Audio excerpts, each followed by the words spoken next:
Welcome to another TikTok live stream with Dan Norton, an objectivist philosopher. I promote Ayn Rand's philosophy of objectivism, a philosophy of reason, egoism, and capitalism. It is Friday, July 17th, 2026. I am here to engage with you on a variety of topics listed on my background. I've got, let's see, 9 on each side, sorted out into good and bad. So if any of those interest you, I'm happy to talk about it either through the chat or on a call. I am trying to raise money. I would like this to be my full-time job, live streaming, promoting Ayn Rand's ideas. So I might ask for some money if you want to call, and that could either be you by yourself sending me some money or everyone collectively getting together and sending me some money. I see Adam just requested to be my first guest. So, would you like to pay some money, Adam, in order to be a guest on my show?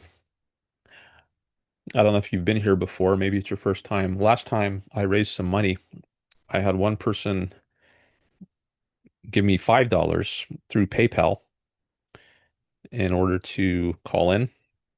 And then another person gave me $10 in order to call in for a 30-minute call. It actually turned out to be an hour and a half, though. So I guaranteed him, he asked if he could get 30 minutes for $10, and I said, yeah. But the conversation was going well.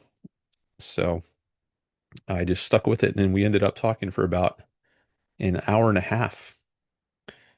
So you might get more than you bargained for. But I do want to raise money here and make this a financially self-sustaining venture. I do some other things for money. I can't be a full-time live streamer because I'm not yet making enough money doing it. But I'm making a little bit money from doing it, but I'd like to make much more so that it can be my full-time job and I don't have to do anything else. So maybe what I'll do is just engage with the chat. Thank you for the hearts, for the likes. I might just engage with chats until or another way you can get on is if you have a lot of followers, because I do value expanding my audience. So if you have like 100,000 followers, for example, I would take your call even if you don't pay for it because I do value expanding my audience. But if you don't have a lot of followers, then I'm more likely going to need some money. All right, got a bunch more chats coming in.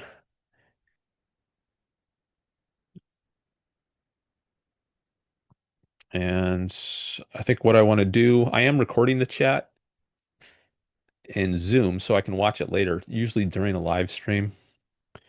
I don't have time to read all of the chats, but I do like to read them. So I record the chat in Zoom and I watch it later. But what would be even better than that, better than a Zoom recording, is if I had a text version of the chat, which I can just read at my own pace. It's like if I'm watching a Zoom replay, I have to watch at the same pace as the replay. I mean, I could speed it up to 2x or 3x, but I would like to be able to go at whatever rate I want. So ideally, I would have just a text version of the chat, and I could go through it at as slow or as fast as I want to. But to get that, I would have to copy and paste the chat. So I'm going to try doing that. I did this last time, but it was I didn't get the entire chat doing it that way. Um, because I get distracted when I'm on calls and then the chat goes by, and then when I go to this other TikTok window to copy and paste the chat, I've lost some of the chat because I don't think it always contains the entire chat. It refreshes every once in a while. So another thing I was thinking about doing is asking if anyone out there wants to volunteer to copy and paste the TikTok chat, which you can do if you're watching on a laptop. If you're watching on a phone, I don't know of a way to do that, but if you're watching on a laptop, you can see the entire chat and you can copy and paste it into a Google Doc. That's what I've done. And then you could send me a link to the Google Doc. And then that way I would have a copy of the chat for my records, a searchable copy. So if it's in text, I can actually do find and search um, on certain words. So that's another advantage of having a text version of the chat. Okay, I just got into my now maybe if I can get better at doing this in real time. Usually I'm looking in the TikTok live studio rather than my actual stream, but I am looking at the actual stream on my laptop now, and I'm going to copy and paste it. So maybe I can do this myself. Um, all right, I just pasted the first set of chats. Okay.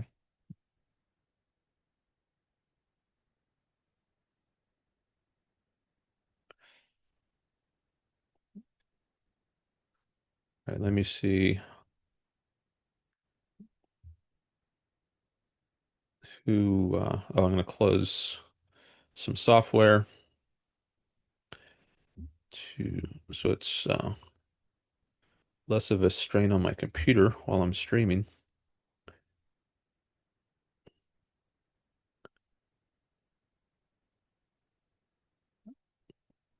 And it doesn't um, become choppy. All right, now I'm going to look on my phone here. Oh, I changed my background a little bit. I didn't realize until shortly after my last stream a few days ago that the text was covering my face because I had my face at the bottom, and that's where the text shows up if you're watching on a mobile phone. So I made the text in my list smaller so that I would have room for it. So I moved the list higher and made the text smaller, and then I put myself in the middle. And now, looking on my phone, I don't know if you can see that. I see that the list is too high now, so the top gets cut off. It says discuss or debate slash discuss my views, and then it has good and bad, but right now it's cutting off the part that says good and bad. Or sorry, the part above that that says debate slash discuss my views. So let me try to lower that a little bit. It might appear different on your end because if you have an Android, um, it might appear different. But I'm using an iPhone. I just moved it down a little bit. So at least on my phone, the top is less obscured. It's still getting cut off a little bit. So let me move it down a little further. It has all those analytics at the top. So maybe what I'll have to do is make myself a little lower and smaller. Okay, I think that's right now that appears good for me, but now what I need to do is move myself down because I'm covering up part of the list.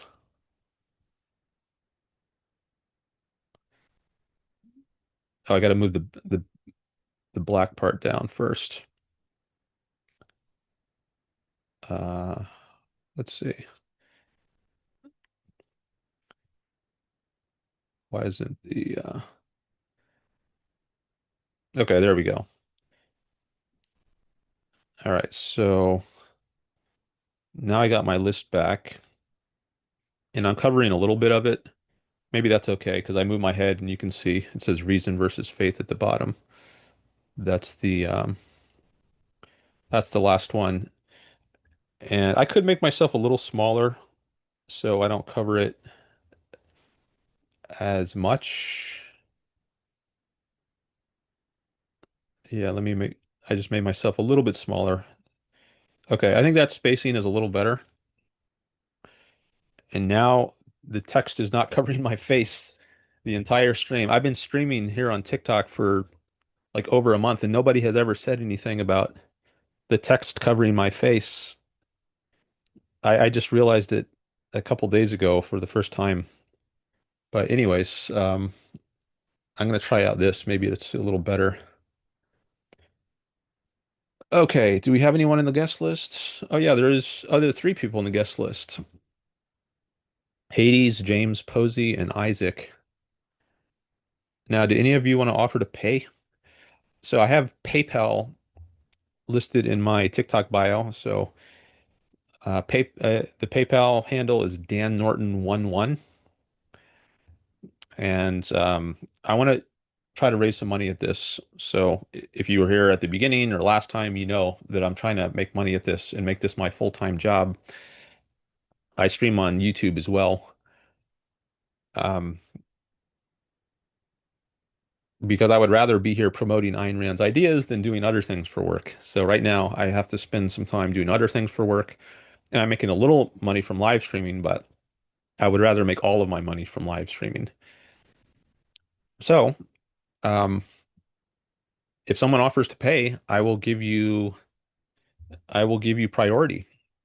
As I mentioned last time, I had somebody paid $5 for a call. Somebody else paid $10 for a call. Um, so if you want to jump to the front of the line, then you can give me some money. Or you can get together. Like you can all pool your resources. If everybody watching right now, there's 115 people watching.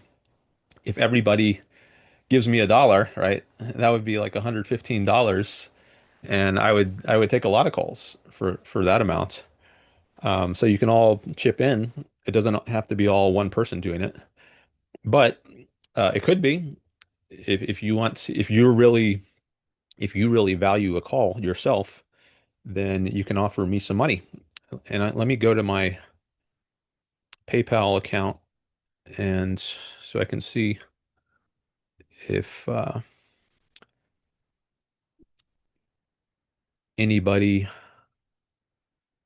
has. Let's see, where's my last? Okay, yeah. Yeah, I see my last two PayPal gifts. So I got my PayPal open here. So if you send me some PayPal money, Dan Norton 11, I will give you priority. Dean Withers 2.0 says somebody in the chat. Oh, Myron Gaines is. Oh, I guess that's not actually Myron Gaines. Somebody just has that as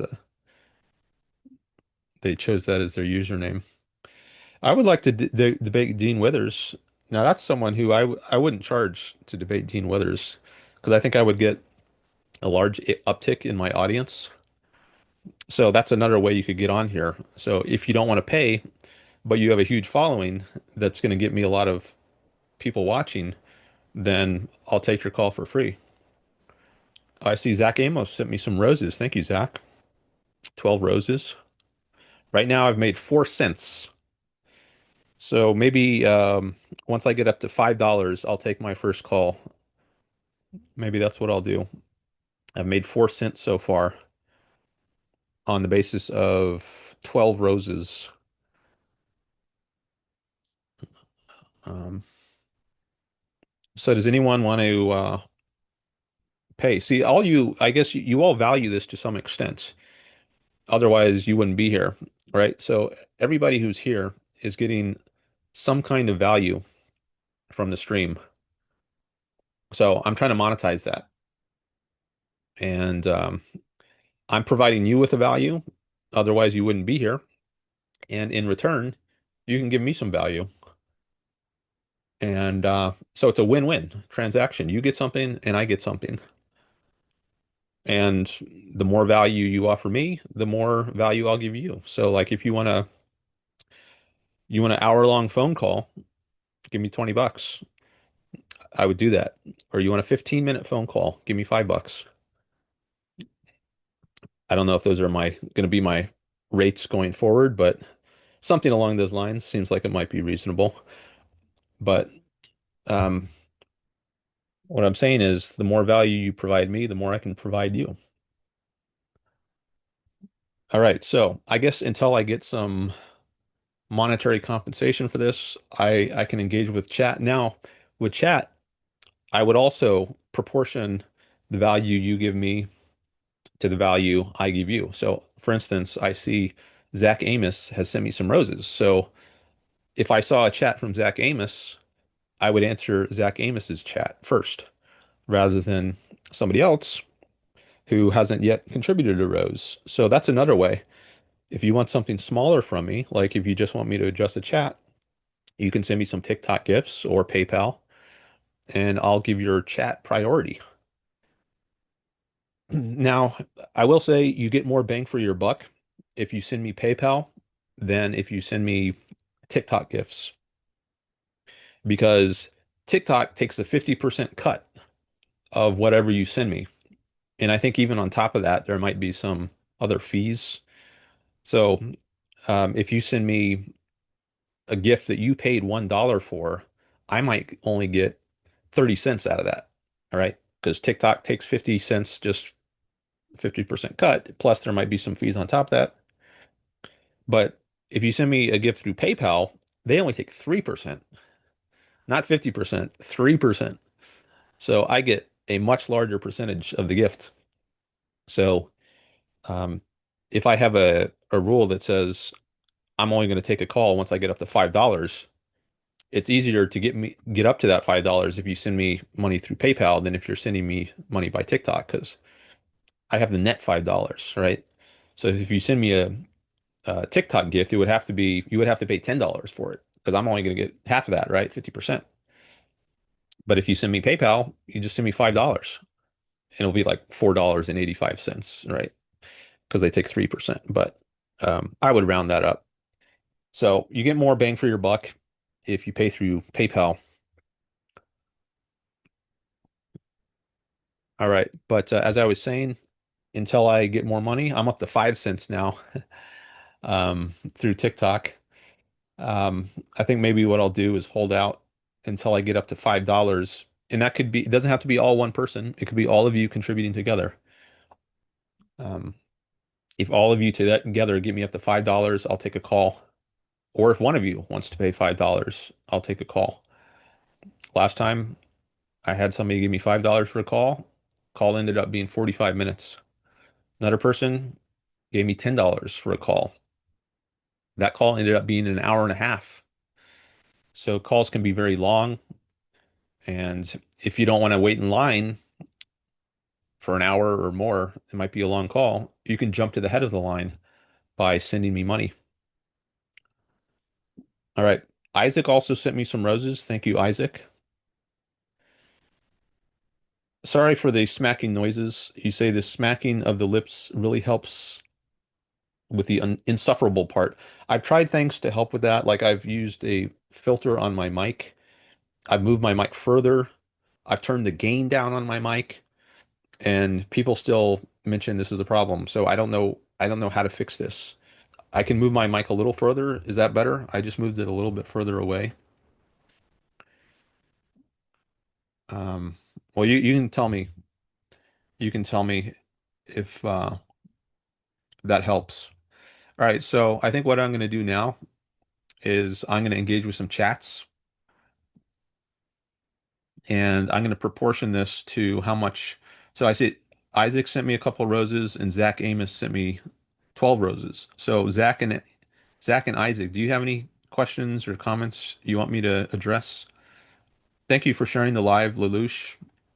I appreciate that. I appreciate all the hearts. We're up to 2.1K likes. 14 diamonds, 5 cents, 6 followers. Thank you for the new followers. Isaac said just wanted a call. Okay. Well, I'm going to need more money for a call. I think I'm going to hold out till I get $5 and, until I get a call. So I just addressed Isaac because Isaac sent me a couple roses. So let's see. Zach, do you have any chats? Zach is the other person who sent me roses. Zach sent me 12 roses. Zach, do you have any comments or questions for me? Oh, there's one from Zach. He says, yes, what is your response to people calling you a Fed in the comments? I didn't see people call me a Fed in the comments because I haven't had time to keep up with the chat, but I think it's silly. People say lots of silly things in the chat. What does that mean? I'm a federal agent? Why would someone say that? It's just people just say arbitrary nonsense. All right. So I addressed Zach and Amos's comments because they gave me some value in return. I see somebody spamming the word Fed in the chat. Now that's a good way to get yourself blocked if you spam stuff.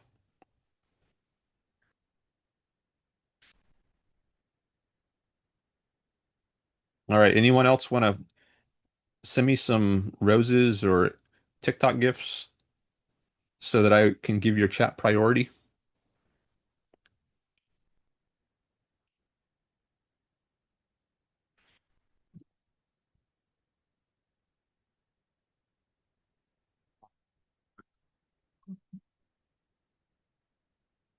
Looks like Myron is asking to be blocked.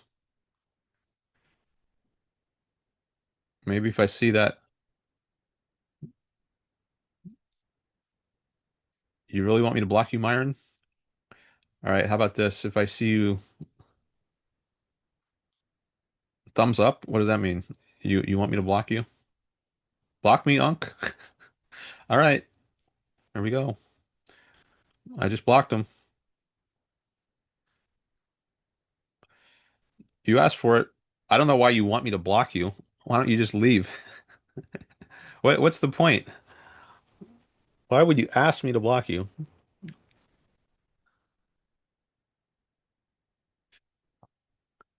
Panos says block me too.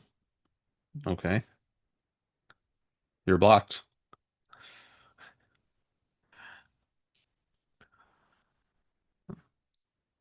Anybody else want me to block them? Trey, you got to stop spamming Trey, or I'm going to block you. If I see more spam, I'm going to block you.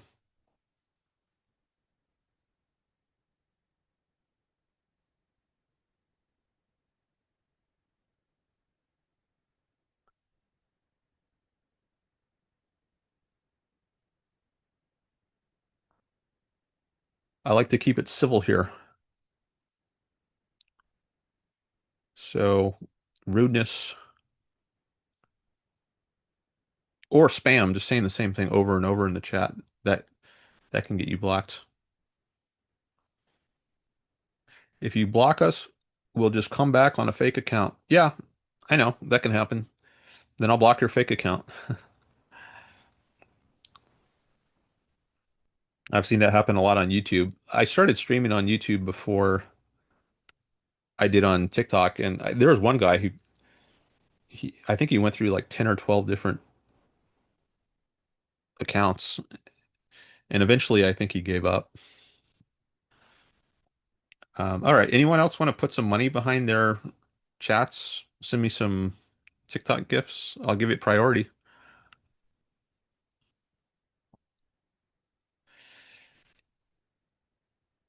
You might have heard of Yaron Brook. Anyone out there heard of Yaron Brook?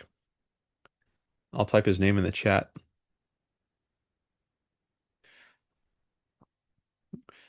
I just put it in. He's an objectivist podcaster or YouTuber, and he makes $250 an hour through super chats. That's what they call it on when you attach money to your chats. And he's not even taking calls, right? These are just for chats. People send him questions and he doesn't answer their questions unless they attach money to it. And I would love to get to the stage where I can make $250 per hour. But, I got to work up to it. I got to start with more with more modest goals, like $5 an hour, $10 an hour. And eventually maybe I'll get up to $250 an hour.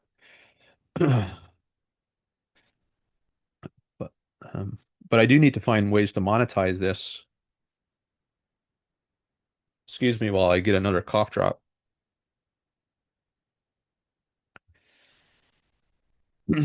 All right. I see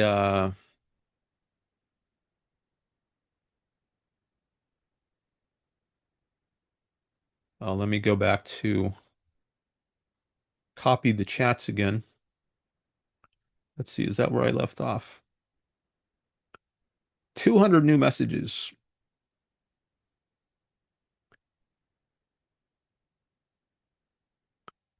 I'm copying the chat again so I can read it later in a text format. Motion plug shared the live. Thank you.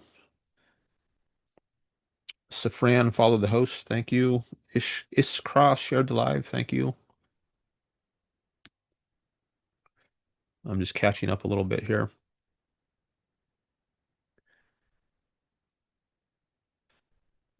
I guess maybe I should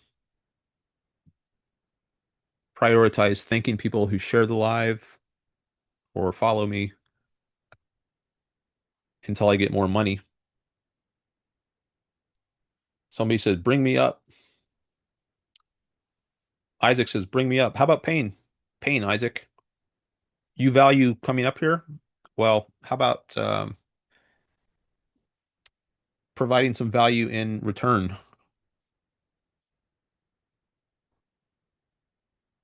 You gifted? Somebody says he gifted. Oh yeah, you sent. Oh, you were the one who sent the roses, right? Okay, but I need more than. Oh, you sent a money gun. How much is a money gun worth? Oh, that's good. You sent me $2. That's worth about $2 because my balance jumped up to 2.05. Okay, well that could get you at least the short call. $2, maybe a 5 minute call. Because before I said what? $5 will get you 15 minutes.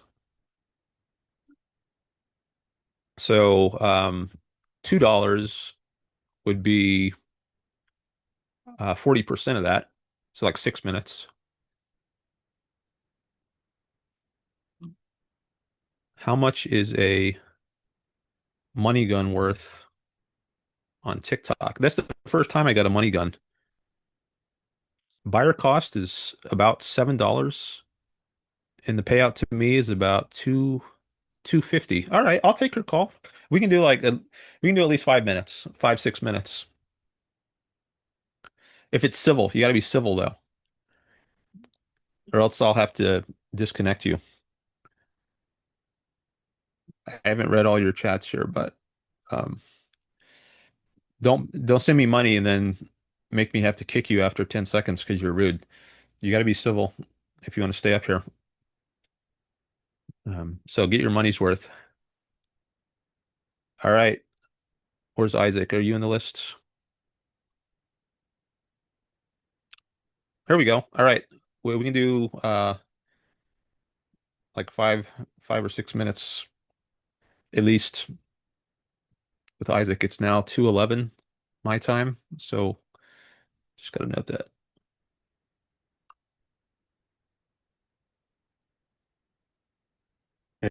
Hey, how's it going? Hey, thanks for your money gun. Yeah, no problem. All right, so what would you like to discuss? Yeah, I have an argument against abortion being good. Okay. Yeah, so basically it's just going to be that if abortion is child abuse, it is bad, and since abortion is child abuse, it's bad. Okay. Well, I don't think a fetus is a child. I don't think it's a child until it's born, so I wouldn't call it child abuse. Well, fetus and child are semantically identical because a child is offspring and a fetus is offspring, so they're the same thing. I don't think fetus is the same thing as a child. I think a fetus Yeah, what's the is distinction? something that has not been born yet, for one thing, whereas a child is something that has been born. So you're saying like a requirement for a child, you're just using, I guess, like the sociological legal definition, so that'd just be like uh, a child that's already born, so between the ages of newborn and 18. Yeah, something along those lines. Well, I don't know if I would say it's this, you said sociological definition. I mean, there are different Yeah. senses where of using these terms, but I think like in a loose sense, I might say a you could call a fetus a child, but I think in a more strict sense, it's not a child. It would have to be somewhere from between birth and 18. Yeah, but the thing about all the people between birth and 18 is that they're also offspring in relation to a parent. That's just what I'm defining a child as. So a fetus would fall under that definition as well. I'm just using the biological definition. Okay. Well, I don't think I think one attribute of a child is that it's an individual, and I don't think you are an individual until you are born. You have not been individuated from the mother. I think you're a part of the mother. You're not your own individual or your own entity. Well, you can't be a part of the mother if you don't share her DNA. Sure, but I don't think DNA is sufficient to be an individual. I think you Or what actually have to constitutes an be individual? something that is physically separate. So, like, I am physically separate from you. You are physically separate from Donald Trump. We're in different places at a given time, whereas the fetus is not in a different place from its mother. It's on the inside of its mother, so it's not physically separate from the mother. And for that reason, I'd say it's not an individual. Well, the fetus is physically separate from the mother because it has unique DNA. I don't think that suffices for, I mean, it's not physically separate in the relevant sense, at least. It's inside. If you're Well, on the inside of somebody, you're not physically separate from that person in the sense I'm using the term physically separate. okay, so why is it the case that location is the only thing that matters in terms of what constitutes an individual? I don't know if it's the only thing. I think it's at least one thing, though. So if it doesn't meet Okay, that one criterion, then I think there's at least one necessary condition of being an individual that the fetus doesn't meet. yeah, but you realize like a newborn, for instance, is also not like locationally separate from the mother because the newborn has to be close to its mother in order for the mother to provide it with resources. No, I think the newborn is physically separate from the mother. The newborn can be left alone. The mother can walk out of the room, come back, change its diapers. They're physically separate. So the only metric you're using to determine what is physically separate and what is not physically separate is location then.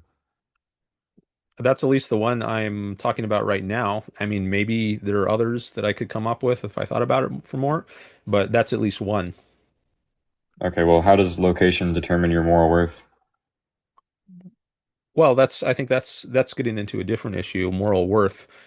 I'm just talking so far about the metaphysics of it, like what is a child versus a fetus, and I'm saying one is an individual, whereas the other is not. Now, there's a further question downstream, which is how much moral worth does the one have versus the other? And I mean, we could talk about that, but that is a separate issue. Well, It if remains you're the gonna case say that it's that I think one is and one is not a child because one is and if one you're is not gonna an individual. Yeah.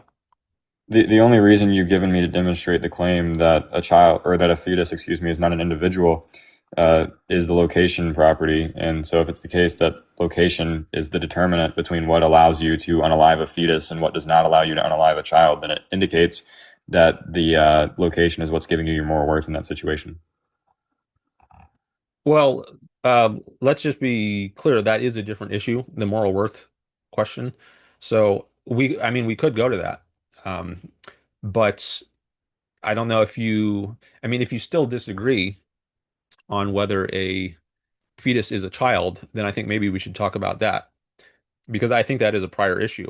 Because I don't know if we're on the same page about that yet. If you still Okay. think that the fetus is a child, then I can see why you might think it has moral worth because I associate moral worth, at least in some context, with something being a child. So if you're still hanging on to the idea that a fetus is a child, then I think maybe we should just talk about that rather than jump ahead to the issue of moral worth. That's fine then. So fetus is just a Latin word that means offspring. So if it's offspring, that implies that there is like individuality with reference to the mother. Okay. So one point here is that etymology of a word is not necessarily a guide to its meaning right now. So the word sincere, for instance, that's based on Latin words for without wax. But when we say sincere today, it doesn't have anything to do with wax. So even if the etymology might support your case, I don't think it's not, certainly not conclusive as to the Well, meaning how of the else are word. you defining fetus there? Well, I think there's a generally recognized use of the term. I mean, I can look it up and give you a dictionary definition and see what it says. And I think it's going to say something like um, the stage of an organism once it's between such and such number of weeks in birth, something along those lines. I don't have Would you any accept that definition? yeah, I think that's a reasonable definition. Well, then if that's the case, it's going to lead to the conclusion that I'm presenting. Because if a fetus is just a certain stage of development within the process of organismal development, then a child just being biologically offspring with relation to the mother is going to encompass that. I didn't follow that. Could you say that again? Yeah, so if you accept the definition that fetus is just the stage of development between, like, the embryonic stage and birth, then it's going to lead to the conclusion that I'm presenting because I'm saying a child is biologically offspring with relation to a parent. And so that would encompass a fetus as it's a developmental stage in, the process of being a child. Well, a child is offspring. I mean, there's another term, offspring. What exactly is an offspring? I mean, does it count as an offspring before it's born? I'm not sure. Yes. Yeah, this is just Um, like but biologically the case. whatever we say about that, it's not going to change whether it's an individual or not. And a child is an It, individual, and a fetus is it, it not. is it is going to change it because biologically, a unique organism would be counted as offspring. Okay. Um, but it's still not an individual. It's not separate. It it is an individual because it doesn't share the DNA of the mother. DNA is not what's relevant here. That doesn't suffice to make you physically separate. The only property you're pointing to is location then.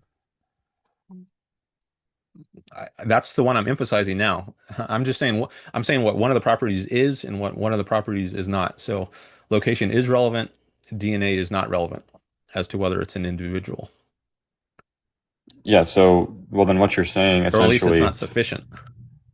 yeah, so if it's the case that a child would be what you morally value and the distinction between a child and a fetus is the location, then that's indicative to me that location is what's determining the moral worth in this situation. I mean, I don't think like a rock has a different location than I have. That doesn't mean the rock has moral worth. So location is not uh, sufficient for something having moral worth to me or to Oh, anyone, but I think it is necessary. well then what is? Well, I think that's getting into a different issue. Like if you want me to spell out all the conditions that go into something having moral worth, I mean, maybe we could do that, but I think that's a different topic. I'm just trying to establish that at least one necessary condition of being a human is being an individual, and a fetus doesn't meet that. Well, I don't That's understand. That's just biologically inaccurate because at conception, at the point of fertilization, a new human is produced. That's why it's called a separate organism than the mother. Yeah, I don't agree with that. I think it's a potential human, not an actual human when it's conceived. But And so we it, have it been going becomes an for 10 minutes now, so we've gone past the time I promised. So I think I want to give somebody else a chance, unless you would like to add another money gun or something. But I do want to give some other people a chance here. all right. Thanks for having me up. Yep, thanks for your call. Okay, so I'm up to $2.06 for the day. Oh, somebody just sent me a goat. Thank you from MJ. Nice. That's the first time I saw that animated goat appear on my screen. I want to look up how much that's worth. I think I actually did look that up the other day. It was virtual gifts. How much is a goat worth on TikTok? The virtual goat, the goat virtual gift costs 3,000 coins, which translates to roughly 39 to $45. That can't be right though, because my balance here says $2.30. So maybe there are different kinds of goats, and I'm not counting the right type of goat. But anyway, thanks for the goat. Uh, you can tell me how much you think it's worth, or how much it costs you in the ch you can tell me in the chat, and then maybe I could figure it out. Somebody says 200, 200 TikTok coins.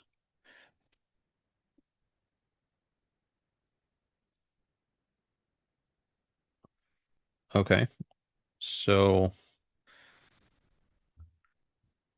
let's see. One TikTok coin equals how much does one TikTok coin cost? Approximately 1 cent to 1.5 cents. So if the goat costs, let's say it costs 1 cent. One TikTok coin is 1 cent. So if you paid 200 coins, that's like 200 cents. So that would be $2 for the goat. But my balance here, it didn't go up by $2. It only up by like 15 cents. So, well, maybe that's because TikTok took 50% of that, and then there are some fees on top of that. So I ended up netting like 15 or 25 cents. But anyway, thank you for the goat, MJ. I appreciate that.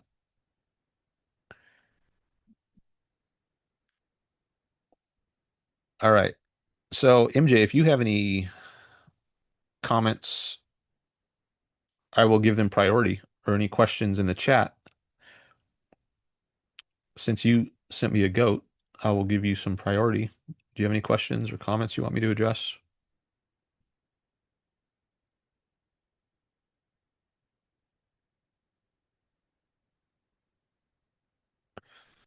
Somebody's asking, why do you support Israel? That's my most common question. Why do I put Israel in the good category? Well, maybe if you put some gifts behind your question, I would answer it. How about that?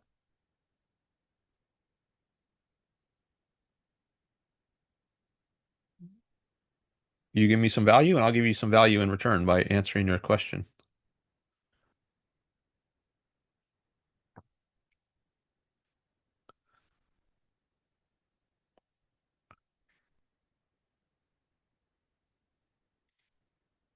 Okay. In the meantime, I'm going to go copy some new chats.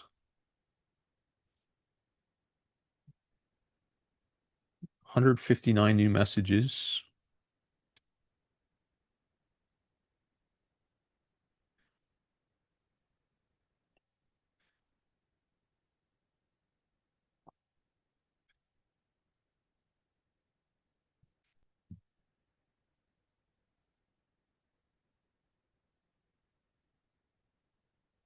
It's confusing which messages I've already copied and which ones I haven't already copied. If someone wants to volunteer to copy messages, I will give you some priority. Maybe I'll give you a call if you want to call. If you copy and paste all the chats into a Google Doc and then send me a link to the Google Doc so I can read all the chats later, I will, as a thank you, take your call.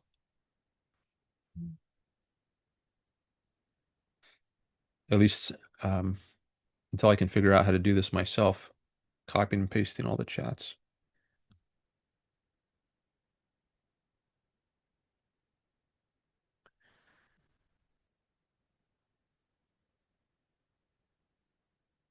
Serial sent a rose, thank you. All right, Serial, do you have any chats you want me to answer?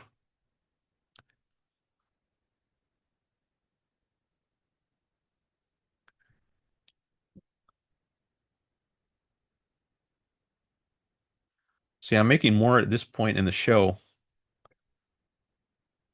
than I had made at this point in the last show. And I think it's because when I started today's show, I already had my policy in place of being of asking for value from you in exchange for value that I provide.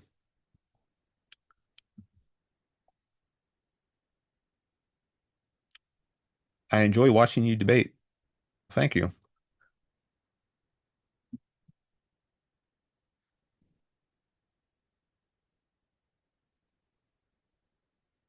Oh, here's Fact. Hello. So Fact, he offered to pay last time for a call, and he actually called in twice. Um, he says, "What's the good word of the day?" The good word of the day is money. I'm trying to make money at this, and I'm holding out for callers to send me some money before I take a call. Well, one person did send me, somebody sent me a money gun, and I brought him on for about 10 minutes. So it actually worked because I made more so far today than I had made at this point in my last show. We're only what? We're 47 minutes in, and I'm up to $2.30. Whereas at this point in the last show, I think I was probably under $1.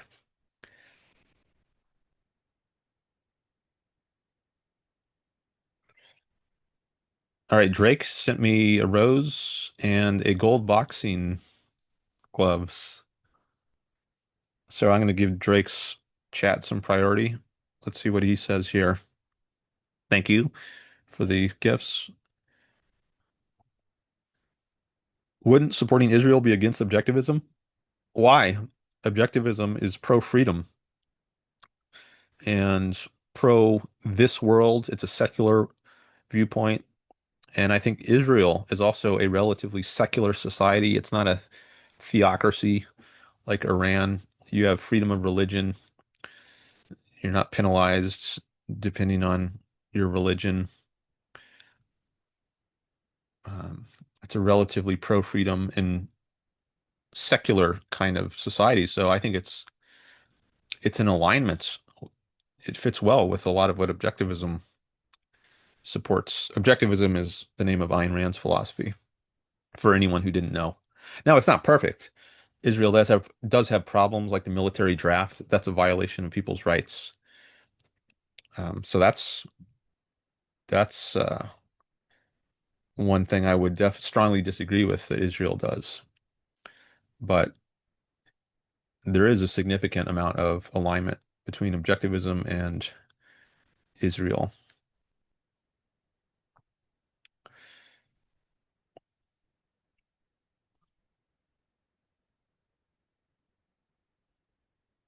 Objectivism also would penalize someone for impeding on another person's right to live. Yeah, if it's done by force. So if you use coercion against somebody else, if you initiate force against someone else, that's bad. Like if you're a mugger on the street and you go around holding people up at gunpoint and say, "Give me your wallet or I'll shoot you." That would be a violation of people's rights, and that would be outlawed according to an objectivist political philosophy. And I assume Israel also would outlaw mugging, but it doesn't outlaw taxation. And that is a form of impeding other people's right to live. And the United States also does that. So I have USA and Israel in the good category, but they both have problems, and taxation is one of them. Taxation is a violation of rights. It involves coercing people, forcing them under threat of jail to send money to the government. So that's bad, and that should change.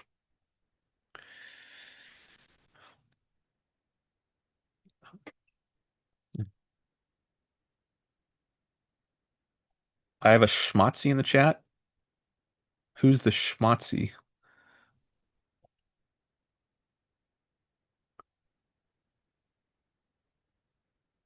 Thank you for doing this from a fellow objectivist. You're welcome.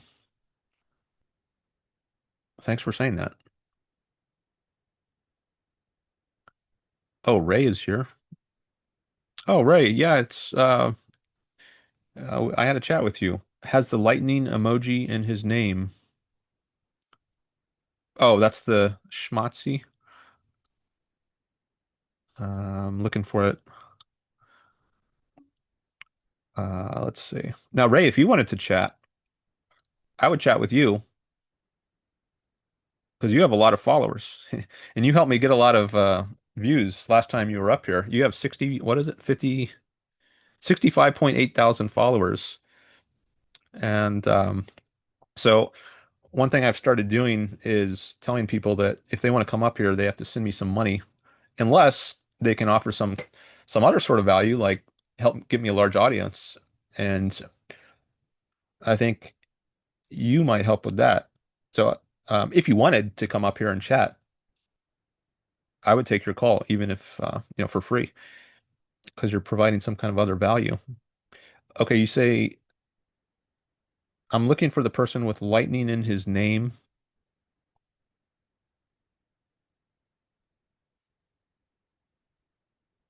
Actually, maybe I can. Oh, Drake.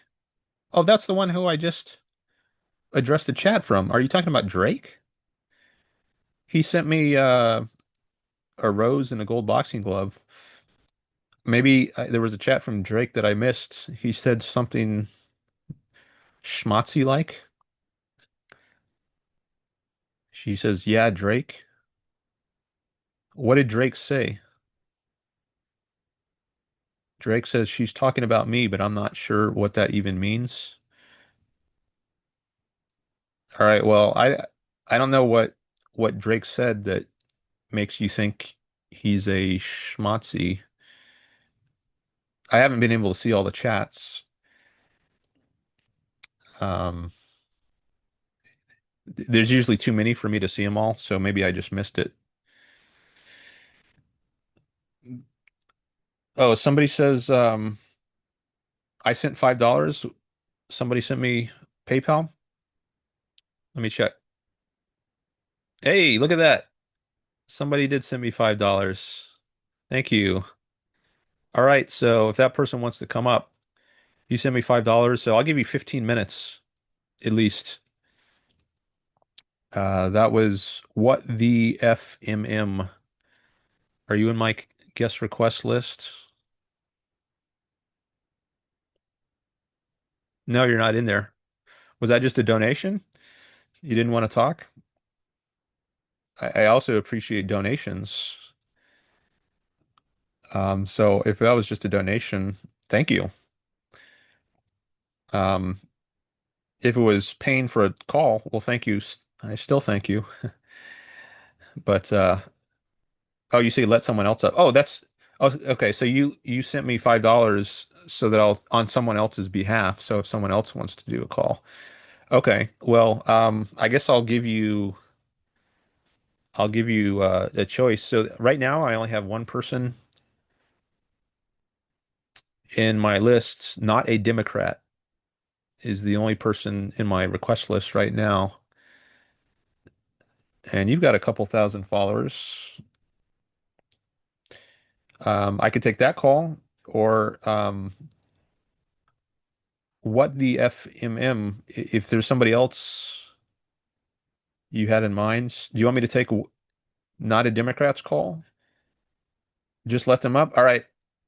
I'm going to let up not a Democrat because that's what the FMMs would like. And that person paid me $5. Thank you. All right. Here we go.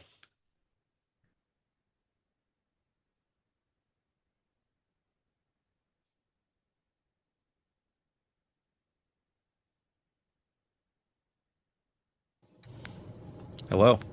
How's it going? Do you need my age for TikTok purposes? Are you over 18? Yes, I am. All right. That's all I need. So, Um, yeah, what would you like to I want to. discuss? Yeah. So, is this a discussion or a debate? Because it says debate slash discussion. I have no problem with doing a debate or a discussion when it comes to the situation. Okay, it could be either one, as long as it's civil. So if it becomes uncivil, I'll have to end the call. But as long as it's civil, I'm happy to do either one. Okay. Can I get your argument for A, B's? Can I get a P1, P2, then the conclusion, and what inference rule you're using? Okay, I don't have a argument worked out like that in terms of premises and conclusion that's already structured in a very rigid, sort of regimented kind of way. I can give you my reasons for it, and maybe we could turn that into something more uh, regimented if it seems useful. Yeah, just go with your reasons. Okay. So I think AB abortion for anyone who doesn't, I haven't encountered problems saying that word, but um, I think only human beings have rights, and I don't think a fetus or an embryo is yet a human being. I think it's a potential human being, but I don't think it's an actual human being until it is born and it becomes an individual. It is not an individual until it becomes individuated, i.e., physically separate from the mother. And for that reason, I don't think an embryo or a fetus has rights. Let me see how logical this is. Where do rights come from? Where do rights come from?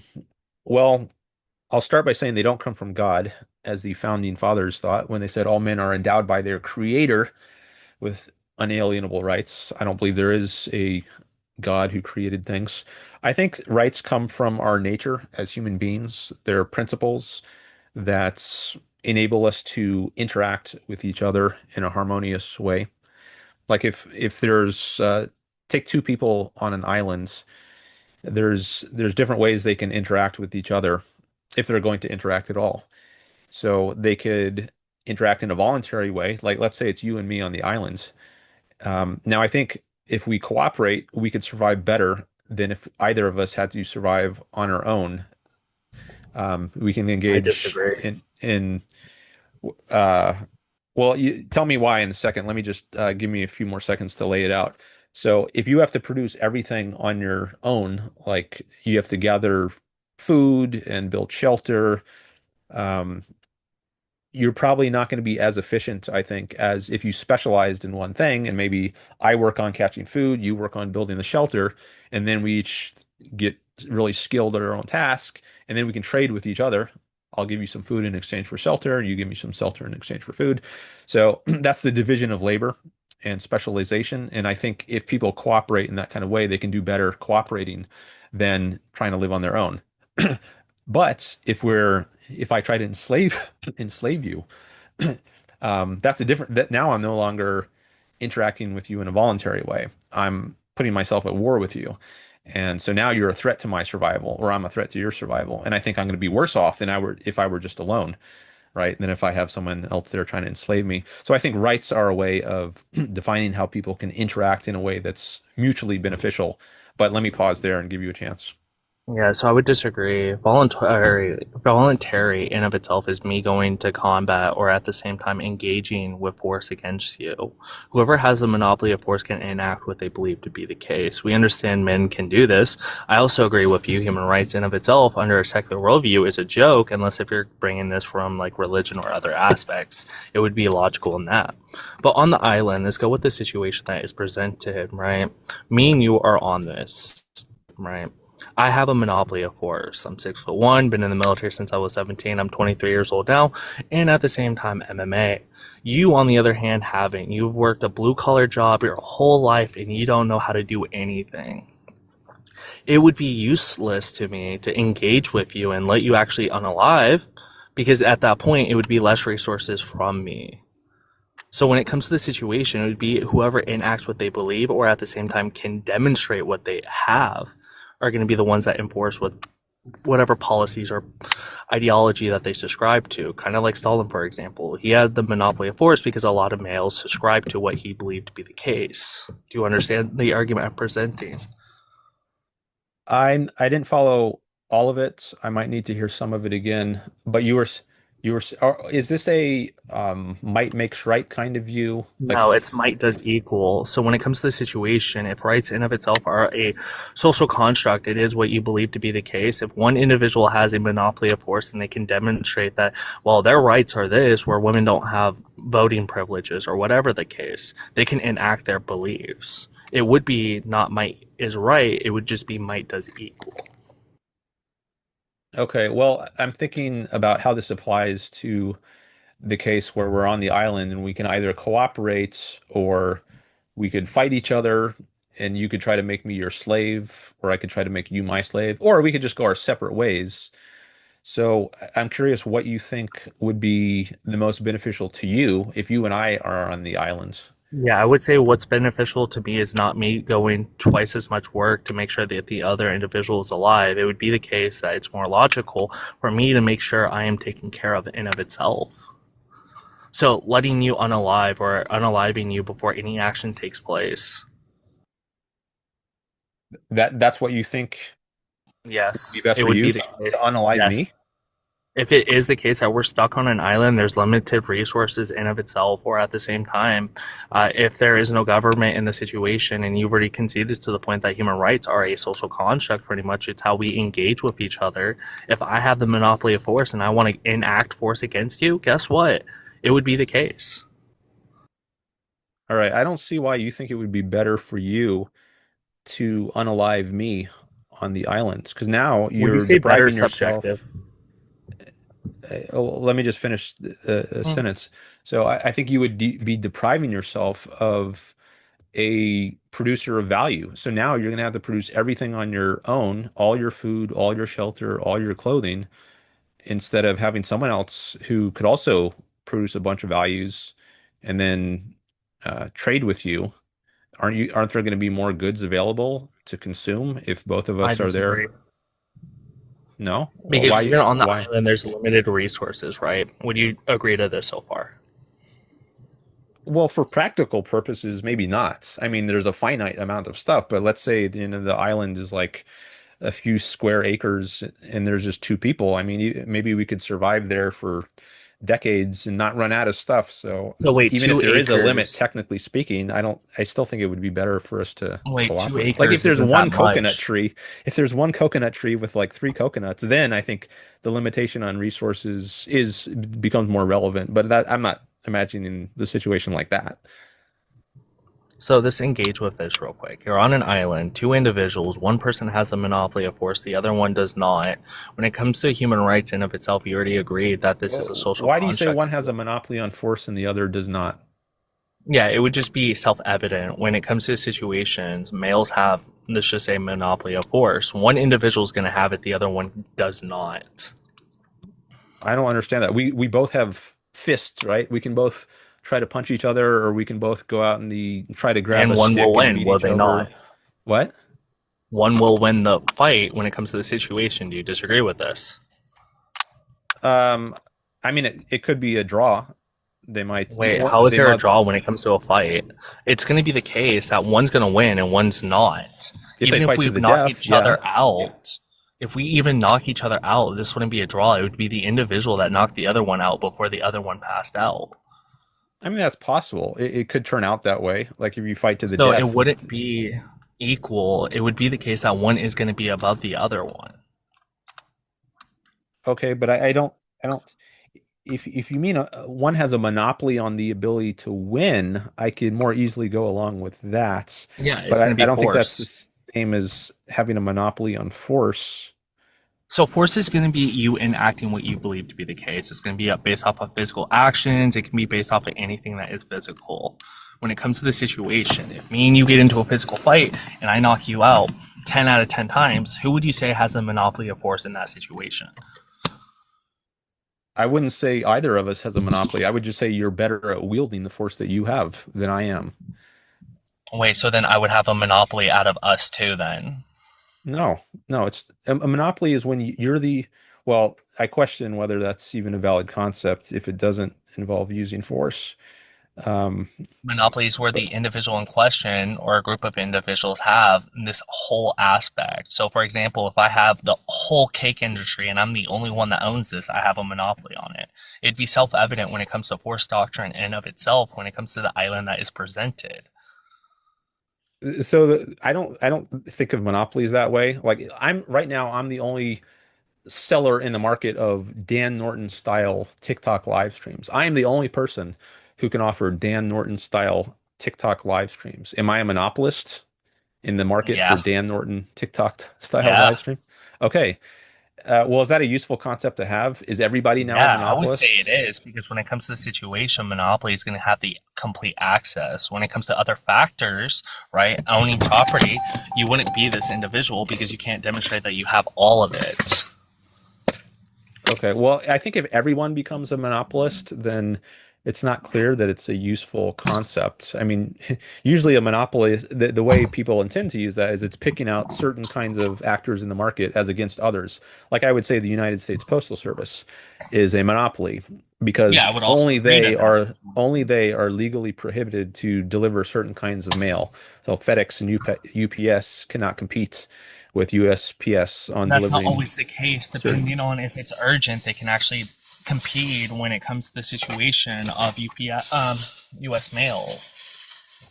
And I understand the argument that you're presenting. I've engaged with a liberal the other day when it comes to the situation. But they wouldn't have an absolute monopoly because there's individuals that can put mail into your mailbox. Okay, but there are some things that are legally prohibited to FedEx and UPS. Certain parcels of mail they are not allowed to deliver. And what type of mail can they not deliver? Certain kind of like I think it's the small letters, the first class type No, of they can delivery. deliver them. It Let me just look has it to be up. paid with urgent. I'm gonna Google it so I can Yep. find a better answer. What type of mail can USPS alone deliver, and whereas FedEx and US and UPS cannot. All right, let's see what AI has to say. Under federal law, only the USPS can legally deliver mail directly into residential mailboxes and deliver to PO boxes. FedEx and UPS are legally prohibited from placing any items in your curbside or wall-mounted mailbox. The specific mail types and services restricted to USPS alone include mailbox, destined items, uh, any standard letter, personal correspondence, or parcel that is meant to be deposited into a physical mailbox, PO box mail, um, first class mail service. The USPS holds a protected legal status for first class delivery, which is primarily used for standard letters, bills, and statements. So can FedEx? FedEx can also deliver first class mail. You have to pay a fee for it too. Okay, so it's not on the same terms. You might have to put it Wait, into a but then they larger. wouldn't demonstrate that this is a monopoly. I think it is because there's some things which only USPS is allowed to do, and the others just aren't allowed to. No, FedEx and UPS can also do the action. They just have to pay out of pocket for it. Yeah, but they This can't is do a it in the situation that same took place way. in the 70s. So, I mean, let's say there's a rule about I don't know opening restaurants, and one company is allowed to open restaurants, but only on the condition that they pay $100,000 to the government, whereas this other company, they don't, they're not. they don't have to go through that extra startup costs. They're just they're granted by the government the right to open their restaurant. They don't have to pay this initial opening fee of $100,000. And you might say, oh, well, they can both do the thing. They just have to jump through some different hoops in order to get there. Okay, but that matters, all right? Wait, but then that wouldn't fall into the classifications of a monopoly. Monopoly is an individual that completely owns it. So, for example, if I owned every single railroad in the United States and no one can be able to go into this business, guess what? That's a monopoly. Well, I think it depends on whether you're legally barred from going into the railroad industry. If you just don't lack the resources, I don't think that means you're Then facing a that would also monopoly. be consistent with the situation. You would have to have the resource to do the action. So when it All right, comes to just UPS and FedEx, they would have to have the resources to do the action. That's what happened in the 70s, where the mail special forces, whatever you want to call them, went into certain businesses, FedEx and UPS, and said, well, this isn't urgent. This doesn't meet the qualifications. just a second. When somebody says the guest is super loud and you are quiet, okay, Yeah. so let me try to increase my volume. Now, I lowered my volume before because people were complaining about like undesirable mouth noises. So, oh, sorry, I muted myself. I said I lowered my volume before because people were complaining about undesirable mouth noises.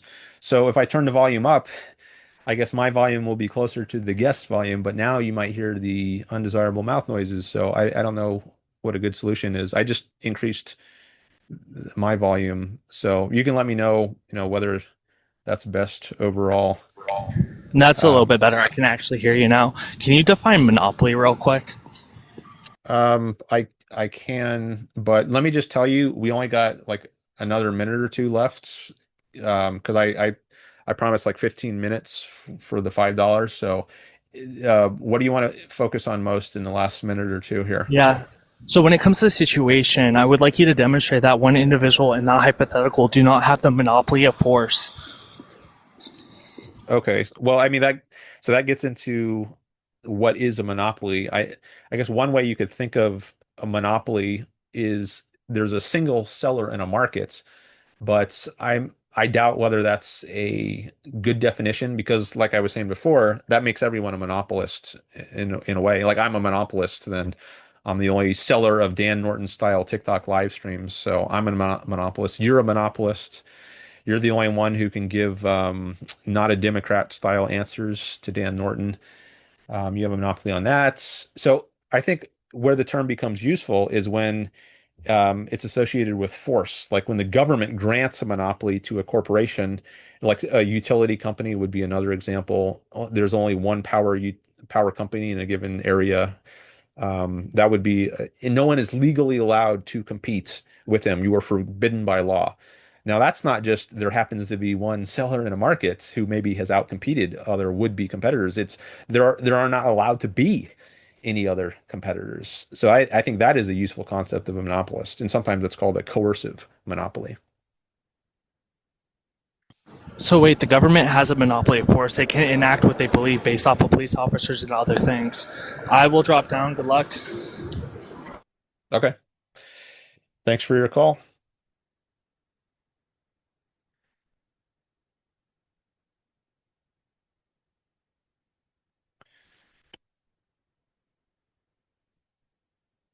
All right. And thanks again to What the FMM for funding that debate. I don't know if you're still here, but he paid $5 through PayPal for me to do that debate. Okay.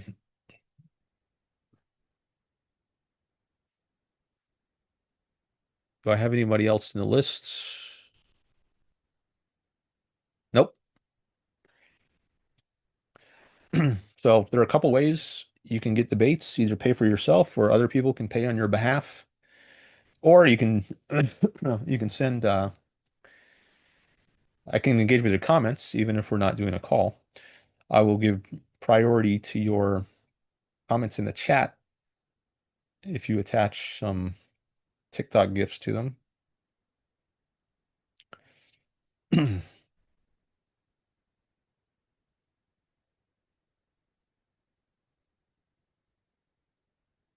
Someone is asking about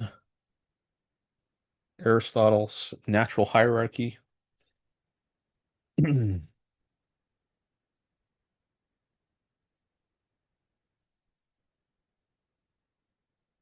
Oh, what the FM just came back.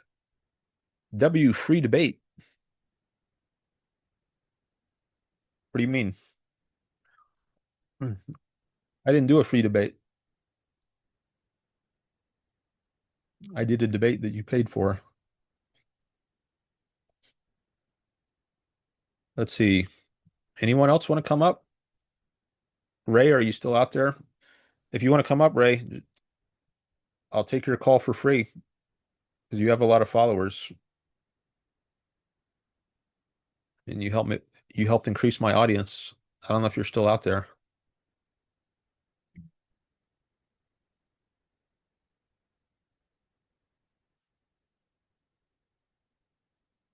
Looks like you're still in my list, but all right, I'm going to copy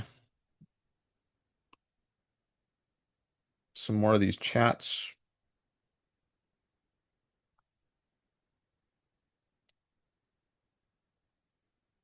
I might clip your debate that we did last time, Ray, and publish it as its own video. It's on my YouTube channel, by the way. I published my entire live stream. I've been doing that for all my TikTok live streams. Later, I published them on YouTube. So if anyone didn't see my debate with Ray and you want to see it, you can go to my YouTube channel, Dan Norton 1,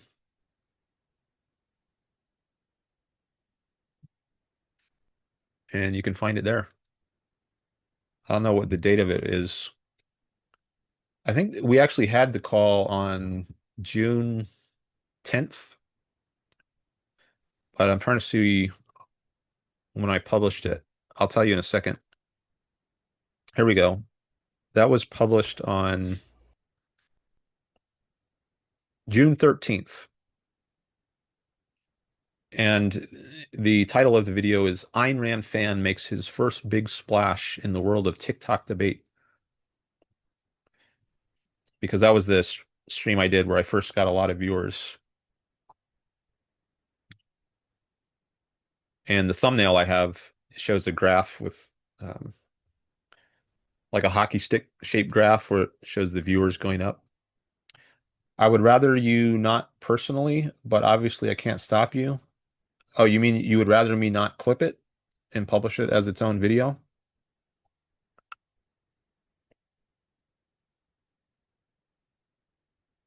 I guess that's what okay, you say correct. Okay. Well, I'll take that into account. As you say, I can't stop me. Um, I'm curious why you don't want me to publish it as its own video. You don't have to say if you don't want, but I am curious. You could also DM me your reason if you don't want to say publicly. But also, if anyone out there knows other people who have large followings, I definitely appreciate it if you tag them and let them know and say, "Hey, come over debate this guy Dan." Um, People have done that sometimes in the past, and I think that's one way I've gotten some of my guests. So you could tag. I'd like to debate Dean Withers, but I don't know how to make that happen. Talto sent a rose. Thank you. Horizontal Inquiry sent a heart me. Thank you. All right, so I'll give some priority to you. I saw Talto on a live stream earlier today. I joined somebody else's live stream and Talto was in there. Let me take a look at my. Oh, somebody sent me. Oh, it says this money request has been canceled. Oh, did you send me? Um, What the FMM? Did you try to send me another $5 and then you canceled it because you didn't realize I already took a call based on your first $5? Is that what happens? I did a bit debate just a few minutes ago with the person named Notademocrat, and that was because you paid $5. Um, I don't know if you were here for that, but I debated him for about 15 minutes. And then I said, we got to wrap it up because I only promised 15 minutes for $5. So maybe you sent me another $5, not realizing I had already debated him or debated someone. Um,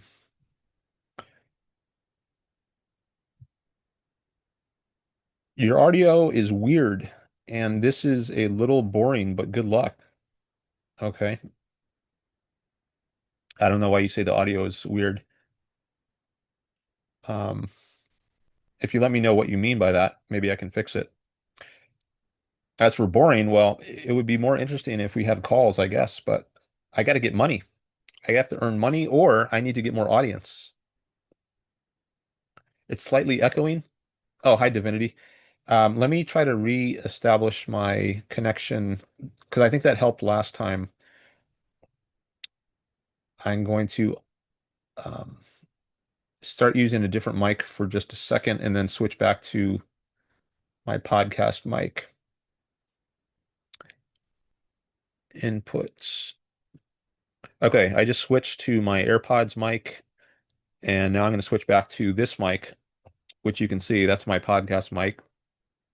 Okay, I just switched back. Is the echo gone? As Sinless says echo is gone. Better says common ground. Okay. Okay, good. Thanks for letting me know.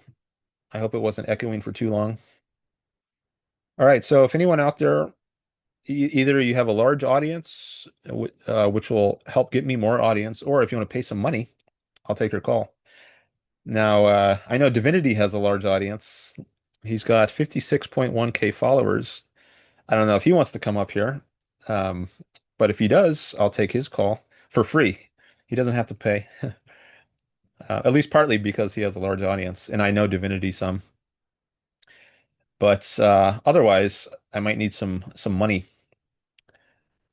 to take my next call. I've done two calls so far. Sorry, somebody sent me a money gun for a couple dollars, and that got them. You're unfortunately at a restaurant. Okay, bon appetit.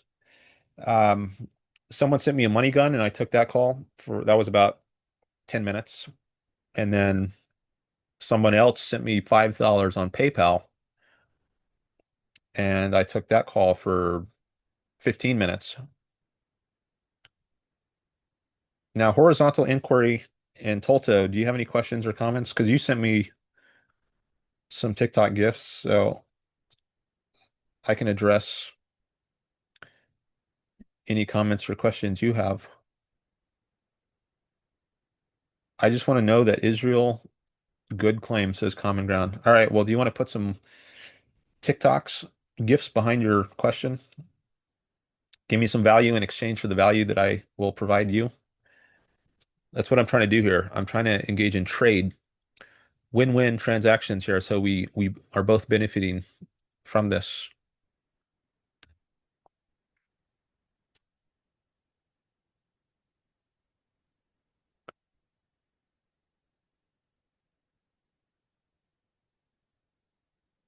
Doesn't have to be much. I mean, the more you give me, the more time I'll spend on it. But um, I am trying to monetize here. What do you mean by Israel is good? Yeah, that's the most common question I get. Why do I have Israel in the good category? Send me some gifts and I'll answer it.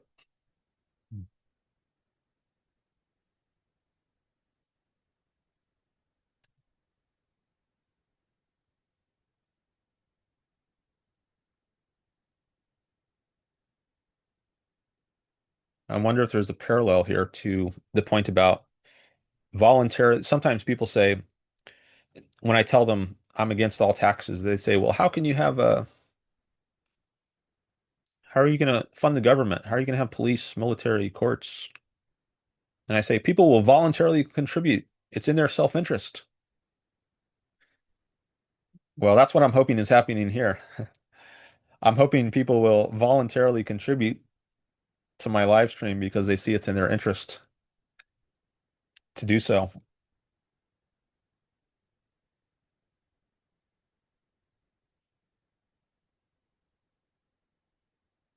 All right, so does anyone want to send me some value in exchange for the value that they would like from me?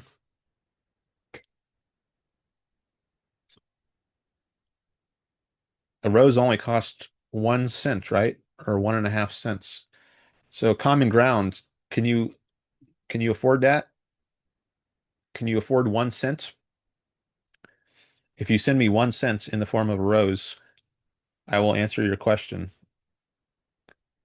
At least at least in the form of a sentence. So if you want a longer answer, you have to send me longer or send me more money, but you'll at least get a short answer if you send me a 1 cent gift. Same with you, Adrian Pascal Hater. You want me to answer your question? You could probably find a cent just walking around on laying on the ground. So I'm guessing everyone can afford a cent.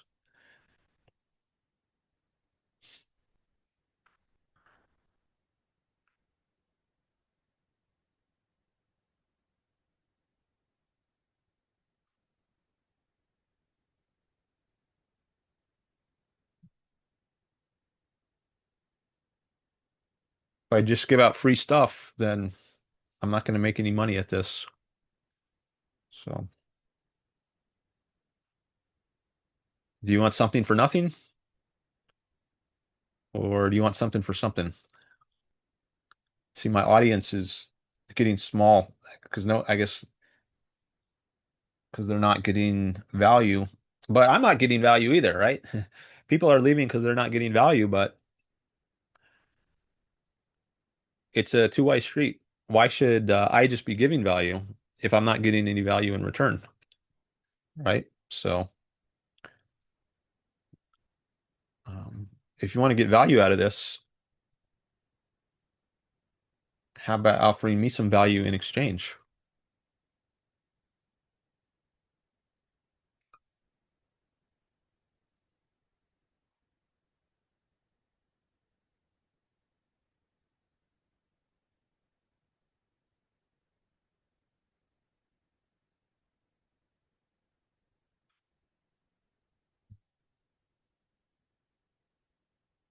All right, let me see. I'm going to copy some more chats here.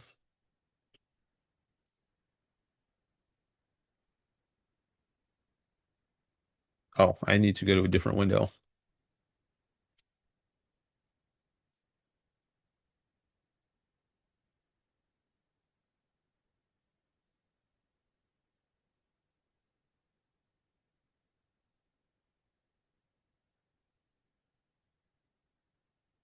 Copy.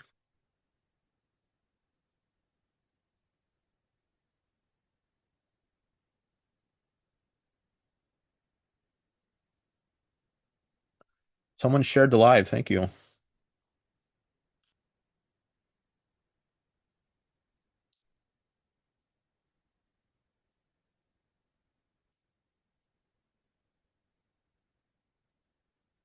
If anyone wants to offer a TikTok gift, I will answer your chat.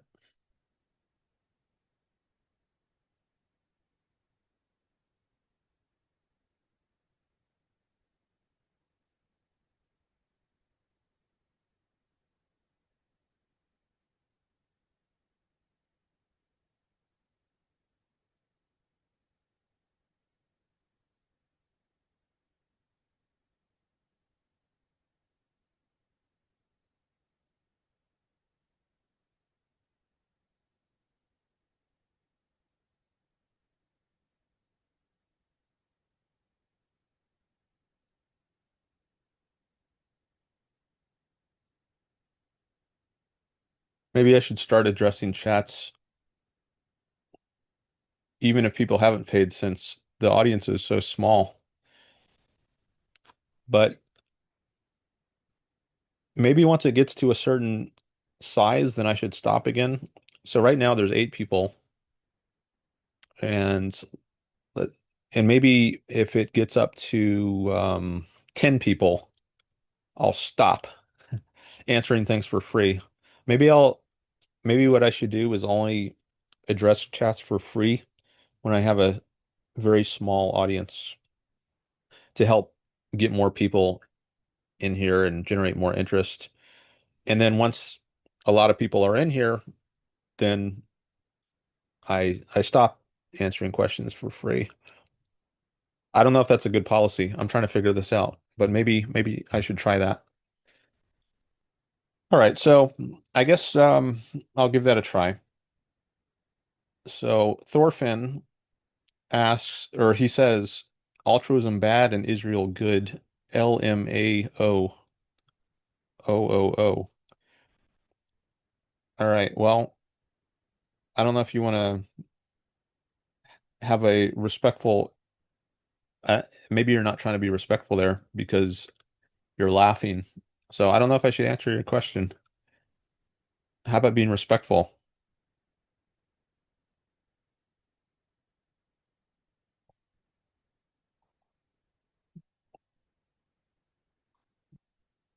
I like to keep it civil and respectful here.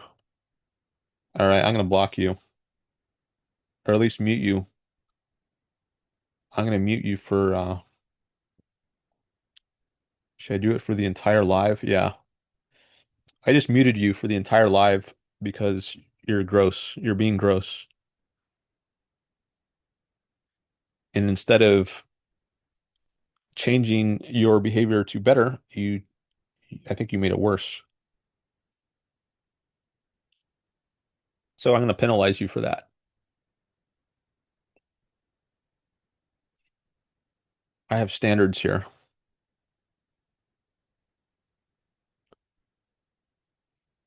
So hopefully you will act better in the future and learn something from this. All right, anyone else? I'm glad I didn't address the content of your question now. I don't want to engage with people who are rude. All right, anyone want to be non-rude and ask a question? I'm doing it for free now. This is your opportunity to get some free content from me. I'm not charging for it. I had a lot of people here before, a lot more people, but maybe a lot of them left because I was charging for content. But now that the number is low, I'm giving away things for free. So take advantage of it. If you want, ask a question, make a comment, and if you're civil, I'll address it for free.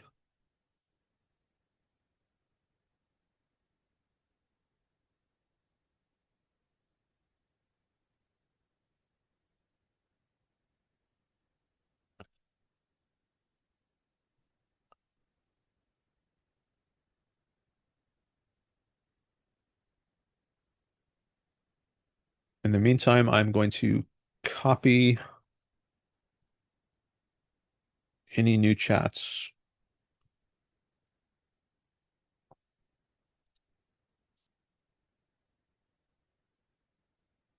All right, these aren't the newest chats.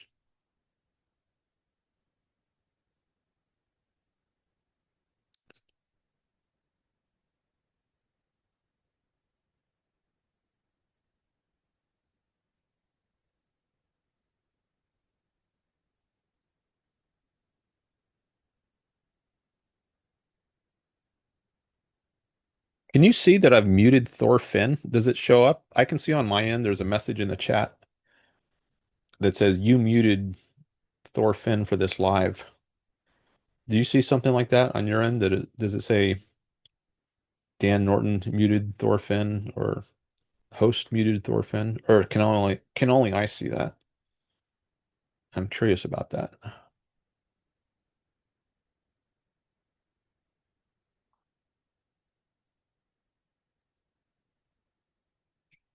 All right, it says we got 7 people here,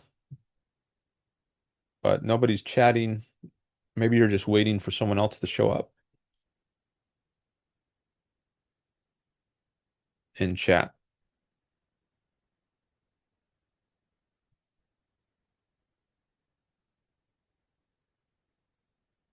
I wonder if the person who sent me $5. Oh, it says he canceled a money request. Oh, maybe he accidentally. Oh, oh, maybe I misunderstood his initial. I thought he sent me $5, but he he requested $5 from me. That's what it looks like. Okay. Well, I guess I just debated someone for free then.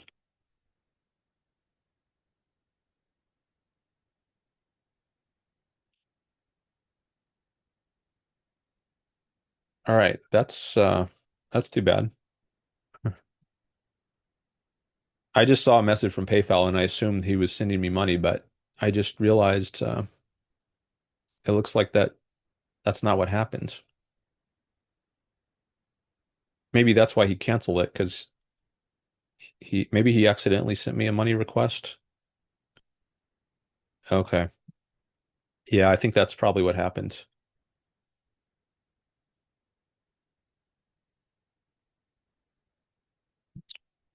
We got fivesixer here.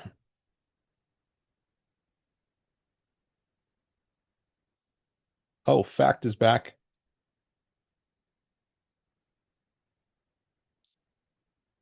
Um, I so I've seen various chats from you, fivesixer, in the last stream, and I think you're uh you're on thin ice because some of the chats I've seen from you, they I don't remember what they were, but I just remember seeing some from you that made me wonder whether I should engage with you.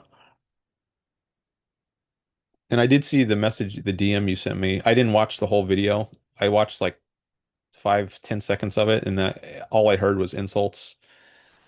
So I just stopped watching it. I would be more interested to watch it if it were not laced with insults. All right, facts. How's the pursuit of money treating you? Well, I think it's interesting. I think a lot of people have left.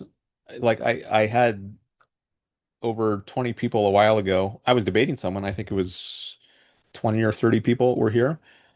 But after that debate, I think a lot of my audience trickled out, maybe because I wasn't engaging with anyone until and unless they sent me money. So what I decided to do is, well, I have a very low audience. Like right now, I'm under 10 people. It says 6 people are watching. So I decided I'll answer questions for free until I get up to 10. And once I get up to that, I'll stop again until people start to send me something, at least something small like a rose, right? Which only costs a cent or a cent and a half. So I am trying to monetize this, and as you know, and that applies to the chat as well as taking calls. So calls cost more than chats, but I do want to also give people priority in the chat if they attach gifts to their chats. So if somebody sends me a rose or something else, then I'll give their chat some priority and address it.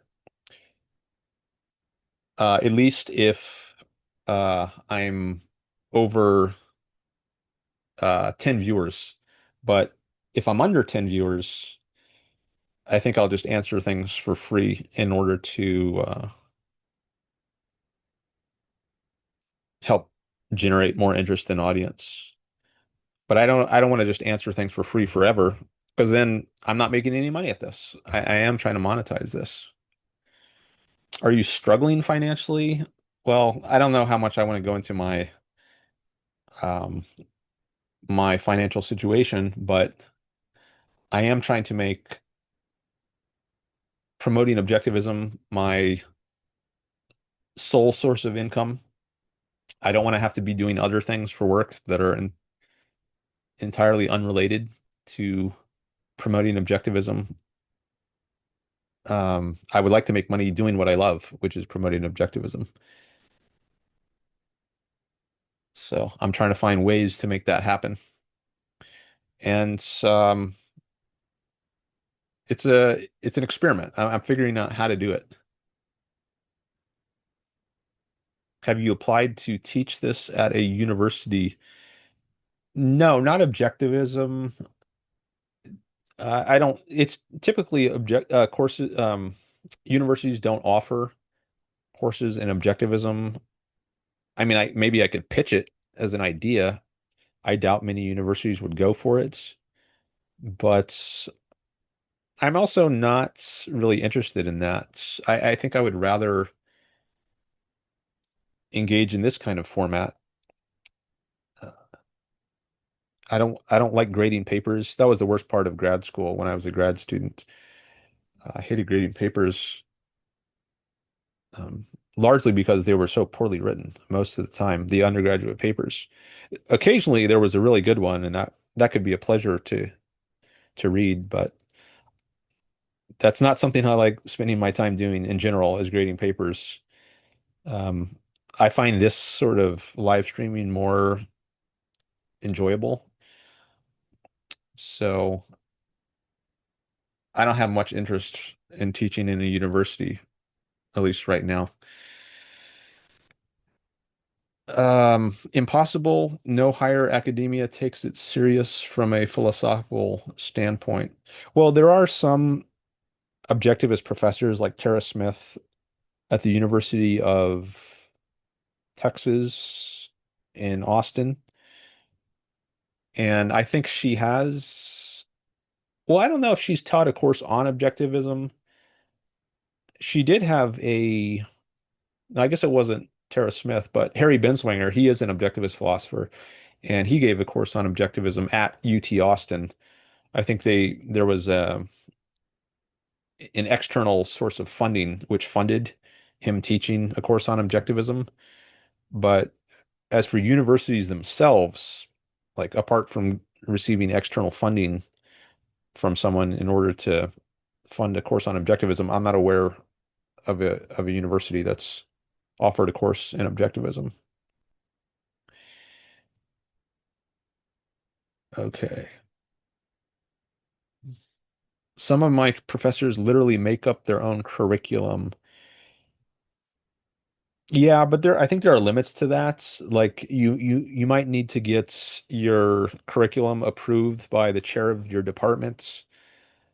Like you can um maybe you want to teach a course on Plato or Kant and do it in a novel sort of way, but um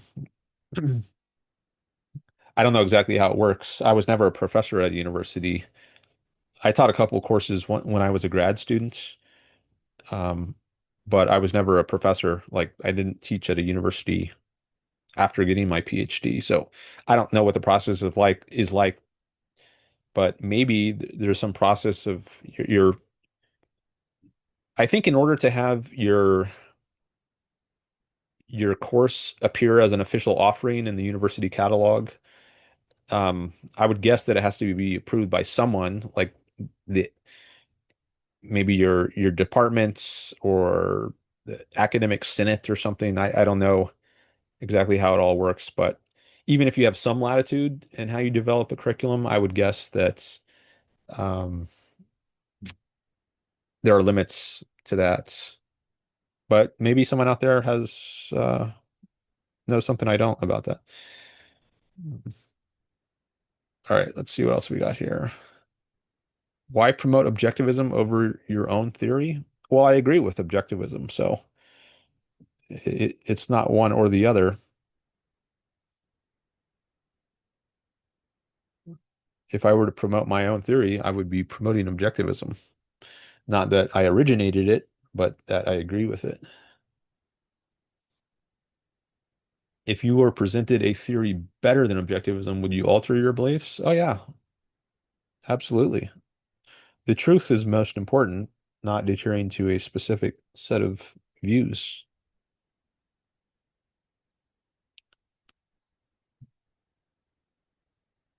If you want to make money from this, genuinely, you will need to do YouTube videos. Well, I am doing YouTube videos. I'm posting all these TikTok live streams on YouTube, and sometimes I do live streams on YouTube itself.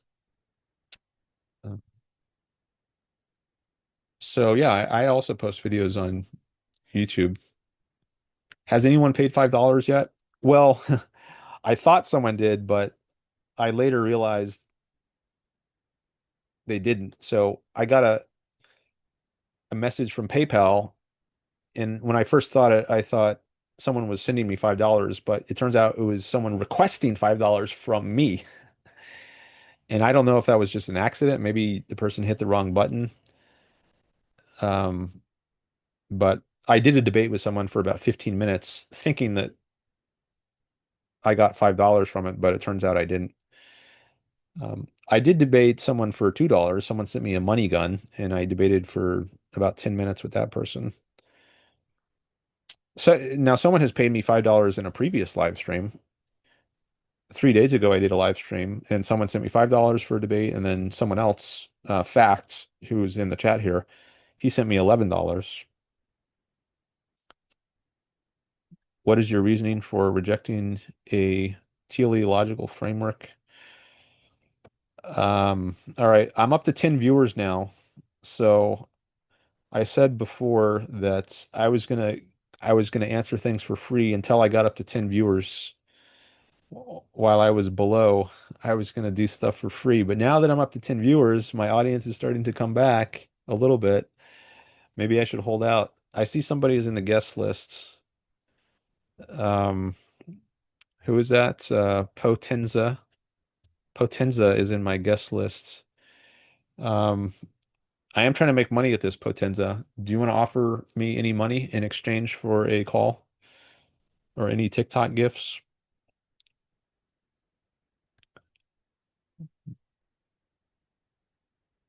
Back down to 9. Answer it now, please. It still says 10 on my end. He says, oops, back to 10. Mic quality is good, but if you revamped the background slash camera, you'd probably get more takers. Um, what's wrong with the background slash camera? How would how would I improve that?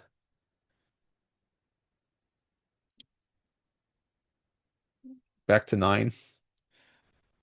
Yeah, it is back to 9. All right, so what did you want to so people are susceptible to fancy HD setups? Okay. Well, I'm just using my webcam, the camera built into my laptop. So that's probably not what you would call a fancy HD setup. But maybe if I start making more money at this, I will invest in a fancier setup. Please answer why you reject a teleological framework for morality. Um, I don't know why you think I reject that. What is a teleological framework? A framework that says, well, teleological means having to do with ends, right? Oh, thanks for the rose. Tolto, did you just send me that or no, I think that's been there for a while. Um, having to do with ends. So if that's what you mean by a teleological framework, I think there is an end that I think the end we should all be aiming at, I think, is happiness. So I don't I don't know why you think I reject a teleological framework for morality.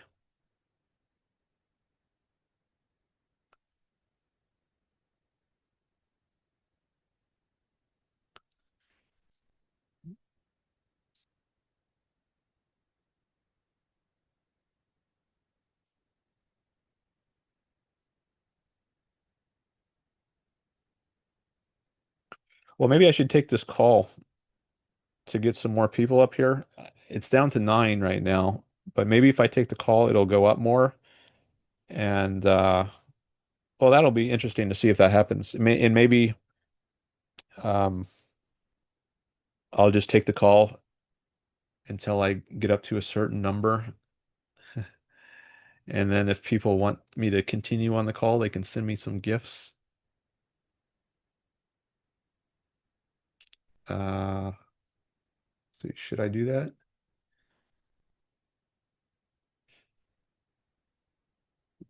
I suppose I should have said creationist theology. Teleology. Oh, okay.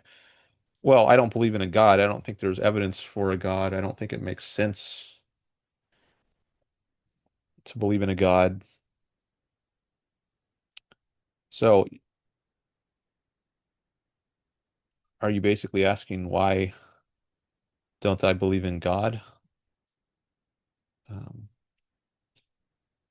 well, I mean, so God would have to be established if there's going to be a creator teleology. I don't believe in a God, so I guess maybe that would be the next issue to discuss. All right, numbers are rising. It's up to 12 now. Does anyone want to send me some money in order for me to take this call from Potenza?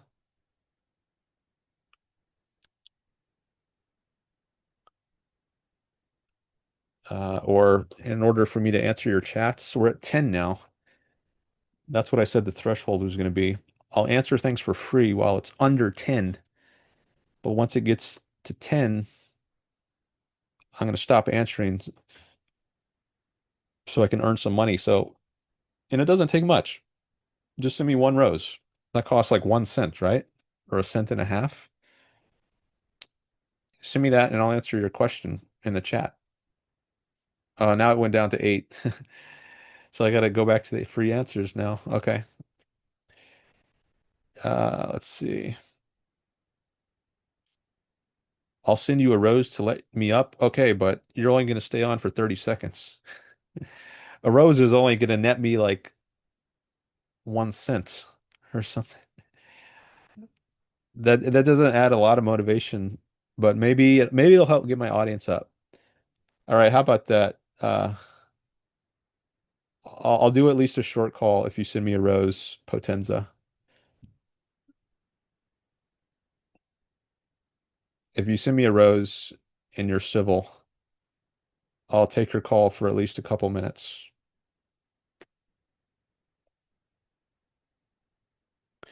And we'll see what that does to the numbers, the audience numbers. I don't know if you're still here. You dropped out of the guest list. I think Potenza might have left.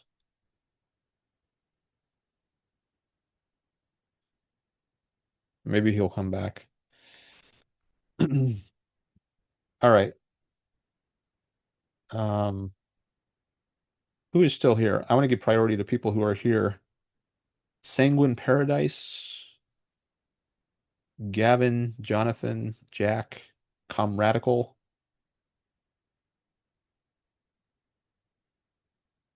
Comradical says, as a motivator,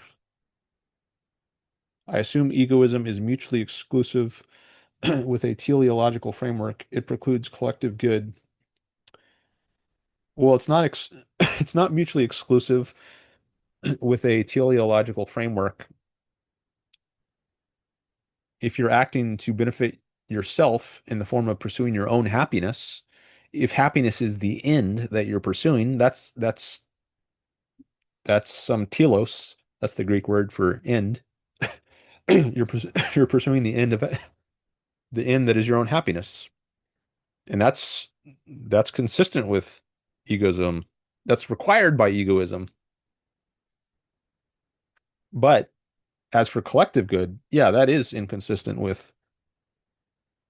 Well, if you think collective good is the highest good, that's inconsistent with egoism. So, um, if you place the collective above your own interest, that's inconsistent. with egoism. Like if you think you should sacrifice your own well-being for the sake of a collective, that would be inconsistent with egoism.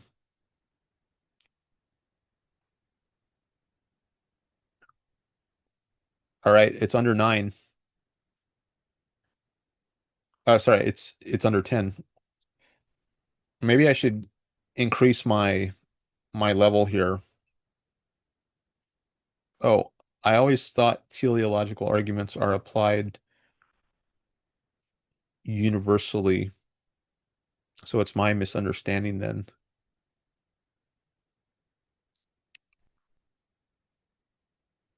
I'm not sure what you mean. I do think everyone should be an egoist. So in that sense, I think I support egoism universally. I don't support it just for me. I don't think just I should be an egoist. I think everyone should be an egoist.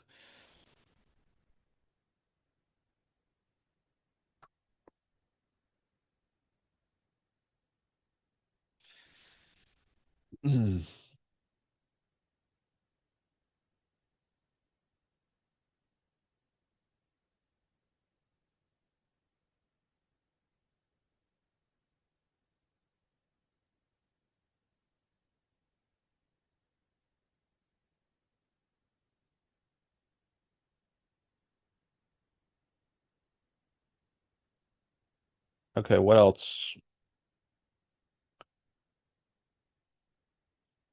Yeah, I get that it's not a contradiction now.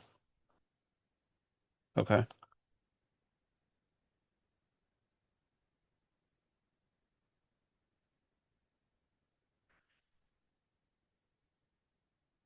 I wonder if I should increase the threshold I have for free content. Maybe I should increase it from 10 to 15.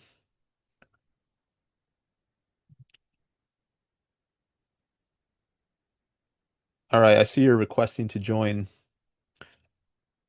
Okay, well, since I'm under 10, I'm going to take your call since I'm under 10.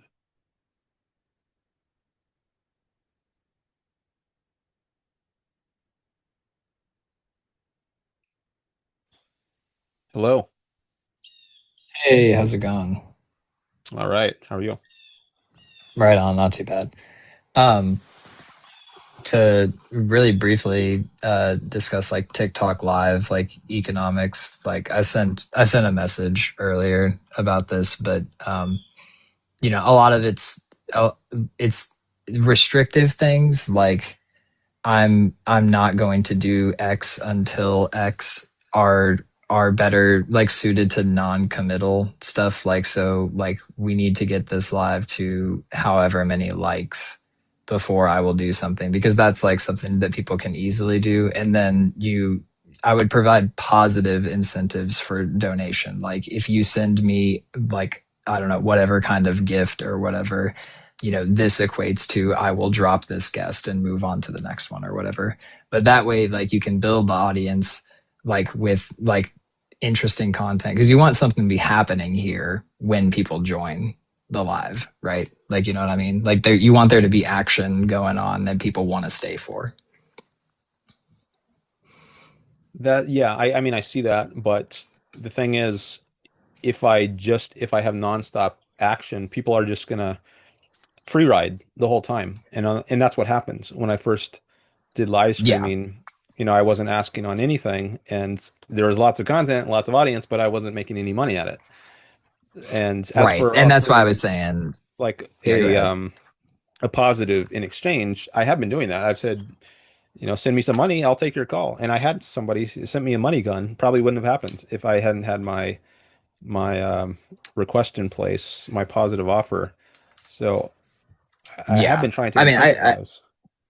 I do get that rationale, but like from my perspective as a viewer, like the call is the action, and like without the action going on when somebody joins, like they're not likely to stay. So the positive like way that you could still get revenue while allowing a bunch of people up is by having stuff like I like donate this or X amount of money or whatever to drop this person. Like when somebody's just going on and on in chats, like bored with the conversation that you're having with the guest or whatever, then they donate to like drop them or something. That way there's still something going on, but you're also like, you know, there's a viable source of like something going. There's an incentive for people to still give money without, you know, uh, Mhm. that other thing. Okay.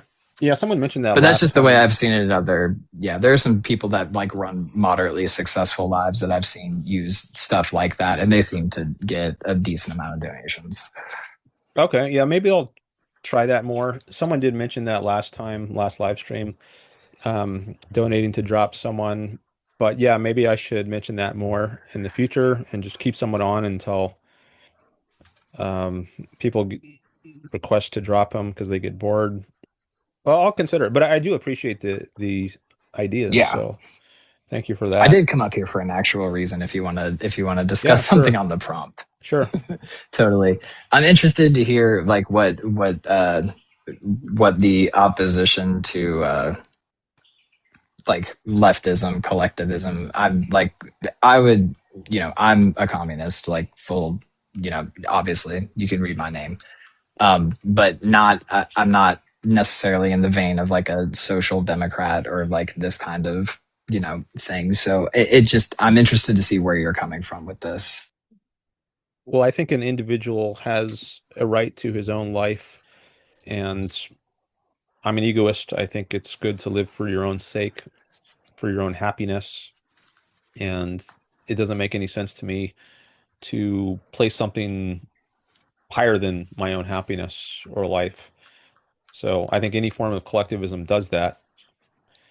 They think something is more important than yourself, and I don't see any reason to accept that. So I could just pause there, and if you want to react to that, go for it. Yeah, yeah, sure. Um, yeah. So I would then question. I understand the principle that you laid out, but if it were to be like just hypothetically, if we were able to demonstrate to you that living in a collectivist society, if you want to refer to it in these terms, produces better outcomes for the individual, including their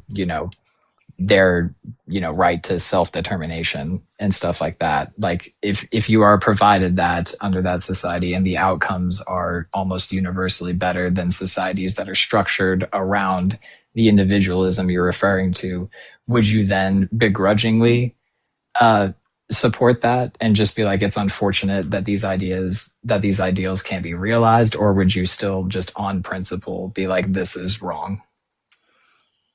Well, if the society is better for me, I would support that type of society. But then I would consider it to be an individualist society because it's geared to it's what best serves my interest as an individual. So I guess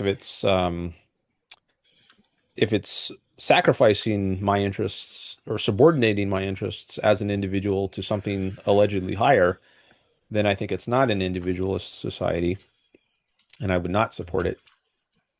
Mhm. Well, I would contend, under the current society that exists, that you live under the subordination of international finance capital. Like the system of capitalism functions with certain predictable features, right? Like the tendency towards monopoly, so on and so forth. So unless are you saying that because you have the capability to be one of those like people that are at the top, that's like that makes it okay? Because it seems to me that the vast majority of people in this society don't have the type of individualist freedom that would be prescribed by something like an individualist society to be like labeled that. Well, you mentioned at the top. I don't think of, and I'm guessing you mean something economic by that, like if you're part of the so-called 1%. I don't think in terms of Sure. amount of wealth when it comes to deciding whether a society is individualist or not. I think in terms of whether individuals are protected from coercion. So whether you're a billionaire or you make four figures, um, you can still be free or not free, right? You can, whether if you're taxed, it doesn't matter whether, how much money you have, you're subject to coercion and you're not free. Okay. So it's not about being at the top in terms of economic as to whether it's individualist or not. It's whether your rights are protected. Okay, I understand what you're saying, but I'm can. So, would you contend that the people that have the most wealth and influence in society don't like have not structured society to their benefit? Have the mo have do the people with most influence have they structured society to their benefit? Um, I don't know. I mean, if you're who has the most wealth? Elon Musk, Jeff Bezos. I guess Well, that I it, mean, actually, I think it's technically like the Rothschilds and a few other families, not like getting down like a weird, anti whatever conspiracy thing. But there are a number of people who are richer than the people on the Forbes 500 who have purchased the title of nobility, and for whatever reason, the Forbes 500 doesn't count those. It's like a weird exception to that, so they don't have to publish their finances, but the people who own like the international banks, like the JP Morgan Chase, like shareholders and so on and so forth. okay. Well, I don't know much about those people, but I mean, you can have, I think in a capitalist society, now the way you understand capitalism may differ a lot from mine because I don't think we have capitalism today. I think we're far from capitalism. I think Yeah, I think sometimes, that'd be a disagreement. yeah, sometimes people say we're in late stage capitalism. I don't think that's right. Um, I don't think there is such a thing. And maybe Well, we can, Marxists call it imperialism, okay. the highest Yeah, stage of so capitalism. I don't I don't know if we're what the best most productive direction to go here is. Like, should we talk about what capitalism is? I like to discuss what fundamental differences we have, and I think the issue of individualism versus collectivism Sure.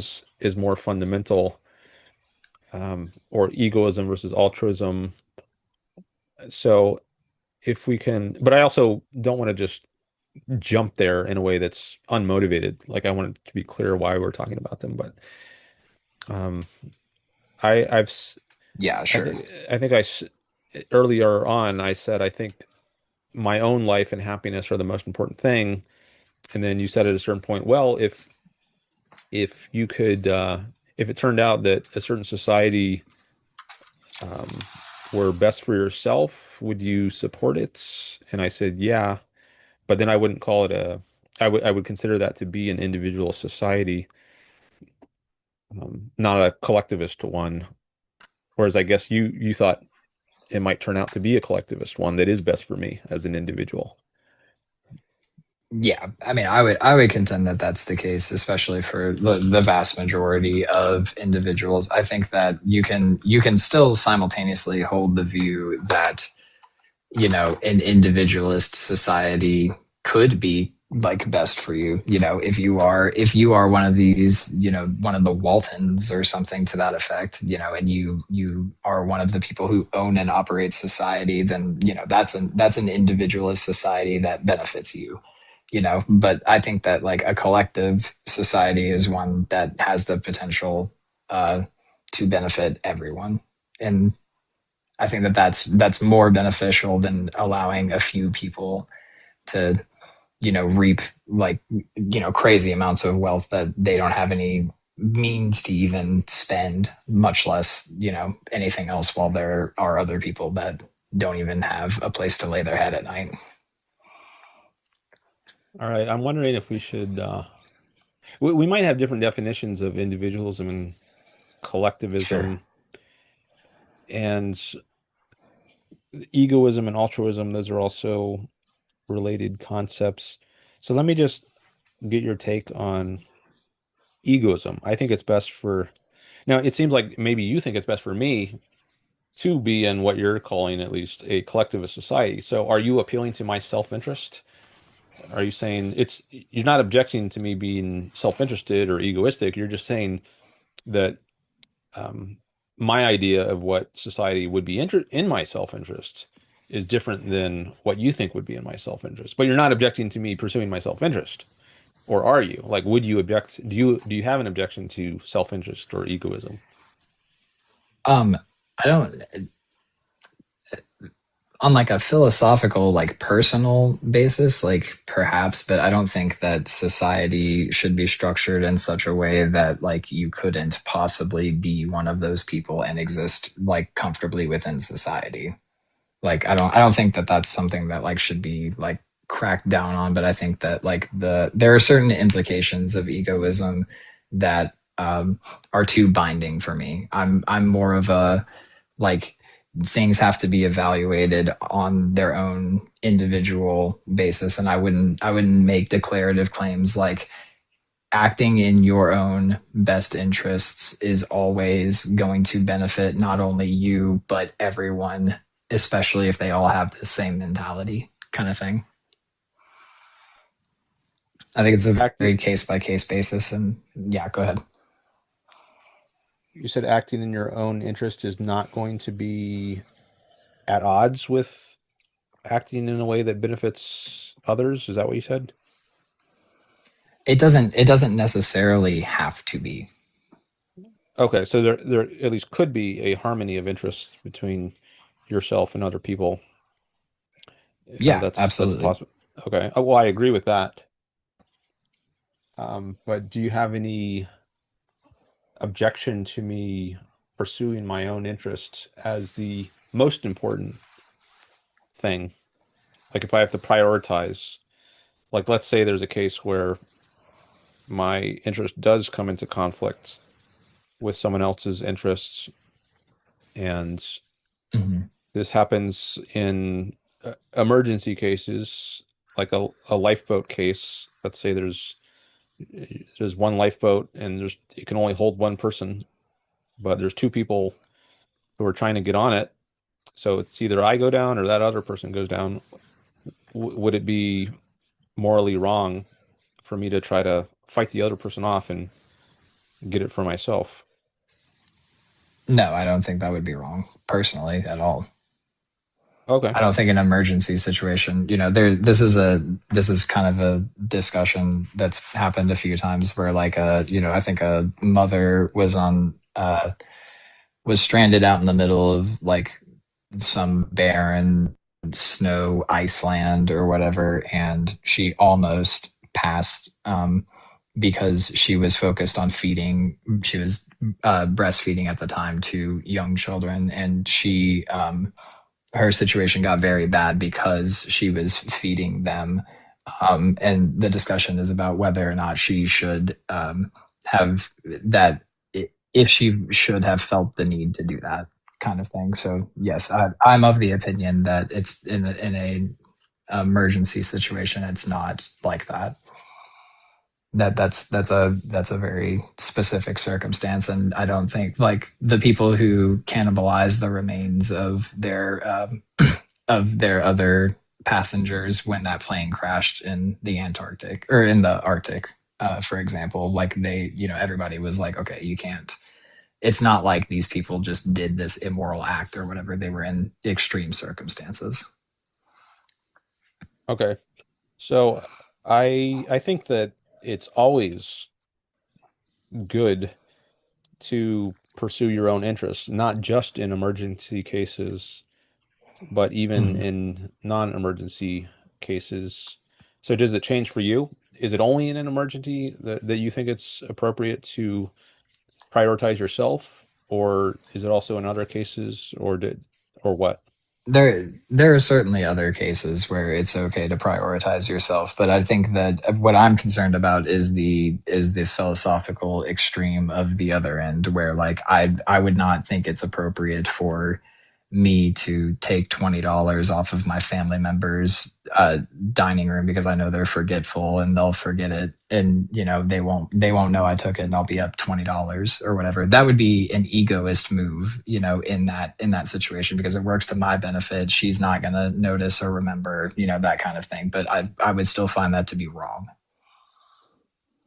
Okay, let me make sure I understand the example. So someone has left, a family member has left $20 on a dining room table, and you come by and you could swipe it, but you think it would be wrong to do that.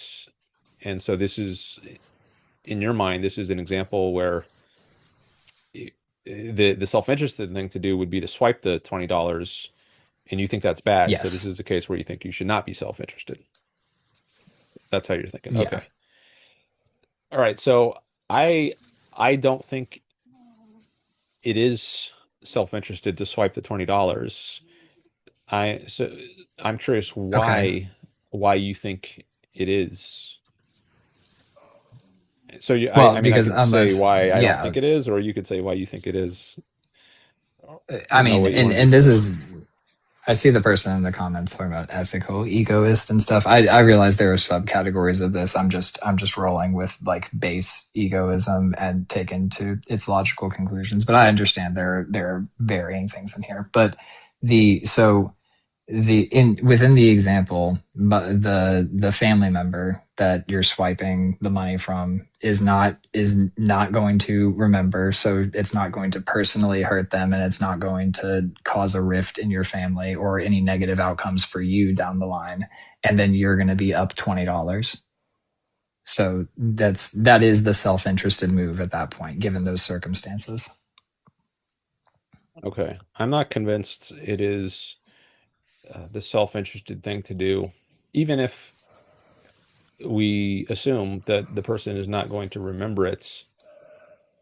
I think in your own minds that you do know in your own minds that you've done this, even if the other person doesn't, and you have to Mhm. carry that around with you, that you have taken something which rightfully belongs to someone else.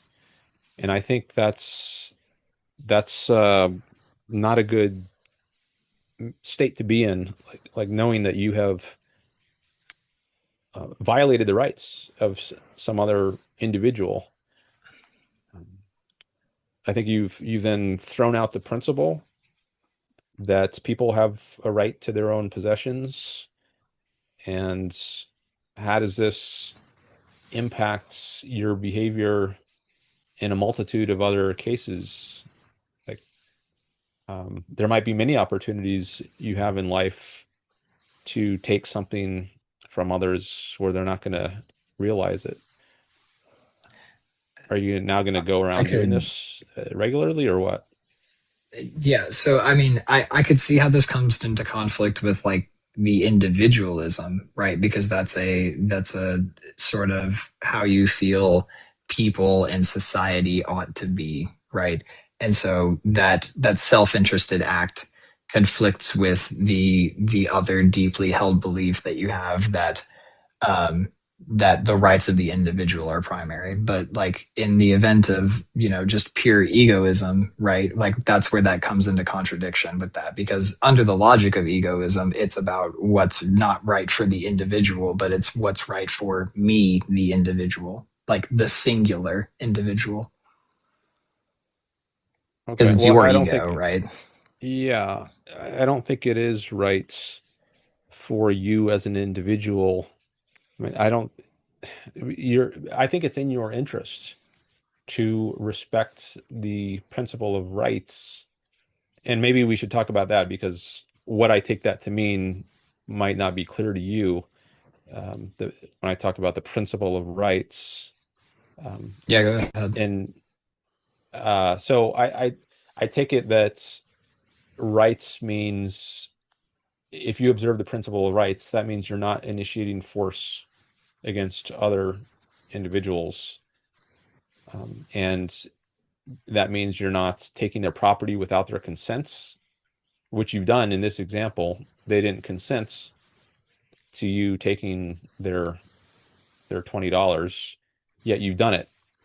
So I think that's when you're overriding someone else's um, consent, taking their property without their consent. I think that's a violation of that person's rights. So that's why I think you're not observing the principle of rights when you take their money. And it is a Yeah. this applies to so many scenarios you might be in. Maybe you're in a convenience store, 7-Eleven, and you could swipe a pack of gum and you're not going to get caught. So should you do it in that case? And there's a million other cases. Um, Let me just stop there and see if you want to say something. Yeah, I mean, I understand that, but like the whole the principle of rights thing isn't derived from your egoism, is it? It's derived from your It is. individualism, correct? Oh no, it's from egoism? Well, it's from both.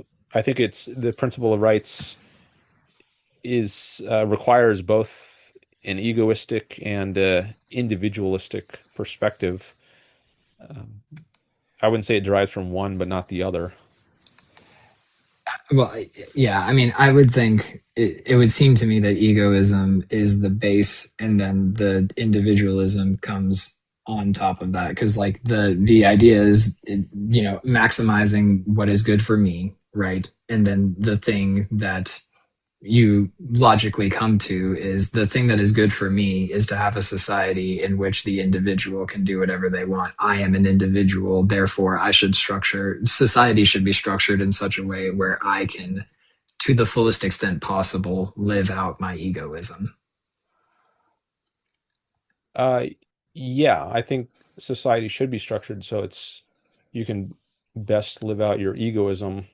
But I think what that society looks like is a society in which there is a principle of rights, which recognizes that everyone is doing this. Everyone is pursuing their self-interest, but Right. everyone's Yeah. self-interest can best be achieved if they do not override each other's voluntary consents, if they don't force each other. Yeah. I think I that think is this, yeah, go ahead. yeah. I think that that's like kind of the point that I'm trying to highlight, is that the ultimate aims or the greatest flourishment of egoism that can exist in the real world is, in your estimation, by adhering to a system that technically restricts egoism a little bit, because it requires you to participate in this.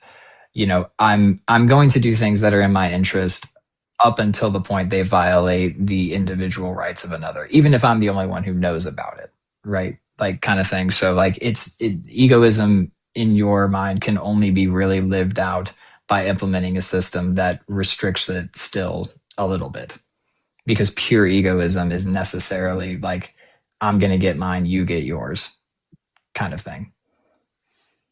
I wouldn't put it that way. I don't think rights restrict egoism. I think it enables egoism. So I don't take egoism to mean you can do whatever you want. You can act on whatever irrational whim you have in whatever unprincipled way you would like. That's not how I think of egoism. So I don't see rights as getting in the way of egoism. I think of rights as clearing the way for egoism. Like if we didn't have this principle, then I think you would be more subject to um, things impeding your ability to pursue your own life and your own happiness. Right. So I assume you're not like an ANCAP in that case. Correct. Like, you think there needs to be some structure there to like secure the individual rights. Yeah, I think there should be a government to protect individuals' rights. Okay. I think I do grasp where you're coming from on this. And yeah, I get what we're saying. Um, yeah, I mean, I think that where I would have issue, um, is more about what society we currently exist in versus the alternative. And how you could be self-interested and maximize your ability to do whatever you want to do in a society that's not um, I don't know, late stage capitalism, imperialism, whatever you want to call it. You're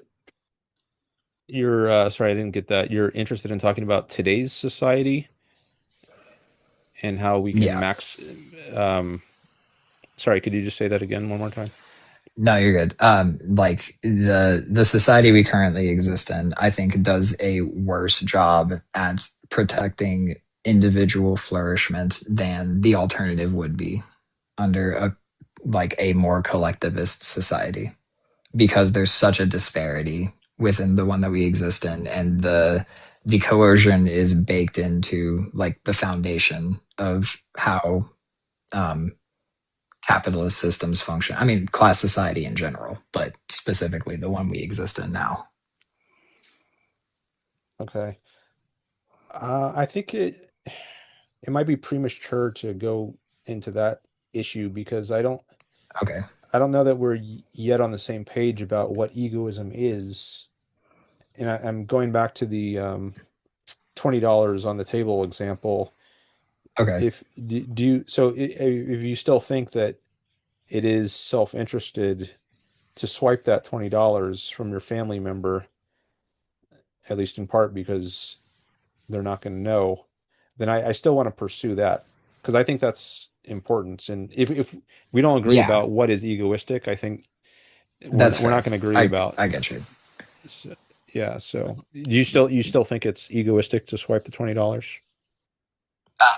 I do, and the reason why is I would say any guilt or bad feelings that come as a result of that are can vary from person to person on that. I think that that's not the fact that you have the capacity to feel that kind of guilt is in spite of the egoism of it all, as far as I understand. If you're acting self-interestedly, you're not going to be feeling guilty for what to you amounts to a victimless crime. They don't need the $20.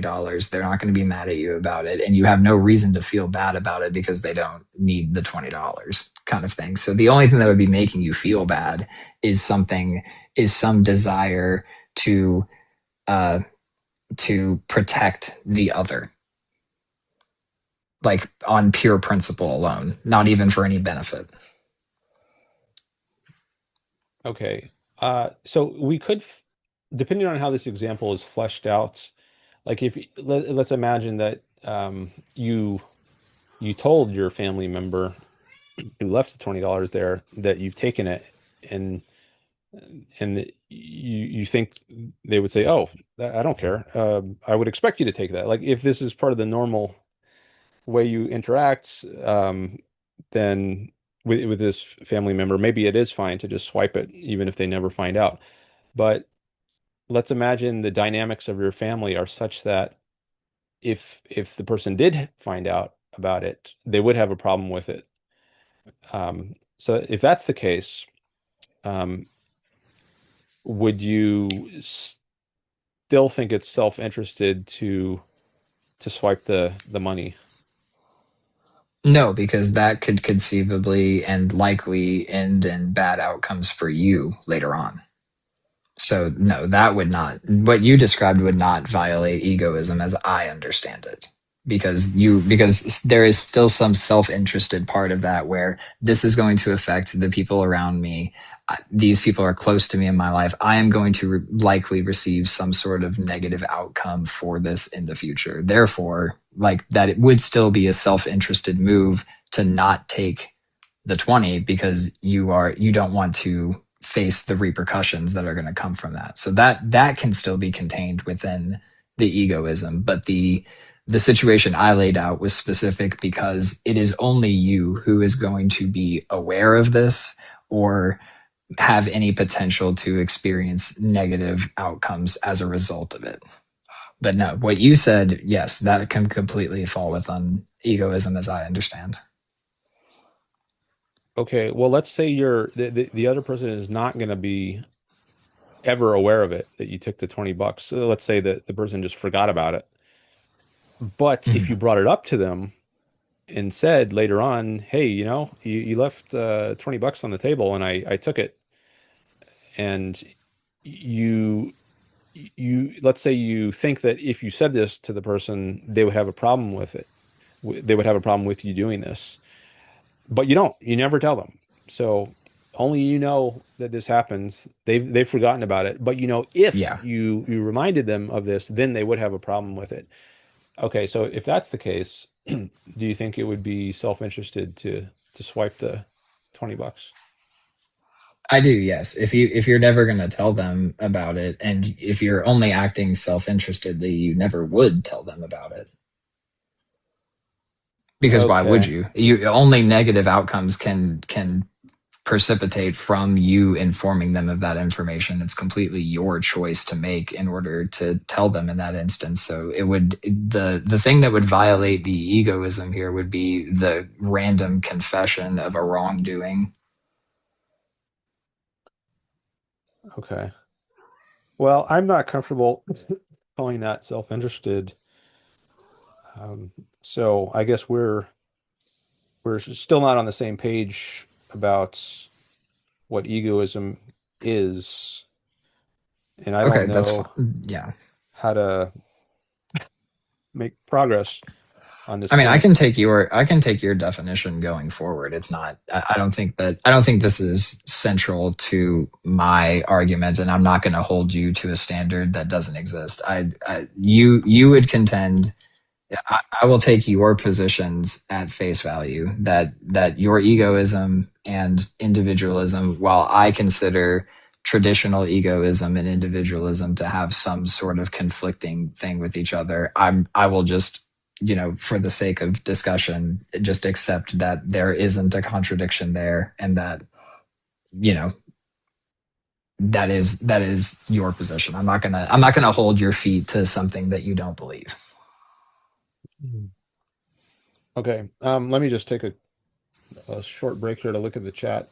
So I see that we've now got 6 people here, which I think is fewer than when we started the call. So now maybe it would be Yeah, even I'm a bit fewer if long-winded, so it's probably me. no, well, I don't know what it is. Maybe there would be 2 people if you weren't here. So it's hard to understand what is causing the number to go up or down. But I'm just noting the record here for the record, what's going on. So I guess the the idea that always having something for people to engage with when they're here is not necessarily going to increase the audience. Now, I haven't put up the what you suggested before, which was if you want me to end the call, you can offer me some money to do that. Maybe I should put that out there. Yeah, So if, see, yeah, maybe we would have had $300 in the bank by now to drop me. all right, well, let me put that out there. So if anyone out there wants me to end the call, then offer me something, at least let's say $1. Send me $1 worth of stuff. I'm at $2.35 right now on TikTok. So you can either send me TikTok gifts or PayPal, and that will tell me to drop the call. Mike says That'll you be got to the do end of me. $5. Well, I'm not going that ex I'm not being that expensive right now because I think that might be too much, more than people are willing to pay for. The market changes. Yeah, I have to It adjust my fluctuates depending on the time of prices. day. Yeah, I got to adjust my prices to the amount of demand that's out there. All right. So let's see. Back to you How do you said define you're capitalism? okay. Well, I guess we can go to that at least for a I thought that moment. was the next point on this anyway. Well, no, I was gonna try to stick with egoism and um, Oh, okay, sure. but you said you were happy to grant my something. my Yeah, understanding your of this. definitions of egoism and individualism.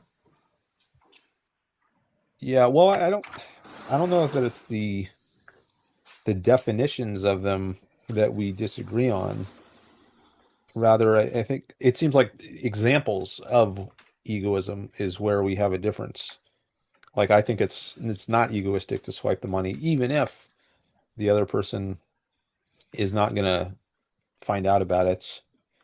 Um, Yeah. I mean, I it, can walk it back to like, just precluding all things that are just maniacally evil that, that's just a hypothetical for the sake of conversation. I don't think people find themselves in that situation very often. So I was just curious about how you felt about that subject, but I recognize that like that's not a meaningful like this happens all the time kind of thing, and that people with this ideology are likely to go run around and do this or anything. So I mean, it's just precluding all like acts of like random self-interested screwing over of other people in order for you to get ahead. Would that be a fair qualitative or qualifier for that? well, I think there's so if the idea is you're willing to go along with the idea that egoism precludes heinous acts like murder and grape,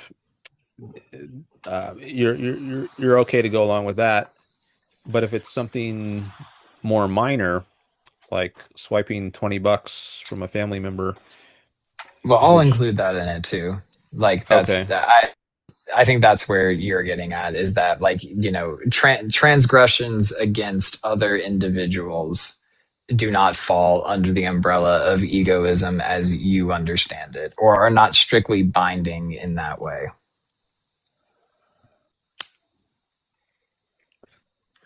okay. I don't know if I want to just assume that though and like grant it and have you just grant it rather than me actually be able to demonstrate it. Um, Okay. because I think that's really important to actually be able to demonstrate that. I don't know if I can, but maybe I should at least try.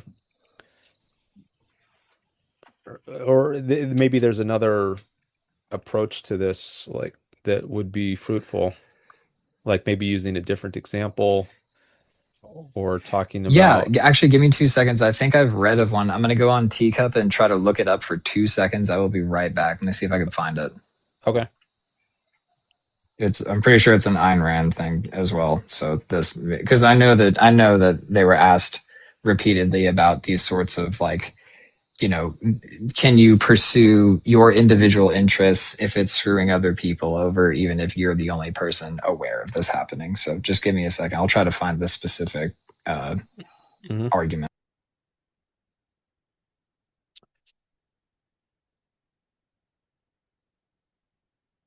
All right. We got 6 people here.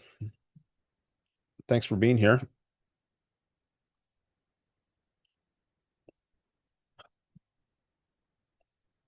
Shoot, I'm losing connection, says Comradical.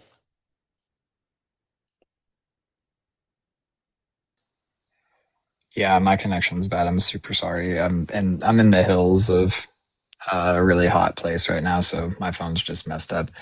Yeah, so the it does specify that that Ayn Rand believes that the direct exploitation of other individuals is not does not fall under this egoism. I wasn't able to find the specific and he was asked the question with the metaphor though.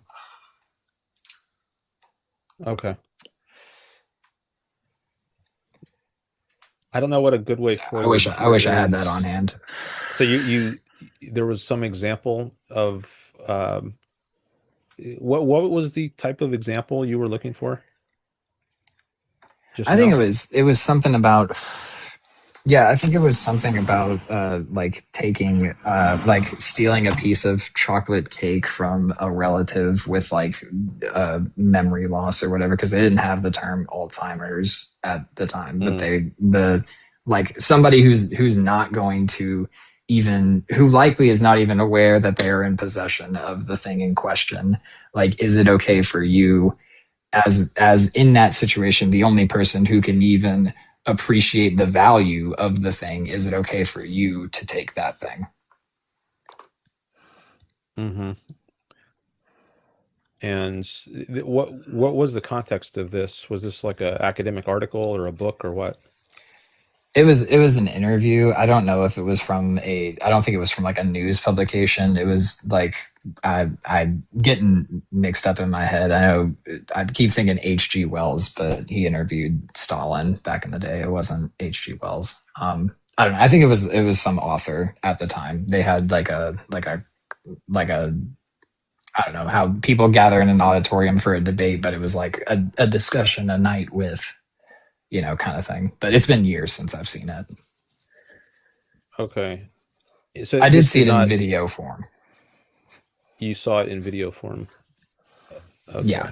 Okay. So this did not involve Ayn Rand, this video. She was not in the video. Okay. Which, no, no, no. It was an interview of, like, it was a video of her being interviewed on a stage with another guy with a microphone sitting across from each other in chairs. Oh, okay. So she was asked about this example, and then she said Yes. it would not be, she said it would not be self-interested to take this thing, like the chocolate cake, from the person with Alzheimer's, even though they wouldn't know about it. I don't recall her answer. I just recall I recalled the question. I actually don't know how she answered that, but based on what I just looked up and her what other people ascribe to her definition of egoism, that would not be okay. That violating, so I can only assume that she said no to that question. But I thought the question was interesting for people that subscribe to egoism in general. Hmm. Okay. Like, what is self-interest is like the Yeah. question that's being asked. Yeah. So so you and I come down differently on that sort of case. Um, you think it would be self-interested to take the cake um, from the Alzheimer's person, if we assume that the cake belongs to them, but they wouldn't remember it belongs to them. Okay. Yeah, I don't know Right. how to argue for that though, at least beyond what I've already said. Yeah, I mean, I just think the self in the it in the event that you decide it's wrong to take that thing, then that to me is suspending your um your self-interest when the parameters are such that you are the only person who stands to have any benefit, in that. Then I think that in a purely self-interested worldview, you take the thing. However, I think most people don't take the thing because they aren't primarily, or not primarily, but they aren't exclusively self-interested. They have connections to these people in their lives, and they care about them, and they want them to do good, in even if it doesn't mean that they themselves are going to benefit from it at all. Okay. So I'm wondering if we should talk about principles, so, and whether what they are and whether it's good to adhere to them. So I think the reason I think it's not good to take the cake is at least partly because it's a violation of living on principle. And Mhm. what that means is something we could go into. But maybe I should just ask you, does this sound like a very foreign thing? Like, have you ever heard of this idea of living on principle? And or is this totally new?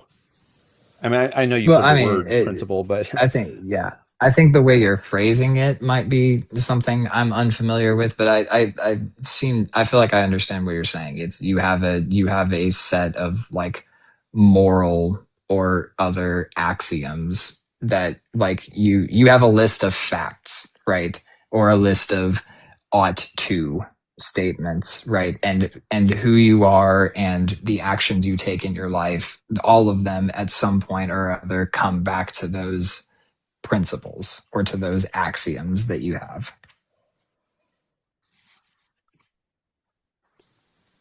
okay. Like a So set of rules to live your life by. yeah, um, that's that's at least part of what I mean by living by principle. I don't know if I would use the term rules, but maybe it's not worth Yeah, sure. haggling Principle is over fine. that. Um, so Yeah, I we won't guess say rules. We'll say ideals to strive to. I think principles are similar to concepts. That's another rich term, concepts. So,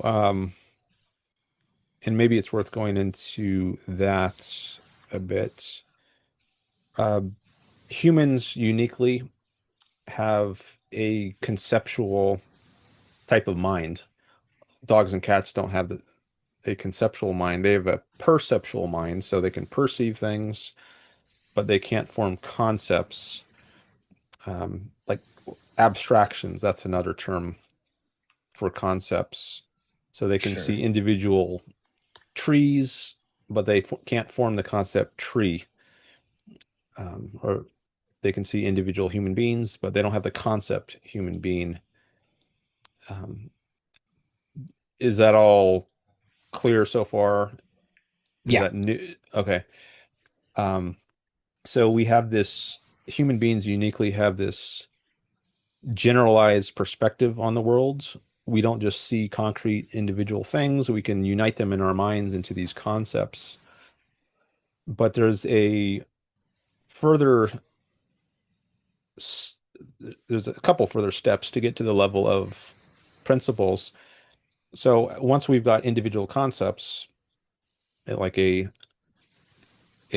a child has learned the concept man, and let's say they've got the concept tall, and now they can put those concepts together and form a sentence. Say that man is tall. So, Hmm. or that dog has a tail, right? Once they have the concept dog and the concept tail, they can construct sentences. But these are just statements about particular things. This man is tall, this dog has a tail. But now, later in one's cognitive development, one can generalize. So let's say the child observes many dogs with tails, and then Fido has a tail, Lassie has a tail, Rover has a tail, and then the child generalizes and says all dogs have tails. Now, Right. now it's at a new kind of level cognitively. It's formed a generalization. I don't know if it'd be right yet to say it's formed a principle about dogs, or if a principle is just a certain type of generalization. But anyways, I'm just trying to illustrate what a principle it is, Yeah. by giving an example of one, or at least something in the neighborhood of a principle. And so I think when we're talking about ethics, it's it's good to do this. So instead of just taking each case we confront as a completely new sort of case, we form principles. Let's take maybe honesty is a good one. So um, Okay. let's say you lie, and then there are bad consequences as a result of lying. Maybe you get in trouble with your parents, and um, they punish you. they ground you in your room for a while, and then maybe you lie a few more times and there are more bad consequences. And then having had all these experiences, you adopt the principle lying is bad because it always has these negative consequences. And then Mhm. let's say once you form this principle or rule, I'm not sure what to call it, the next time you encounter an opportunity to lie, you'll think back using your principle and you'll say, oh, actually, I've by this stage in my life, I have reached the principle that it's bad to lie. And so I'm now going to apply that to this new situation I'm confronting. And I'm just not going to lie in this case because it's always had bad consequences in the past. So I think that is a case where one is, or at least it's in the neighborhood of what I would call living by principle. You're no Mhm. longer taking each new case you confront in as an isolated event. You are bringing to bear on the new case you confront some knowledge that you have acquired from previous cases. You're bringing that knowledge to bear on the new case, and that's what I'm calling acting on principle. And I Mhm. think we need to do that as human beings. If we don't learn from the past, if we can't sum up all the individual concrete experiences we have and then bring that knowledge to bear on new cases, then we're just like newborns. Every time we confront something, we're confronting it completely fresh, completely anew, and we're no better off now than we were as newborns, right? It's just a new case. So what we have to use Mhm. principles in order to progress in our ability to deal with things in the world. And since I've been talking for a long time, let me just stop there and see what you think. Yeah. Sure. So the I did there was a difference in understanding of what you meant by living by principles. You do specifically you're referring to using accounting for uh, and learning from the past. Now, I have a couple of questions about that I will get to. As far as and it's related to this. So, when you laid out the principle for understanding that lying is wrong, to me, the way that it was described doesn't result in lying is wrong. It results in I don't want to be caught lying, right? Because you haven't, I think only through being lied to yourself and being on the receiving end of that kind of thing would you then come to a conclusion like lying is wrong.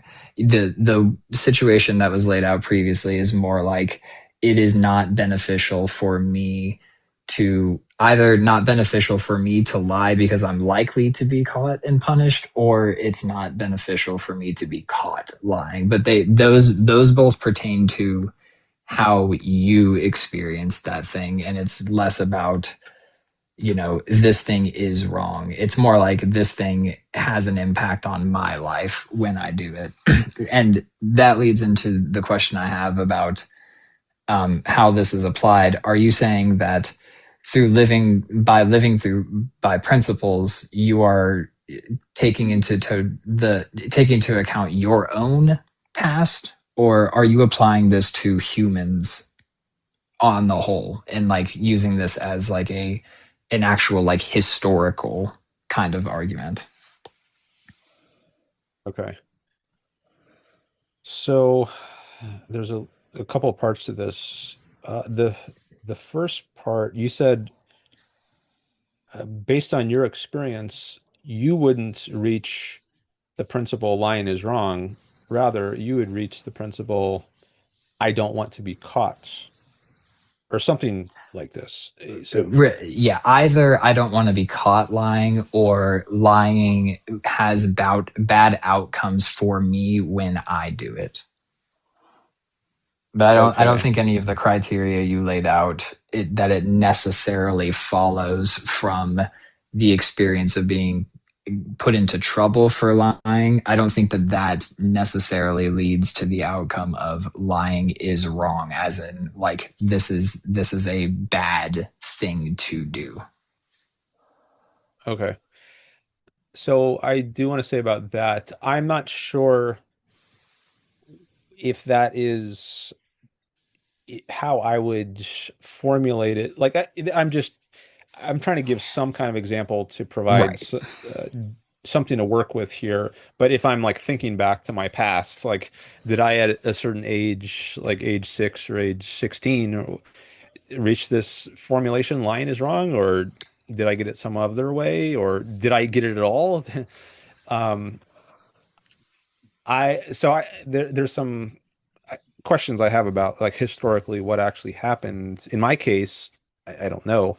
Um, but let me also say that I don't think it's true, actually, that lying is always wrong. So I wouldn't, at least right now, I wouldn't say that is a principle of mine. So I think it Mhm. is appropriate to But it's an lie. example of a principle. I get you were just trying to Well, highlight what principles are. yeah, I'm trying to get some example of a principle just so we have something to work with. It's Right. concrete, a concrete example of a principle, or at least something in the neighborhood of a principle. So, but we might want to refine that. I might want to refine this statement, lying is wrong. Now, here's a different sort of formulation of it, which I am more comfortable with. So, sometimes it's good to lie. Like if classic example, Nazis ask you, "Are you hiding any Jews in the attic?" And I think it's appropriate to lie to them. There's no obligation to tell them the truth. There, I think lying is good.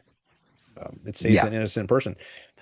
But I would subscribe to this, which I think is a better candidate for something I would always want to adhere to, which is honesty is good.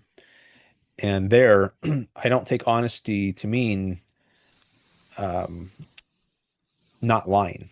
What I take it to mean, and I get this from Rand, is um, honesty is not faking reality, or another way to put it is not pretending things are other than they are.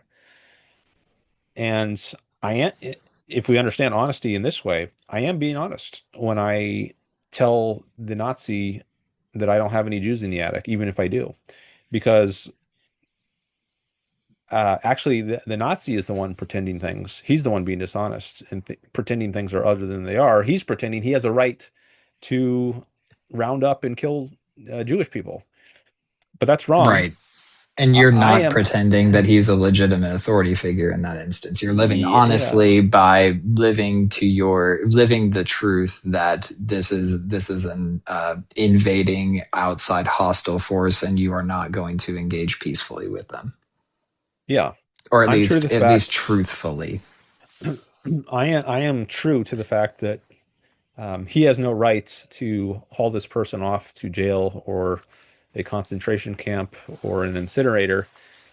He's the one at war with the facts about people's rights. I am observing the fact that Jews have rights to their own lives.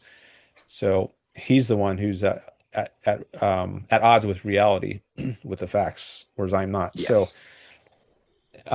I so I think this is a good candidate for a principle, which I would say is good in all contexts. It's never good to fake reality, to pretend things are other than they are. And so I don't know Sure, how I can that. get behind that. Okay, so that's interesting. Let me get another cop drop here. I mean that's a Marx quote right there. The communists disdain to hide their aims.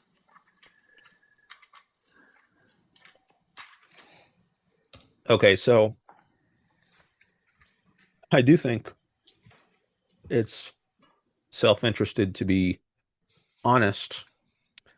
Now, maybe it's worth trying to revisit the $20 example and seeing if like talking about it in light of what was just said about honesty. So I think you Sure. would be pretending things are other than they are if you swipe the $20 from your family member Oh, who, yes, I agree. But I would still say that to adhere to the principle that I should always live honestly, quote unquote, that if you are truly exclusively self-interested, the honest way to live would be according to maximizing your benefit at all times, as long as there's the repercussions are, as long as it's not a net loss when it comes to repercussions. So that, like, living honestly, that's going to vary from individual to individual, because that speaks to them living the truth of who they are as a person. And when you are exclusively self-interested, or like the raw extreme version of that, then yeah, you're going to take the $20, and that's you living your honest truth by maximizing what you're getting out of the world. okay, so you think the honest thing to do is to swipe the $20? For the self-ascribed like concrete egoist, I would say so. But that's only for that individual. To honestly, it wouldn't be for somebody that doesn't hold those specific values. Of course, I think what living honestly would change between who you're talking about. But under the context of pure egoism, that person in their self-interested nature would take that 20. And that would be them living honestly. All right, I'm not clear on that. So I don't think it is honest to take the $20 because I think that you're you're pretending you have a right to something I don't think you do have a right to. I think it rightfully belongs to someone other than you. So I think there I is agree. some, I agree with you completely. But I think that if you're purely self-interested, the rational, the thing that is consistent with that to do is to have morality and values that vary based on where you are and like what you have available to you as far as options. Living honestly could be, passionately espousing individual rights on a stage in front of other people, because it ultimately makes you look good. It potentially makes you money, so on and so forth. But behind closed doors, when you're the only one who benefits, it benefits you on a self-interested way to have your morality as something that you can, shift at your whim.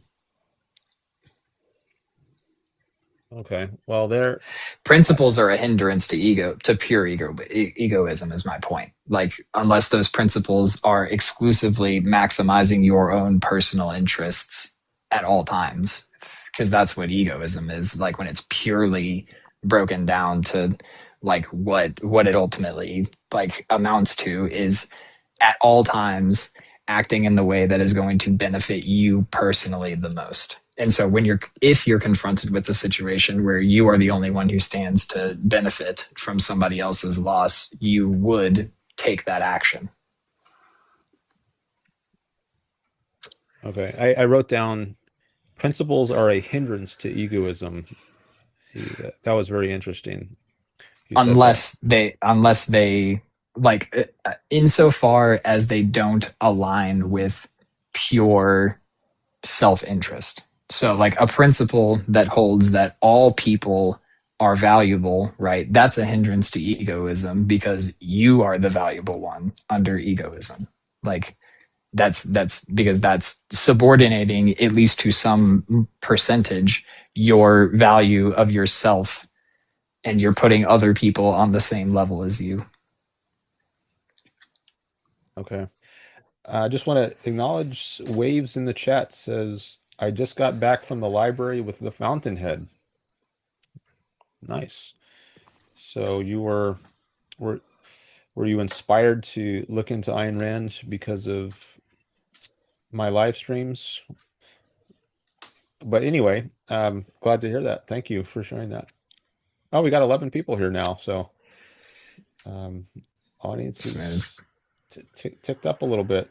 Let me look at my viewer list here, see who we got here. Okay. All right, so principles are a hindrance to egoism, and then you added to that something. So I don't think of principles as a hindrance. I see them as a means of being egoistic, just like I do with concepts. We talked about concepts earlier. Like without concepts, we would be on the level of animals. Sure. Um, so I wonder if you would also say concepts are a hindrance to egoism. If No, not, I wouldn't.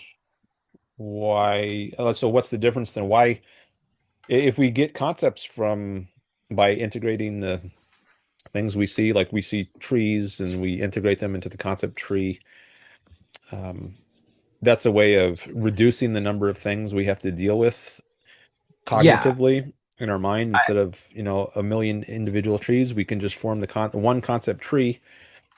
Um, Principles are also like this. Instead of having to think back, oh, what happens 10 years ago when I was dishonest? And what happened 8 years ago when I was dishonest? What happened 3 years ago?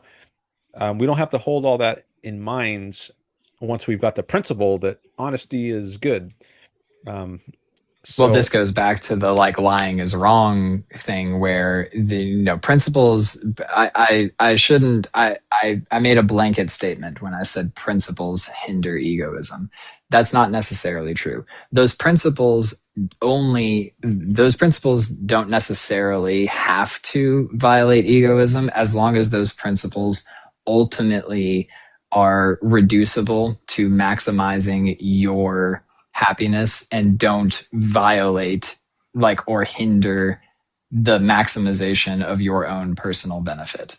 So like you could have the principle that it's not good for me to get caught lying because in my personal experience, being caught lying doesn't end well for me, right? Because that ultimately reduces down to you and your self interest, right? But to say that nobody should lie, well, then that gets into an issue where you're preventing yourself from being able to lie when it's going to benefit you, and that is necessarily rolling back your self-interest for the sake of popularizing a certain mindset within a populace that is going to work out that way. I think the truly consistent thing to do for the pure egoist is to espouse this individualist sort of like principle based thing like you're doing, but like if you were to secretly turn off the live and rub your hands together and then go do all of the bad things that we've referred to, as long as you're not going to get caught, that's like, I think being a hypocrite would be in the best interests of a pure egoist, because they want to seem likable, they want to seem personable, they want to seem like somebody people like and want to be around, and it's going to benefit them in some way. But really, the self-interested person is out for their own personal gain exclusively. And I understand that you feel that if everybody adopts this mentality, that these sorts of things can harmonize or whatever, but that gets a little bit further into the discussion. okay. So you said the principle not good, it's not good to get caught lying is what you would come up with rather than something else. I don't know if I heard you correctly or I'm remembering correctly what you said, but Yeah, if I was a pure egoist, the principle would not be it's bad to lie as a blanket concept, but that it's bad yeah. for me to get caught lying. Okay, well, I agree that it's bad to lie is not a good principle. And I gave the example of lying to Nazis about whether you have Jews in the attic to illustrate why. Right. I think it's not. But if the principle is, if we don't formulate it in terms of lying, if Mhm. we formulate it in terms of honesty, then I think it's more plausible that it's something one should, that it's self-interested to always adhere to it. So if we Yeah, we understand can take the honesty, honesty argument. okay, Sure. yeah. So just to reiterate for anyone who is joining recently, I said that honesty, as Rand understands it, is not faking reality or not pretending things are other than they are. And I think that's always good to do, to never fake reality, never pretend facts are other than they are. So now, and that's a principle that I think is self-interested, and it's not a hindrance. I don't think it's a hindrance to egoism to always follow that principle. But And I agree that it's not that it doesn't violate egoism to follow the principle of honesty, but I think the concept of honesty is what we get into because recognizing the truth of things and not believing falsehoods or tricking yourself into believing falsehoods, that's about what you believe on a personal level. That doesn't preclude you, for example, from going out and lying to other people and presenting yourself to others as something you're not, because to understand the truth of the world, it could be the case that it's the most beneficial for you to say one thing when you're out in the public eye and then reap the benefits of the opposite in private, kind of thing. So that would still be living honestly. That would be you making an accurate assessment of the world and structuring your life in a way that is congruent with the truth of the world as you experience it. So I think adhering to the principle of honesty is, like we said, or like I said earlier, the going to depend entirely on the individual. And if that individual is a pure egoist, you can have that principle and still be that. But what honesty is to you is going to be different from other people. so you Unless think you're saying there's an it's objective reality that we're all refer like there's an objective honesty, like truth of the world that we're all aspiring to, that exists outside of us. okay. Well, let's see. Objective reality. Maybe we can come back to that. But Yeah, let me sorry. just make sure I understand. Your On your view, it's self-interested to preach honesty and maybe even actually be honest, but to act in a different sort of way, like when you're like make people think you're honest, but you're actually not. So, Right. Like, for example, I'll bring it to a real life example, right? Like Candace Owens, right? Candace Owens is somebody who makes a lot of money currently by saying things like, I've never experienced racism, while being somebody who sued her college, or at least her college professor, for racism, right? So there's a contradiction in those two statements, but that's what benefits her the most because it makes her a ton of money, and it benefited her when she took the action of suing them for racial discrimination. So that's how you can live in this contradiction and, like, say one thing out in public and then be the opposite in private, or be just doing all of this for money and attention. We don't know that that's even what she actually believes. Um, like the concept of grifters, basically. I think they can exist while adhering to this concept of honesty as you describe it, because they're just looking at the world saying, look, this is what the situation is, and I'm going to benefit the most if I take these actions, regardless of how it's going to help people around me, because I am personally going to get rich off this, you know. And so me being a hypocrite is secondary to that. okay. I don't think Candace Owens is acting in a self-interested way. Even if she is acting in a way that gets her a lot of money, I don't think money is the most important thing in life. If you lose your self-respect as in the process of getting a lot of money, which I think she has to do if she's living the way she is and peddling conspiracy theories or whatever nonsense. Mhm. Um, I don't think she can really respect herself. And even if she does get rich by doing this, I don't think she's acting in a self-interested way because I think she's acting in this way at the price of her self-respect, at the price of her self-esteem. And without those, I don't think you can be happy, which is the most important thing in my view. So I don't think it is Mhm. self-interested.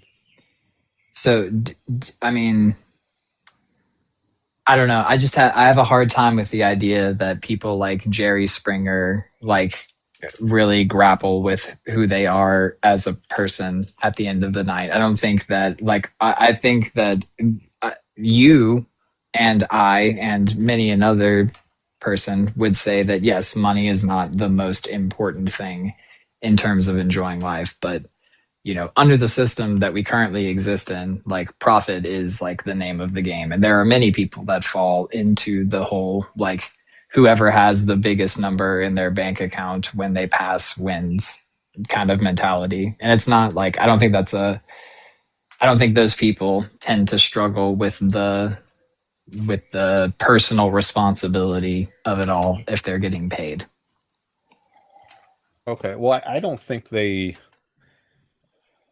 I don't think people like Candace Owens are are happy. And I think that like I don't know what kind of struggle they might experience, but I'm I don't believe that they are content they're in their souls, in their own mind. I don't think they are at peace with who they are.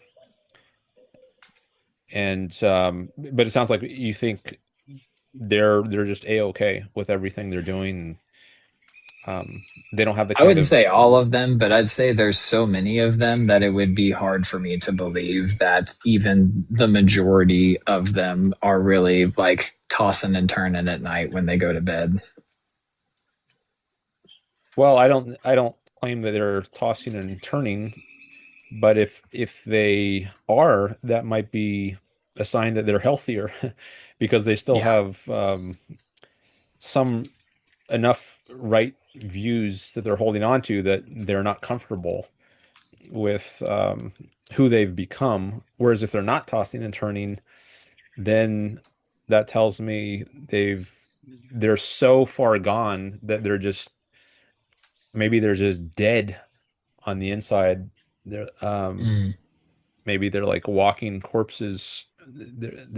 And they're so corrupted that it doesn't even bother them anymore. But I think that's a very bad state to be in. Yeah. I mean, it's a question I struggle with as well. Like how legit are some of these people? Like could it honestly, because you often run into the case where they say things that just flies so much in the face of reality that you're like, well, they couldn't possibly believe this. And if you conclude that they couldn't possibly believe this thing, then the only logical justification is they're saying this because this is their job to make money. They don't even believe this, but they're doing it for a paycheck kind of thing. So I don't know. I don't know whether to call them evil because they genuinely hold the beliefs they do, or if the position should be that uh, they're just slaves to the paycheck, you know. Okay. Well, I don't think I don't think I'm doubtful Candace. I'm not very familiar with her, but from what little I've seen, I'm doubtful she actually holds the beliefs that she espouses. Um, and yeah, so I don't think she can really respect herself. Um, but I guess maybe what's more important here is whether you could respect yourself. And I mean, ultimately, you only have your own experience to go on, and you can Yeah. extrapolate from your own experience to other people. And I think, well, I couldn't really be happy if I acted in the kind of way that Candace acts, and she's a human being like I am. She's not like some other species. So if I'm going to Sure, but suffer, yeah, I think the issue there is that I don't think that people, I completely reject almost every version of evolutionary psychology. Like I firmly believe that who we are and what we are is dictated by our material conditions. That our surroundings growing up are what shape us personality wise into into the people we become. And that's, that continues through life. And then you can, with that knowledge, you can impact the world that influences you. And then that's sort of an exercise of free will. But anyway, in that whole vein, I don't feel comfortable ascribing my personal feelings on issues like that about what it means to be a good person and stuff. I don't think I can in good conscience apply that to other people because I don't know their situation. And I know for a fact that there are people who grow up very differently than me that have almost completely opposite viewpoints as I do. okay. I wish that I could assume that Candace Owens has the same general thought process and understanding of, the world that I do that would lead to the guilt that I think that she should feel. But, I don't I, I really don't see that why I would believe that that's the case. All right. Well, I think it's less important to be able to attribute how you would feel to how someone else would feel than it is to know how you would feel. Because I mean, I think you're the most important person for you. Mhm. So, I mean, I wouldn't um, be okay with it personally. If you're asking me the question, I'm not a grifter. I have a bunch of tattoos. I'm openly a communist. The I could only be the way that I am in pursuit of what I find to be true, and all of that other stuff. So no, I could not sell out my ideals for a paycheck. That's something that I could not do personally. okay. But you think maybe somebody else would be perfectly happy in their own minds, in their own Oh yeah, souls. there are Yeah. many. There are many a person who are on record as saying as much. There are people that join the military,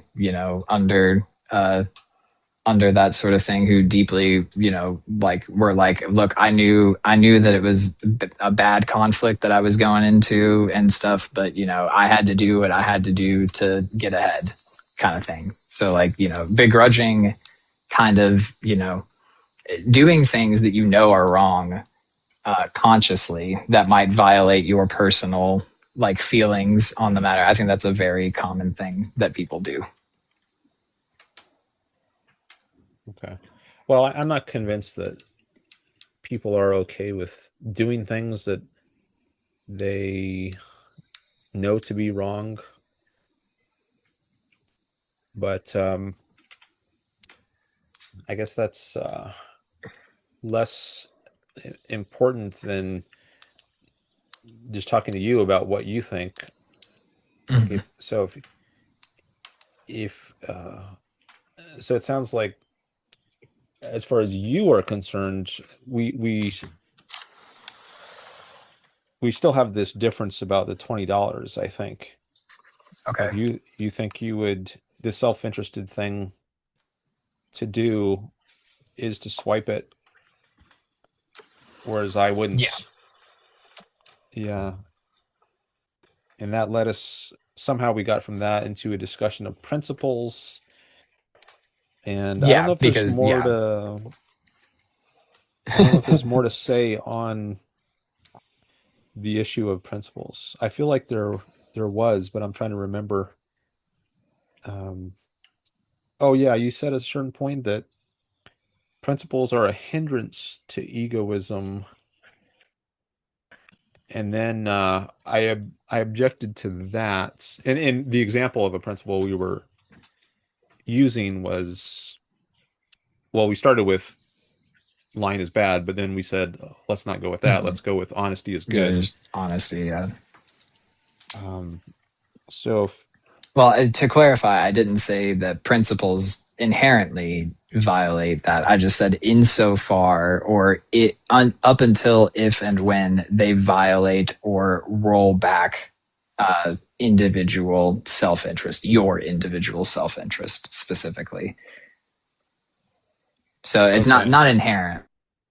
Principles are like that, but just if you have a principle that requires that you don't take an action that is the most beneficial to you in a given moment, then that inherently is coming into some sort of conflict with egoism, even if it is the thing that facilitates um, egoism even being possible in the real world in the first place is by having these restrictions. Those restrictions still are what they are, kind of thing. I'm not clear on why a principle, if it's properly formulated, would ever come into conflict with egoism. Like if you formulate the principle as lying is bad, well, I can see how that would come into conflict with egoism through the example of Right. like telling truth to the Nazis. But if you formulate it correctly, and I think honesty is good is a better formulation, then I don't see how the principle could conflict with egoism. Now, maybe I'm just It doesn't.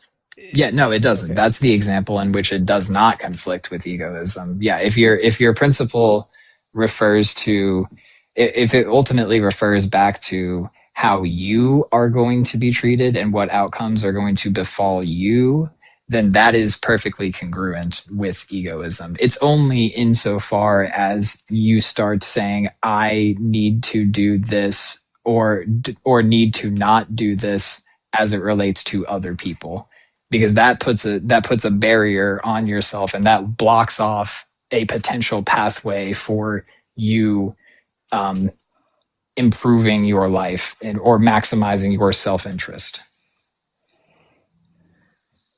Okay, so I'm thinking right now that any principle, if at least moral principles, if they are formulated properly, they are necessarily consistent with egoism. And I guess I take this maybe this just falls out of the point that egoism or benefiting oneself is the proper moral goal of life. So, if we have a properly formulated principle, it has to serve that goal. So, it's Sure. just by definition, principles cannot conflict with self-interest. I don't know how that necessarily follows. If I have a principle, I don't know how that follows from an egoist perspective. I can understand how, from a non-exclusively self-interested perspective, you could come to these conclusions where you're like, I ought not do this to other people because it's wrong. Whereas the egoist formulation of those principles would have to be reducible to, I ought not do this thing because it would be bad if it happened to me. Like, so it all has to circle back around to how it's going to affect your life in order for it to be pure egoism. When you start interjecting things like, it's wrong to steal and that applies to me as well, then that's not good. Now, if your principles are a set of things that you advocate for, that you think other people should live by, but you don't hold yourself to those principles, that could be perfectly consistent with egoism, where, it's rules for thee, but not for me, because that maximizes your own self-interest. Um, and then you do it discreetly so nobody knows what you're doing and you don't befall the negative consequences of people perceiving you as a rules for thee but not for me kind of way. So the principles only violate egoism if they aren't ultimately reducible to how it feels to you, how it impacts you, the individual. Not other people as individuals, but you, the individual. Okay. I think principles are a means of implementing egoism, but for the moment, I want to set that aside and just focus on the issue of egoism itself, Okay. regardless of whether principles are a means to being egoistic or not. So, and I don't know if you already answered this before, but I do want to ask this again. Do you agree with the goal of egoism that you should put yourself first? If you don't agree with that goal, then I think maybe it's premature to be talking about principles and whether they're consistent with egoism. But because who cares, right? If egoism is not a good goal, then why should we care about whether something is a good means to that goal? If we don't even like the goal Yeah. yet, then so I think a prior question is, do you agree with egoism? And yeah, what do you say on that? For a clarifying question, Hmm. when you're defining this, you're saying that the idea is to maximize your self-interest. Are the central question here is, does that include maximizing your self-interest to the exclusion of others? That's the dichotomy, or the central point of contention here. So would you say that it extends to that as well? Like if I stand to benefit by screwing somebody else over, does that fall under the umbrella of egoism to you? Like, does that necessarily, like, do you have to take that position?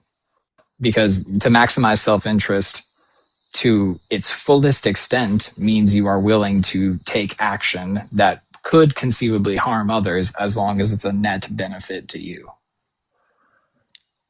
Yeah, I do want to include that. As I said earlier, I think Yeah. often, usually, what advances your self-interest is in harmony with what advances other people's self-interest. But there are some cases, like emergency cases. I gave the lifeboat Mm-hmm. example, where there might actually be a conflict between what's in your interest and what's in someone else's interest. So I want to include both types of cases, whether there's harmony or not harmony with others. Is it always so? In some cases, maybe pursuing your interest would be at the expense of someone else. Um, so whether that's the case or not, do you think it's always good to put your own interest first? Uh, I would say no, because Okay. the problem I have is with the word always.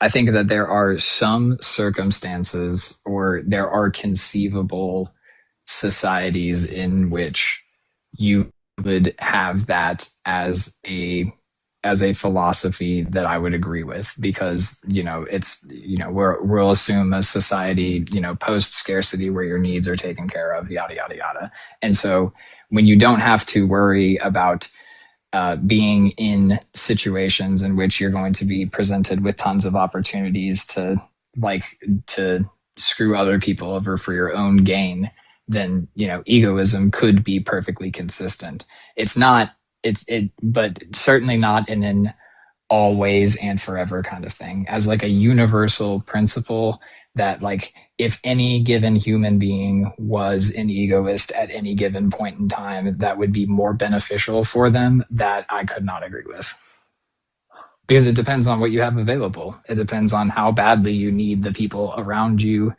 how bad you need just literal cooperation with friendliness with people, and that varies from time to time and society to society. All right. I see Ross Soul in the chat says consequential egoism. And I've seen your name somewhere, Ross Soul. Um, uh, Consequential egoism. I'm learning a lot of new terms today.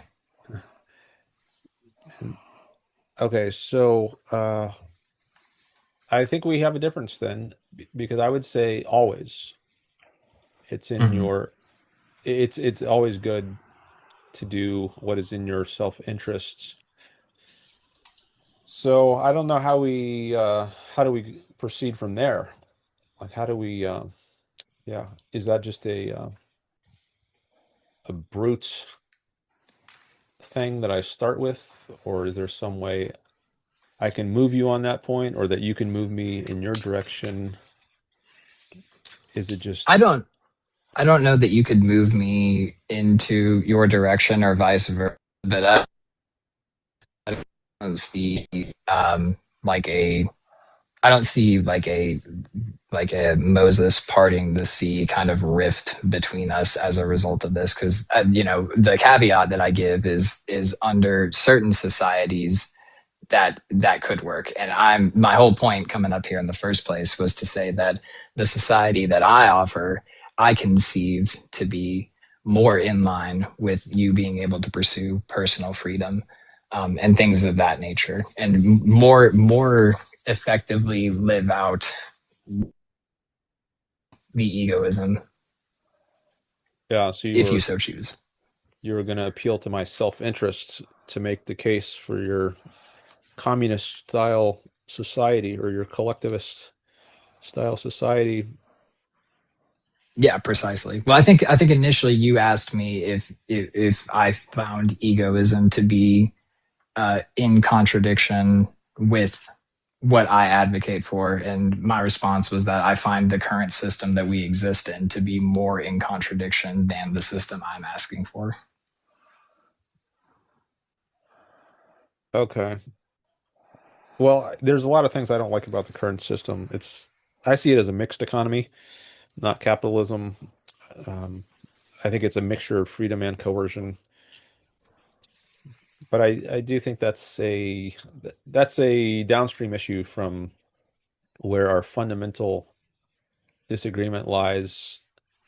Now, I don't know that it, we should talk about the fundamental disagreement being, I think it's always good to do what's in your own interests, and you don't think so. Um, Mm-hmm. but I guess if you're, I guess you might be willing to grant that for the sake of argument, and then we could just go on to the discuss whether communism is in my self-interest. I mean, I Um, think that's personally what I'm happy to continue down this line of discussion if you like, but I definitely would prefer to get on to the other one, because I'm yeah, I don't want to lay out an infinite list of like hypotheticals between us and be like, oh, do your moral prescriptions meet the rigorous test of my like formal logic analysis? Like I'm more interested in the real world, how people live, what are you interested in, what am I interested in, how do we get from point A to point B, kind of thing, rather than like the concept of the more along the lines of like the question of like what does it mean to be, the kind of like philosophical like sort of thing. I'm less experienced in and interested in that kind of discussion than I am like bringing it down to putting it in its material context. okay. Well, maybe we can go that route. Let me take a quick look at the chat here. AJ Kwan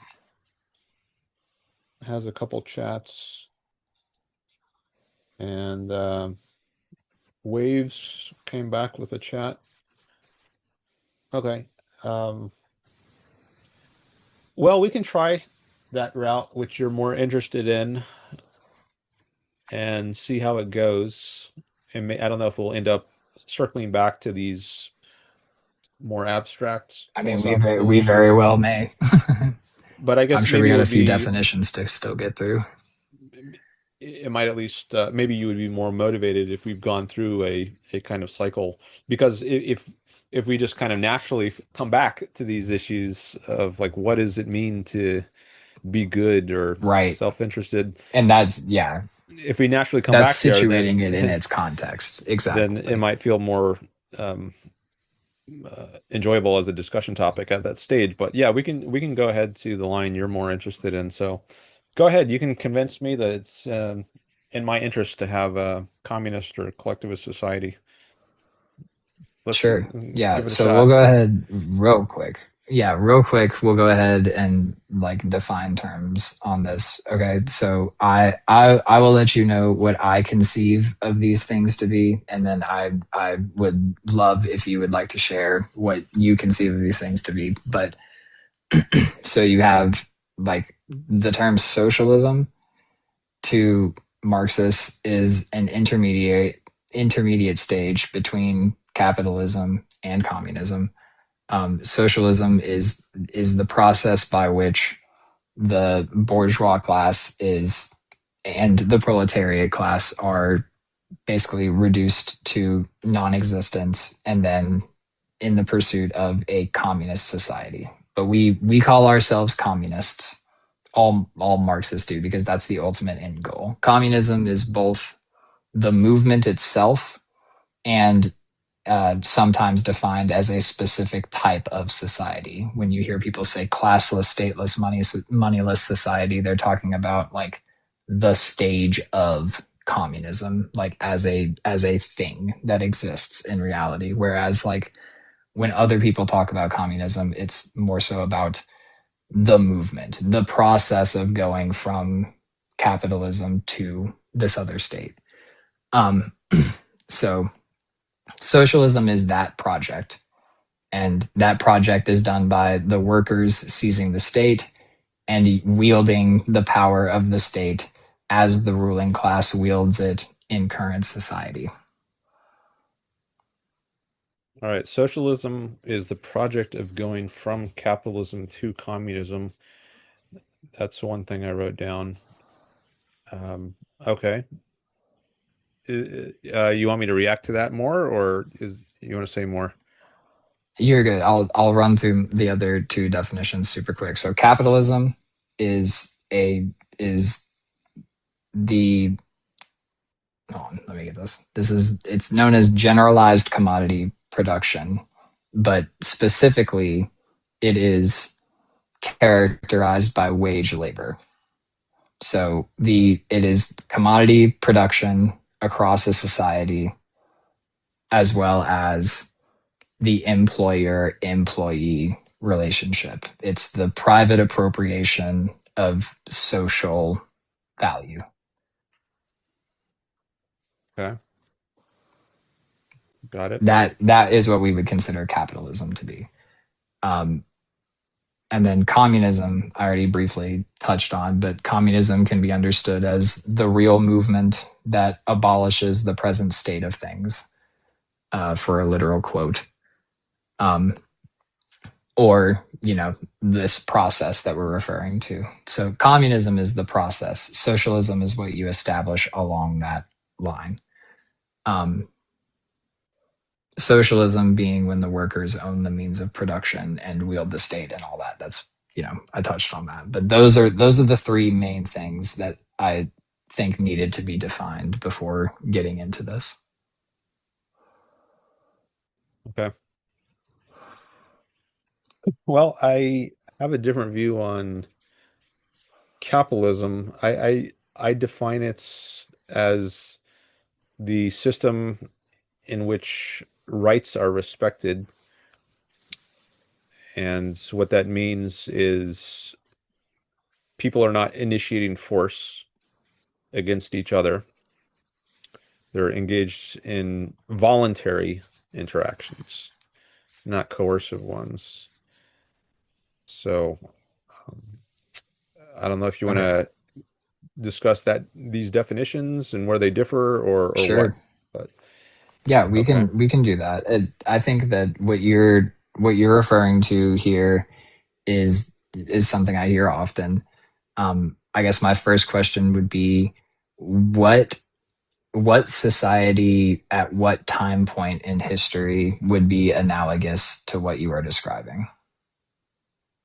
I don't think there has ever been a purely capitalist society as I just described it.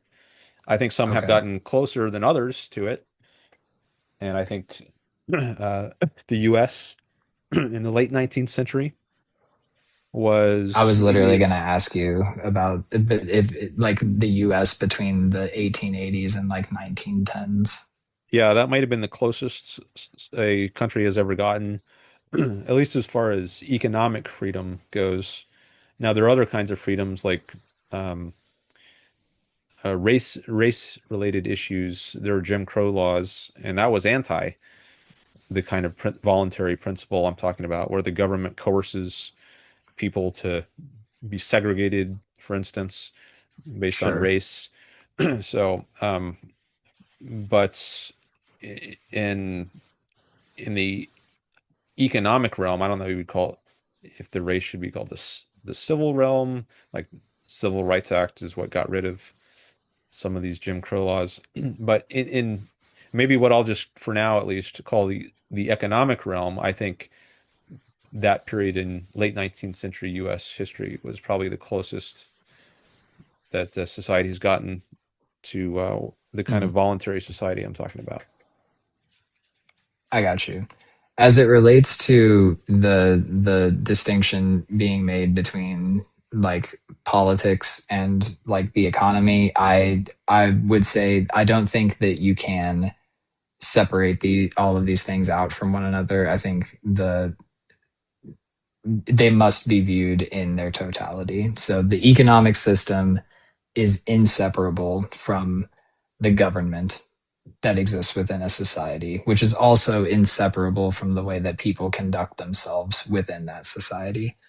Um, in fact, the one could say, or a Marxist or a historical materialist would say, that largely what you get out of a society is downstream from its economic relations, from the mode of production.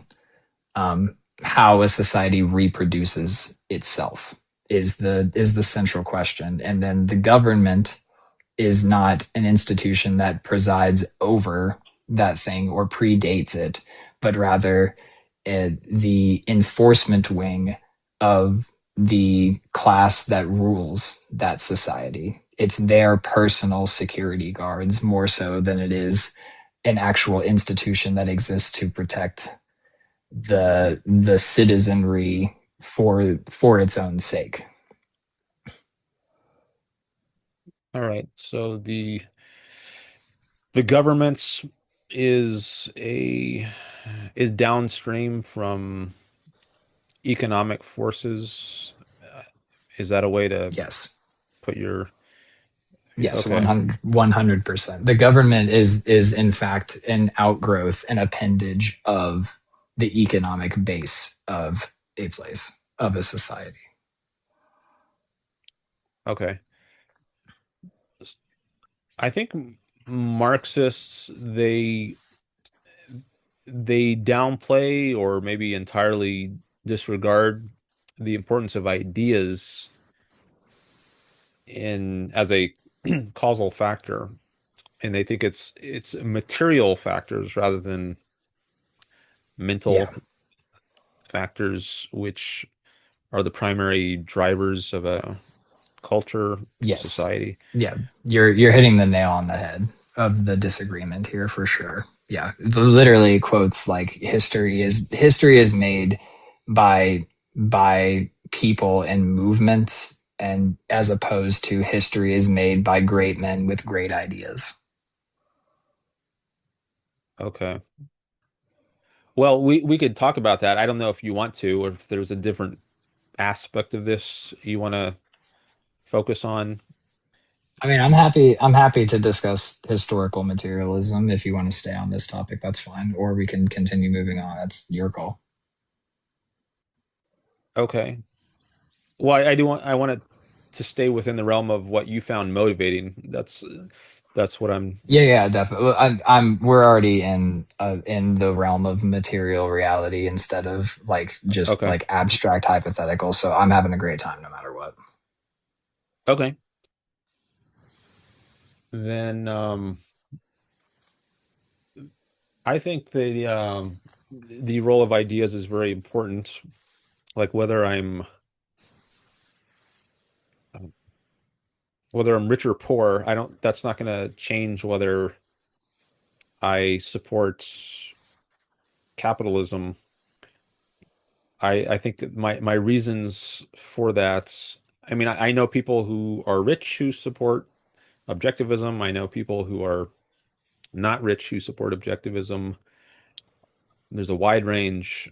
Um, Mm, so I don't know sure. how you would, if it's part of your view that like the ideas I hold are not a result of my thinking that they're true, rather they're a result of how much money I have. I don't know how you Mm, would convince me of I that, yeah but yeah I don't I wouldn't try to convince you of that strictly. So class interests do play a large role in a general sense when shaping like the outlook and morality of people, of course. But I wouldn't. This isn't a, it's not a universal statement that this holds true in all times and places. Engel's father was a factory owner. He owned a factory and was, Marx's right hand man. So I would never say that, somebody who's poor can't espouse the outlook that is characterized by the ruling elite, right? I don't think that that it's not a determinist kind of thing in the way that I think you're describing it, because I think when you become aware of these concepts, that's what gives you the ability to actually like rationally think through them and everything. I don't think that we're simply like I don't, it's not atheistic Calvinism that I'm trying to propose here, where everything is already on a set course and nothing is of our own determination and all of that other stuff. But what I mean to say is your the the popularity of ideas, the amount of exposure you have to share your ideas, um, the education with which you have to articulate those ideas, the simple luck of being in the right in time and place to express those ideas. Those are all factors that are dependent upon material circumstances, and so it stands to reason that there were plenty of Einsteins mining coal in Appalachia, throughout United States history, but we didn't know about them because they never have the resources to capitalize on that knowledge that they had. So the ideas we're exposed to aren't they don't gain popularity just because of the sheer brilliance of the people coming up with them. They gain popularity because of a specific set of circumstances that aligned in the right way for people to be exposed to those. okay. Do you believe in determinism? No, Okay. And that because aligns with strict you said determinism about would mean, yeah, you said exactly. you're not espousing atheistic Calvinism. But I think Correct. Marx, I don't know if I haven't read a lot of Marx, so but I associate his view with a kind of determinism. Maybe it could be called economic determinism, where Yeah. the ideas someone holds are determined by their material circumstances. Now, I don't know if that strictly rules out any choices at all. I guess if you're not a determinist, but you are a Marxist, you would say no, it doesn't rule out all choices. Um, Correct. but there's just okay, So yeah, so the world shapes you into who you are, right? But you in turn have the capacity to a use introspection, like how we were discussing the difference between being able to to have a concept or not, to conceive things, right? So you have the you have that aspect. You have the ability to think about what, even though the person you are is created by your material circumstances, you can still analyze these things, right? And then, in addition to that, with the knowledge that the world shapes you into who you are, you can then take action to shape the world that will in turn shape you into the person that you want to be. So it's not a purely deterministic, like we are all like happenstance robots. Like there is an element of agency there, but you have to understand how people are formed in the first place. What makes us who we are, and then with the knowledge that it's our material circumstances, you change the material circumstances to create better outcomes.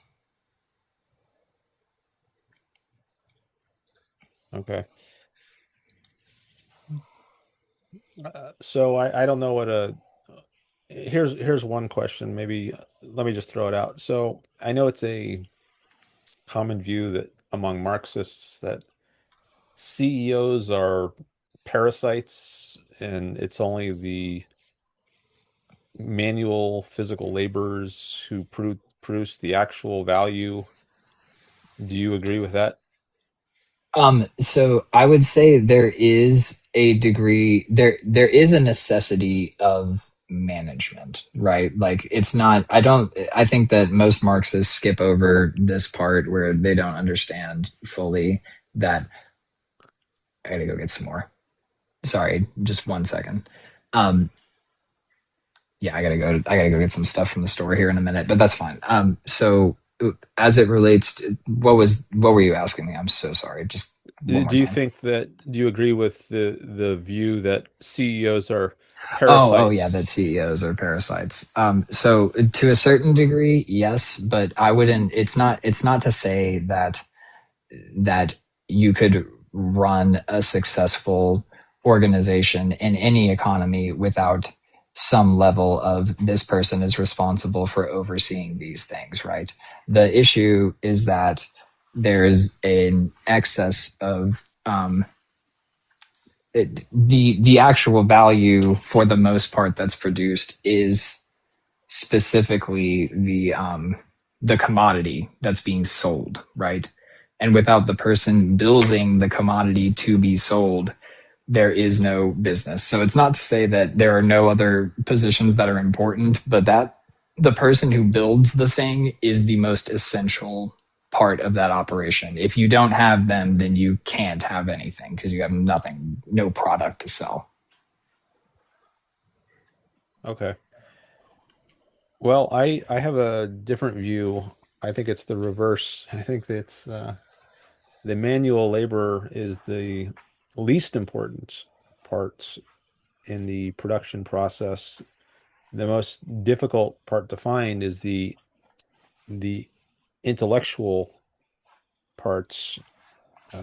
Someone had to invent whatever it is that the people on the assembly line are assembling, and the hard part was coming up with the invention. I think the relatively easy part is building the invention. Um, so there's more But I the could say thing, about that, but yeah. And were you saying you need to go in a minute? You said you have to go to a store in a minute or something? yeah, I got to go pick up some paper towels and stuff here in just a minute. But Okay. yeah, Well, just let me know when you got to go. yeah, I'll And let you. I'll definitely let you know before I drop for sure. I won't just step on you. okay. um, but yeah, that's a good. That's a that's a trying to. So the CEO, I understand that like within the context of the current society that we exist in, that is the dynamic that you're describing, right? Like you don't like without startup capital, you're not going to get a business. However, the only way that a business is ever going to thrive in the first place is if there's a need for that thing to exist, whether that be manufactured or genuine. The starting point is not the guy with the idea. The starting point is the need for a thing, and that's a societal thing. And so I don't think you can reduce this simply down to the benevolence of somebody owning a business. They're not providing the opportunity. They're filling a need that any other person in their state that witnessed the same things they did and put two and two together would fill. It's not about the individual. It's about that service or that product being desired by a society that facilitates the creation of a business for that. Not just a guy wakes up one day and is like, I have a great idea. I should do X, Y, and Z. Because the only way he has that idea is to see the need out there. Otherwise, if he's creating a business without a need, the business is going to fail and there's no point in starting it. So the person with the idea to start the thing has to see out there in the first place that people want a thing. That want predates the creation of these companies. It's not, their whim. Okay. Well, the I don't think the want is a value, at least in I mean, it creates an opportunity for value to be, I mean, a value satisfies a need or satisfies a want. I mean, there is a sense in which a want is a value. Like if you have no desires, then I think you're living a dead sort of life. So it is valuable to me that I have desires. I think it's something that helps you makes you feel alive and that life is worth living. Just having a desire for life, like a Mm, depressed person feels a lack of desire, I think. Um, um, sure. so there is having a desire. I think there is some value to that. Um, but If we're talking then, about the actual production of value, I think that's probably like to commodity production. Is that more so where we're going?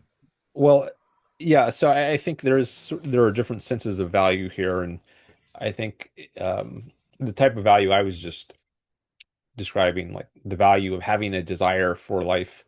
I think that's a different sort of desire than was in play when I said that I think the inventor is the more important or the harder part of value creation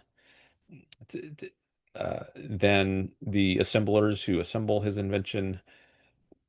So maybe that could be called commodity production of values. So maybe having desire is what we might call a spiritual sort of value. But if we're talking about material values, uh, things you might produce on an assembly line, then I think um, it, it is true that the harder thing to come by is the invention. And I think sometimes we don't people don't they're not even aware of a use for it's not like before the iPhone people were um, screaming for the iPhone. They didn't have a conception of it. I mean, they had some phones, but they didn't have an idea of like your computer and your iPod and the ability to make phone calls all wrapped up in one.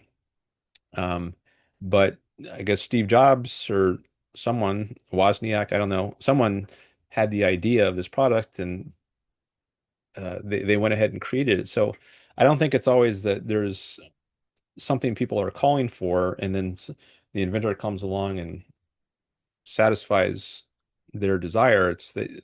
They help show people, hey, things could be much better if we had this. And then once they've produced it, people realize, yeah, this is actually really cool. Let me buy one of these things.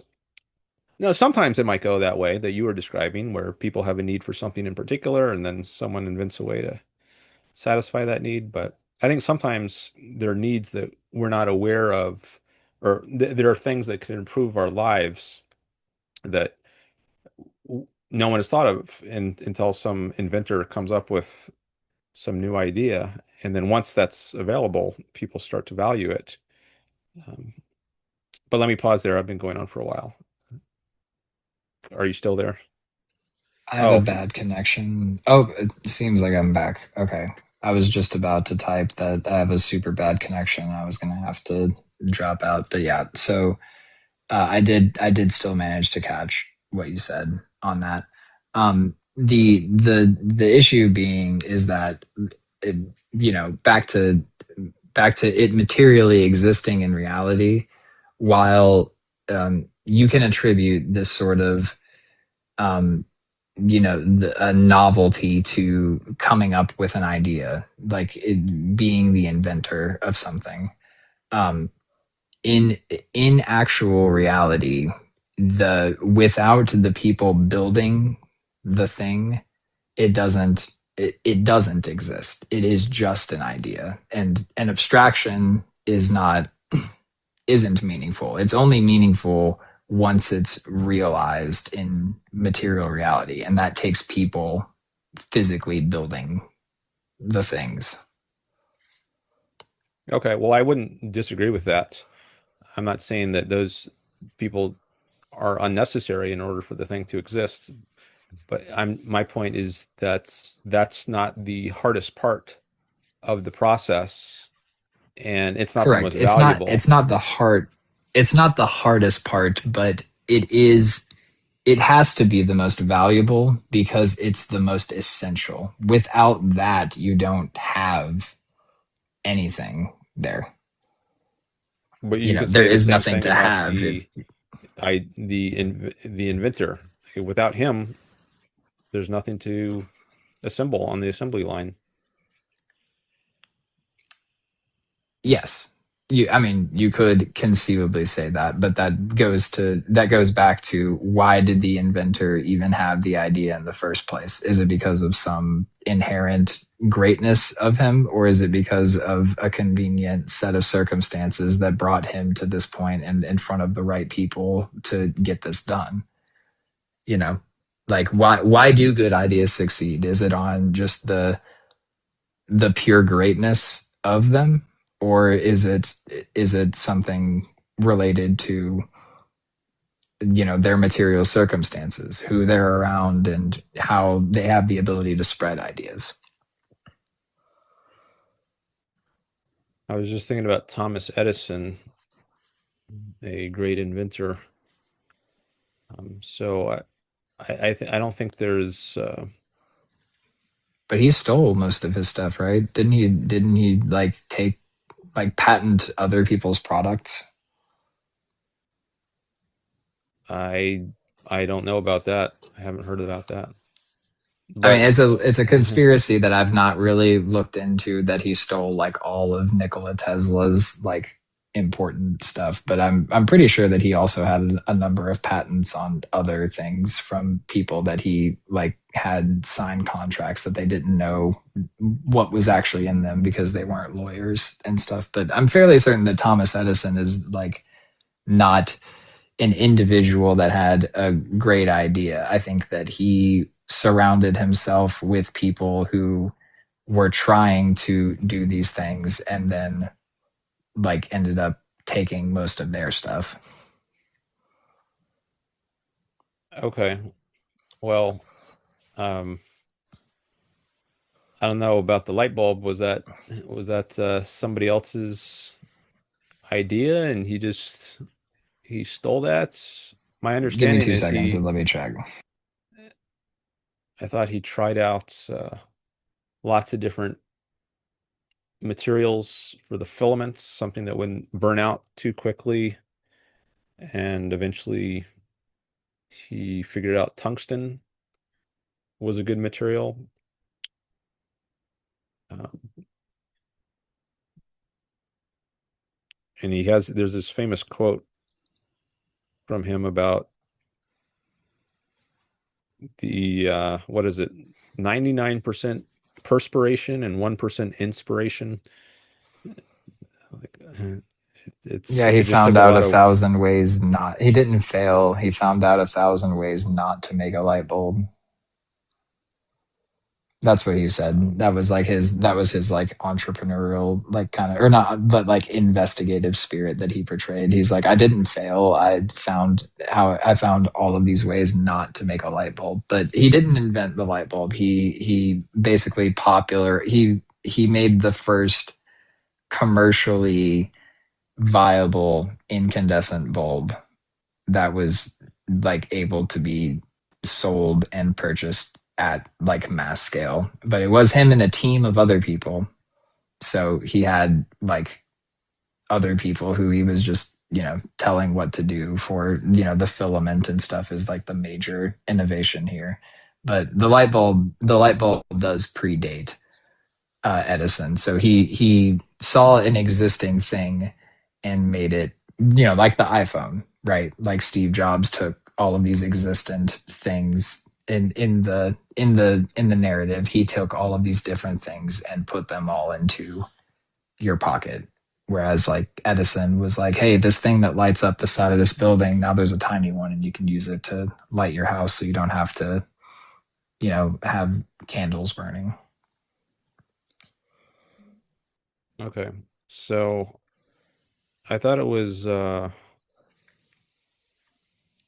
his use of tungsten that was at least one of his innovations, but I'm not sure. Yeah, the Maybe first one I'll. was bamboo filament, I think. Okay, but anyway,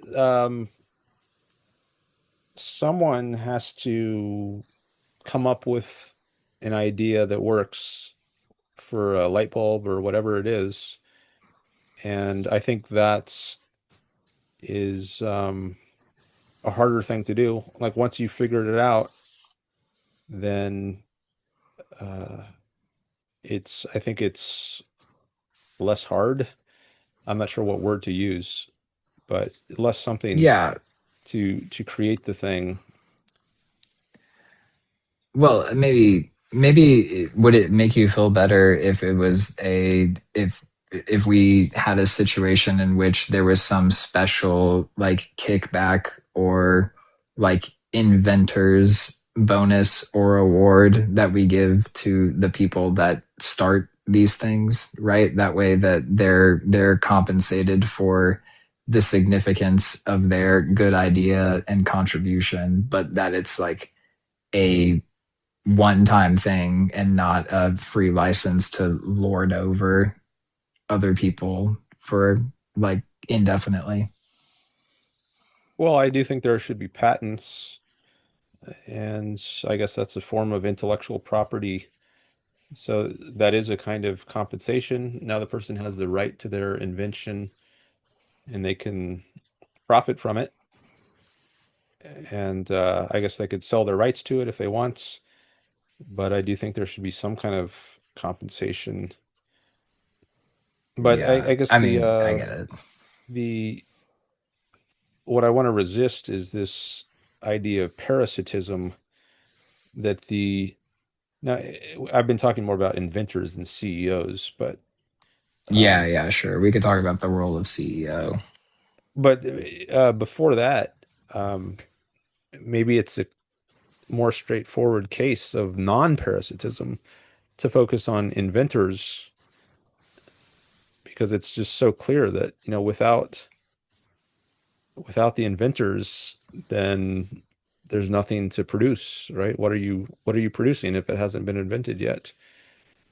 So there might be a need for Sure. lighting. You talked about that. There's That's also okay. being kind of a worker though. Like you're inventing, you're building the thing and all that. It's definitely not, yeah, it's definitely not a one-to-one comparison with like a guy who sits on a board of shareholders. You know what I mean?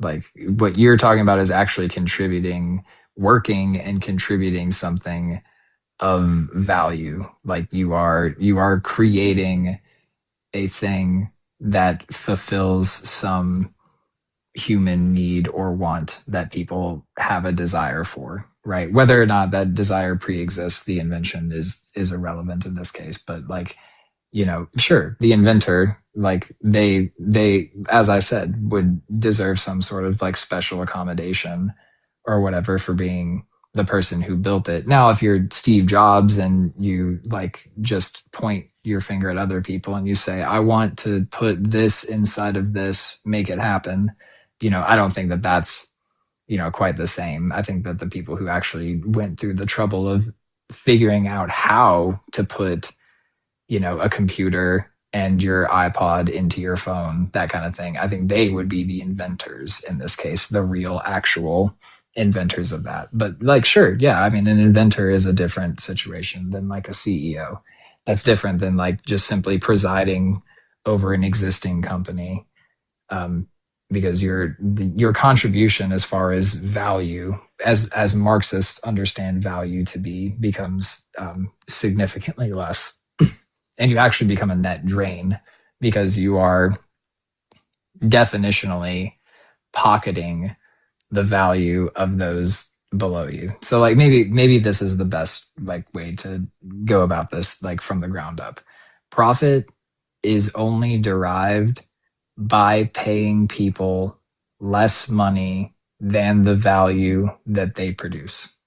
So and that's outside of constant capital, where like you have to continue re-upping on your resources and keep the factory running and the lights on and do repairs and stuff. But all of that profit, all the extra stuff you make on top of that, that's only realizable by either like manipulation of scarcity. So like the De Beers Diamond Corporation gets around this by having a monopoly on the possession of almost all diamonds in the world. So they can charge whatever they want to for stuff.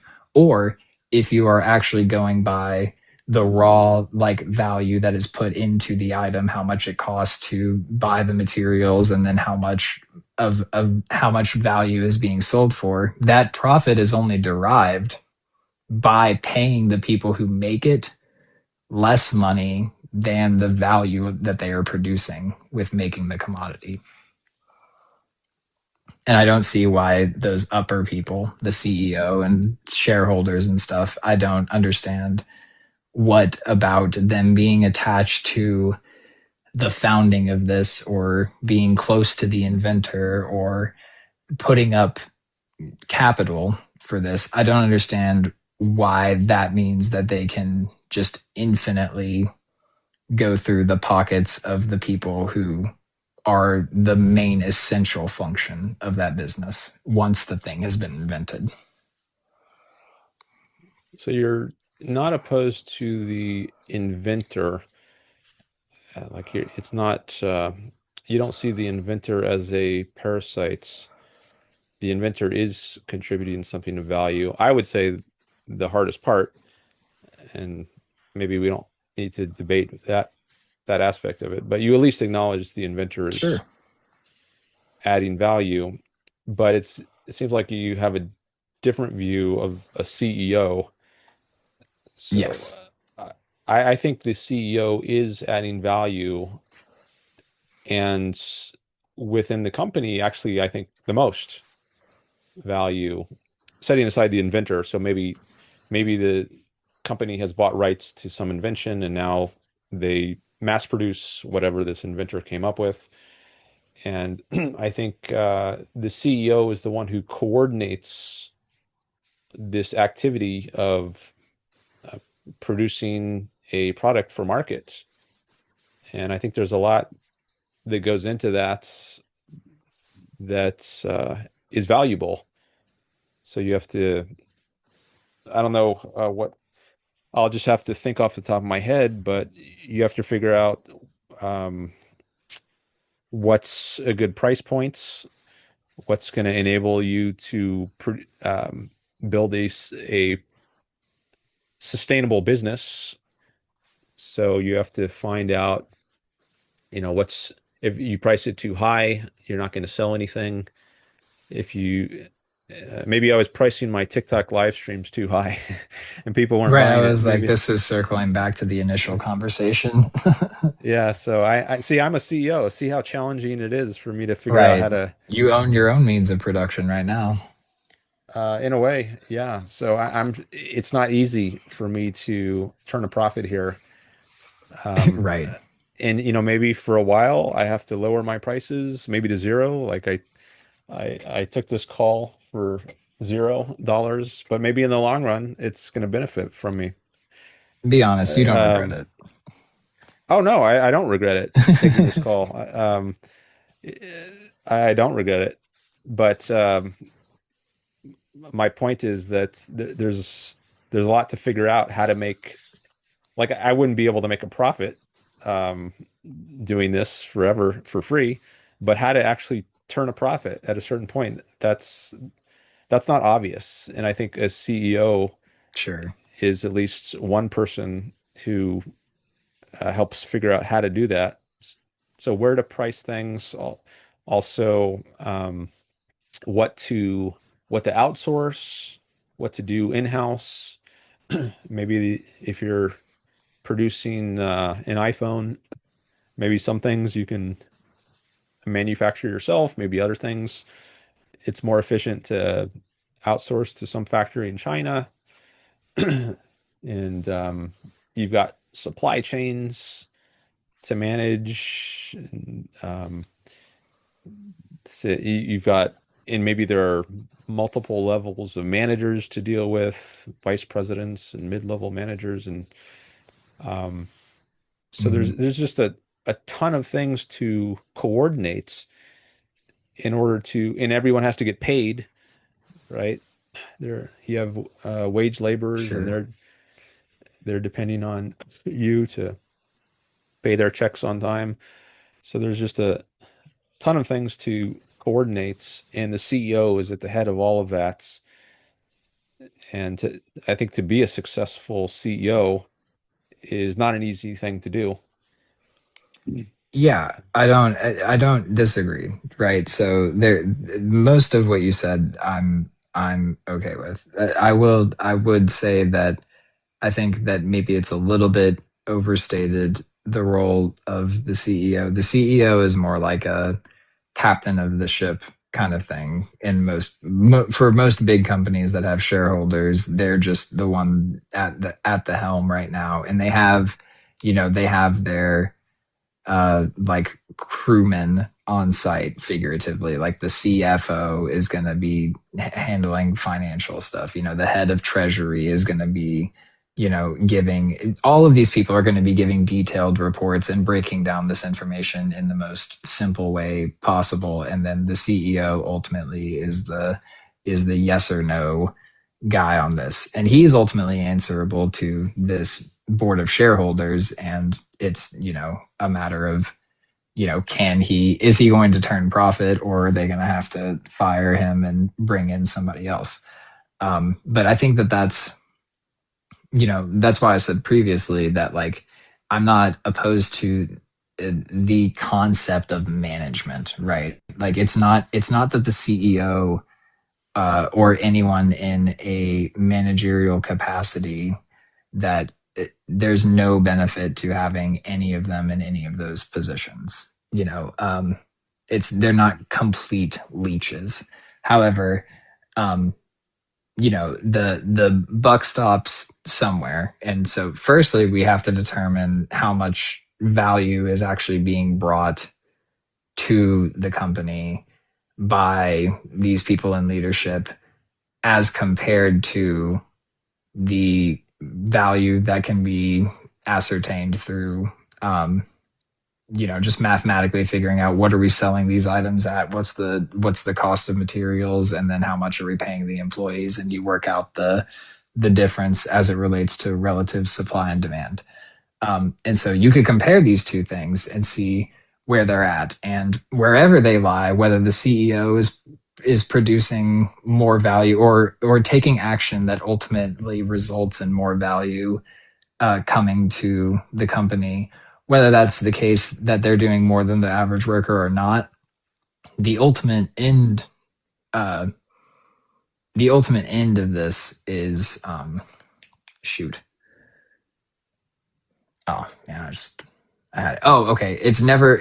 I would be extremely surprised if we were to find out that the difference between these two is accurately reflected in the real life difference we see between factory line workers and the CEOs of their companies. You know, the pay discrepancy between them seems to suggest that the CEO is not only creating more value than them, but value that dwarfs the regular employees by like factors of like 1 to 300 up to 700 sometimes, you know. And I certainly cannot just accept that as an argument on its face.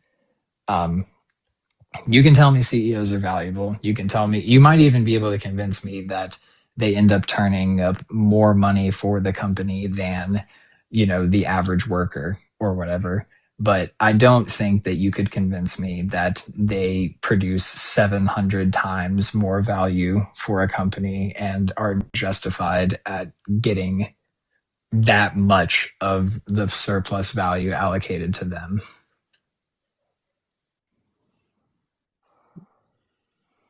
I do think there can be large pay discrepancies that are justifiable. And I think uh, I don't mind them if they're justifiable. okay. And I think so you said they're not complete leeches. Well, I guess that's better in my view than saying they're complete leeches. But it's still, I think, if you think they're largely leeches, I do have a problem with that. I don't see them as leeches at all. I mean, if they are, they'll get fired. And I think that happens sometimes. If and maybe they're even, so the thing with CEOs is I think they have the biggest impacts on this. They can make or break a company much more than the janitor can. Like if a janitor makes a bad decision in carrying out his job, um, maybe he doesn't clean the toilets right, then maybe it costs the company a tiny bit of inconvenience. But if a CEO makes a bad decision, it could wipe out the company. Maybe it'll go bankrupt. So the stakes are much higher, I think, um, for the Mhm. company with the kind of work he can make or break the company.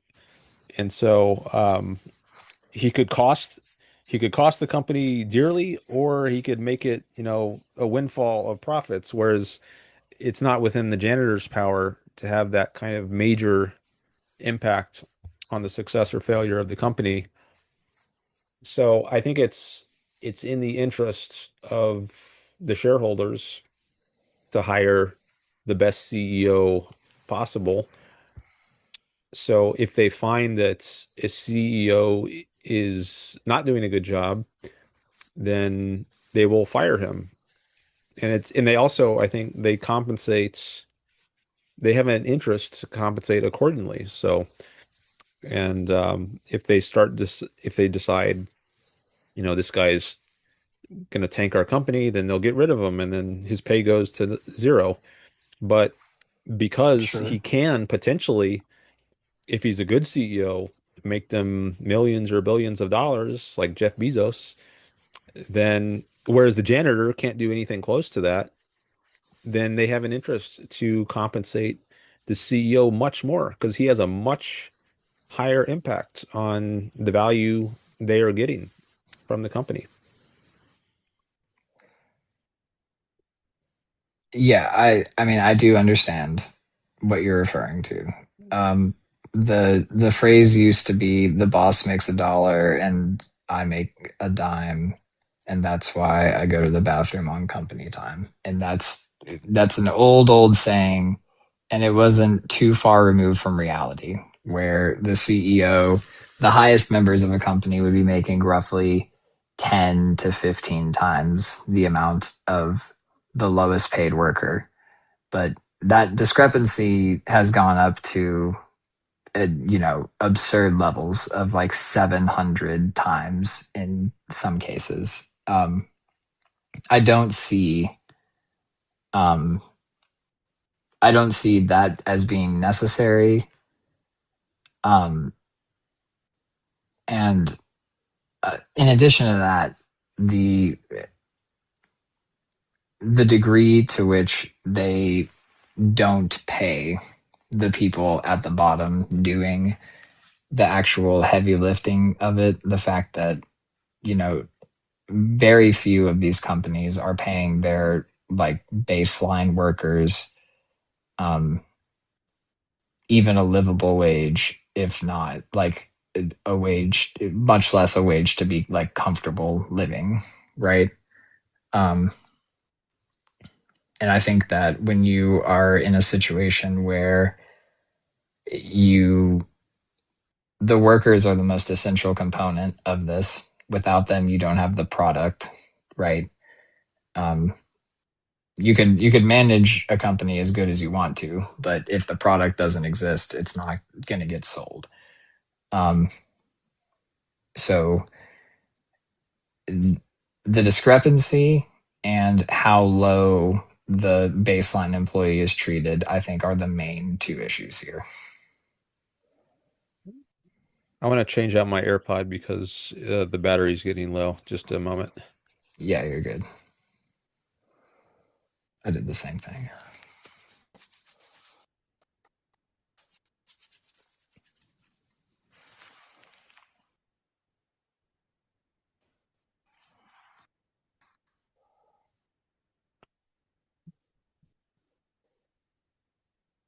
I need to switch back to my podcast mic every time I do that. Just a sec. Yeah, you're good. Okay, now I'm back to my podcast mic. Oh, Welcome now back. this thing is happening again. I can't hear you now. I don't know if you can hear me, but last time, Yeah, I can hear you. for some reason, this is happening again. I can't hear you. Let me try to reset my Oh, AirPods. I am speaking at this moment, trying to. Okay, now I hear you through my laptop speakers, but I want to be hearing you through my AirPods. So let me see if I can switch this just a sec. Okay, Okay, now I think I got it. Okay, and I got my smooth. podcast mic back.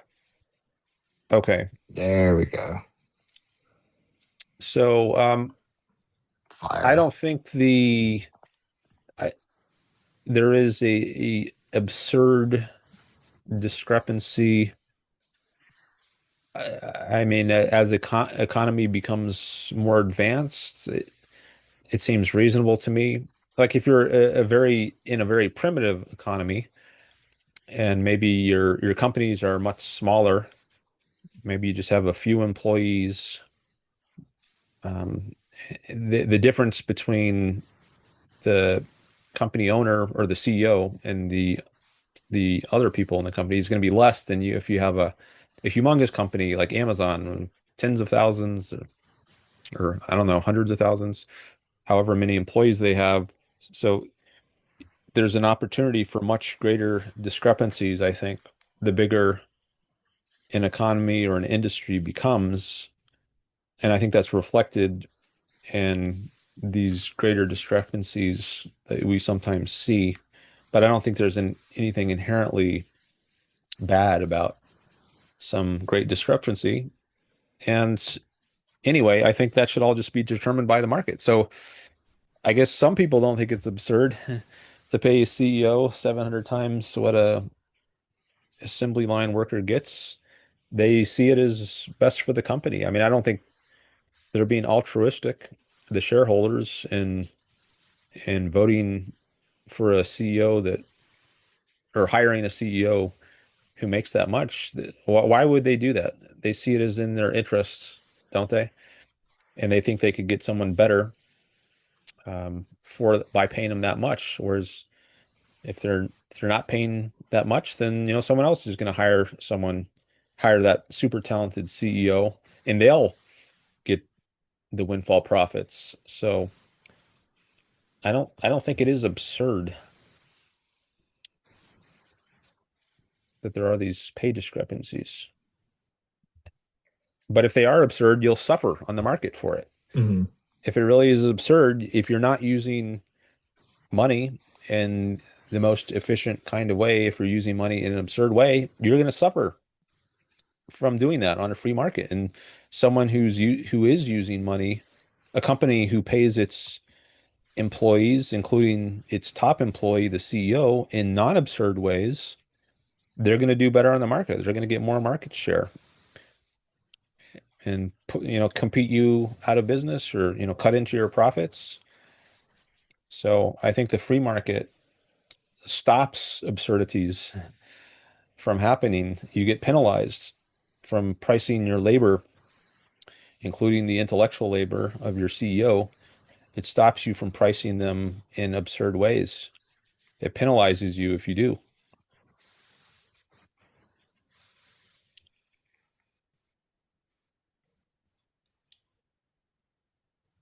Ugh. Think my oh, can you hear me okay? Yeah, I think it might have been Okay. cutting out for a Yeah, my second, but I connection can hear is you now. going in and out. Yeah, my connection's really bad right now, so I probably am gonna end up dropping. I would certainly love to continue this another time. I see you on here. I'll drop a follow for sure. It was definitely a good conversation. Okay. Yeah, Super well, duper appreciate it. yeah, likewise. I appreciate it as well. Thank you for calling in. And yeah, we can definitely talk again sometime. Yeah, we'll get into the political theory next time. Hope you have a good one. All right, you too. Bye. All right. Well, that was a long call. How long was that? It's now 6:18 p.m. Pacific. I don't know when we started. See, when he's on the call, it shows me a timer for how long he's been on, but he's already hung up now, so I can't see that timer. Oh, he says it was like an hour and a half, probably. Okay.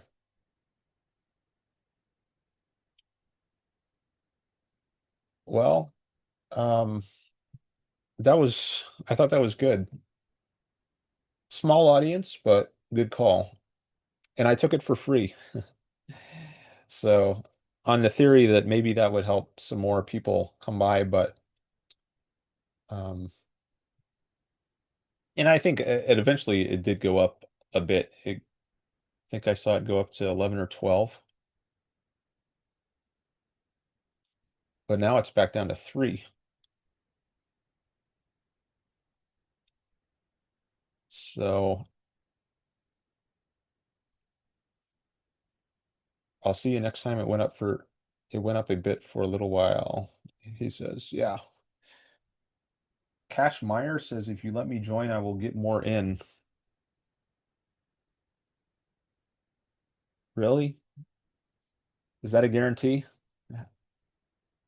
Why do you think I'm going to get more in? Oh, you did share the live. Thank you.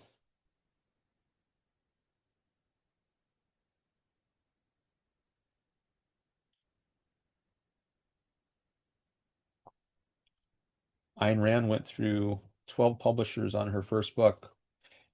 Well, that was for The Fountainhead, which was not her first book. It was her first major hit. She did write We the Living before that, as well as Anthem. And she wrote some plays as well. But The Fountainhead was her ma first major hit, and that came out in 1943. Maybe I should take a break and then restart the stream. It seems like that helps sometimes with the algorithm. So maybe I'll do that. Take like a 5 to 10 minute break and then restart the stream and see if that helps get more people in here. And then now Cash Meyer,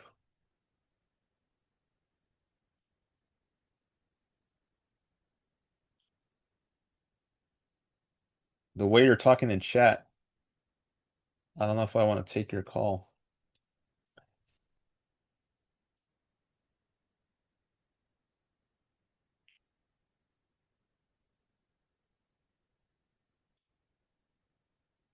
I like to have respectful discussions.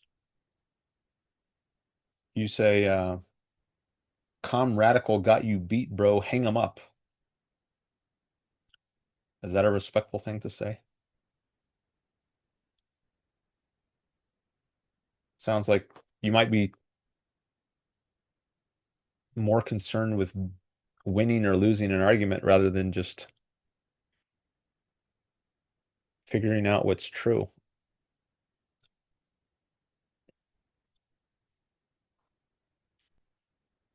Oh, I will be very respectful.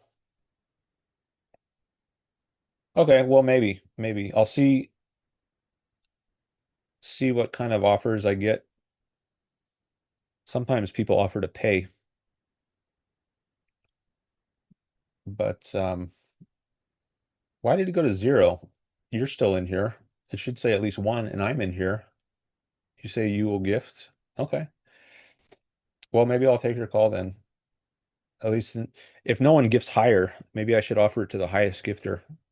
But if you're the highest gifter, then I'll take your call, at least for a short time.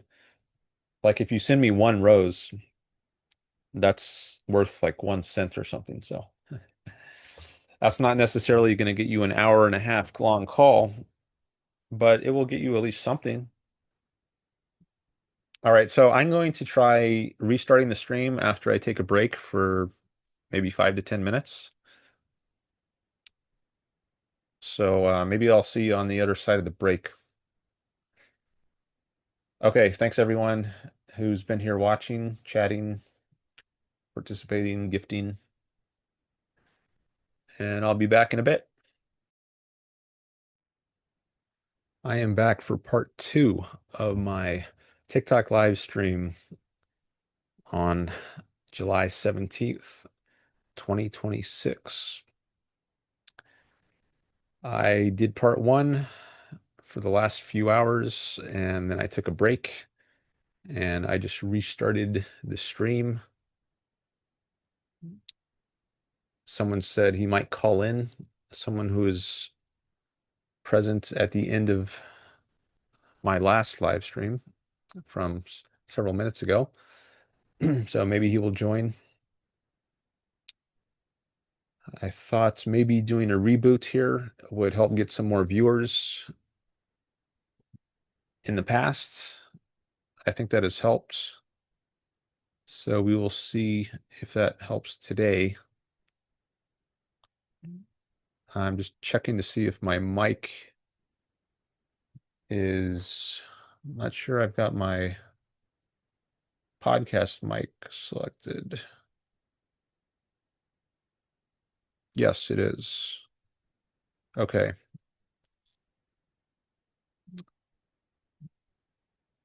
I don't know if, let me test some audio here.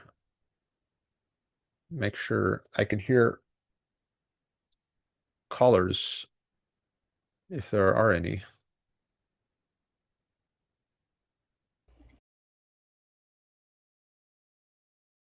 A lot more people saw my live. Okay, I think the audio is working. It's a little different than I'm used to. Anyway, I see a few people have joined. Welcome to the stream. John Doyle has a question. All right. So the first stream I did today, I was trying to get money from it.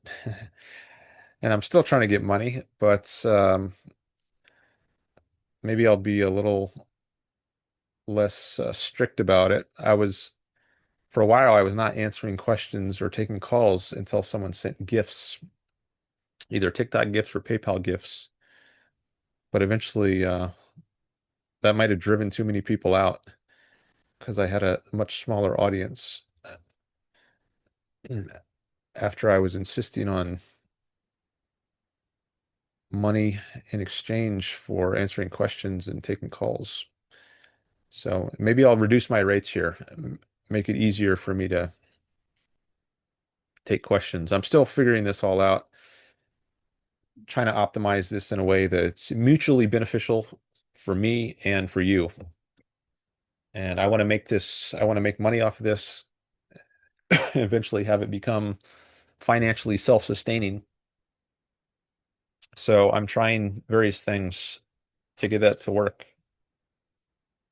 Sometimes people have sent me PayPal money in order to call in, but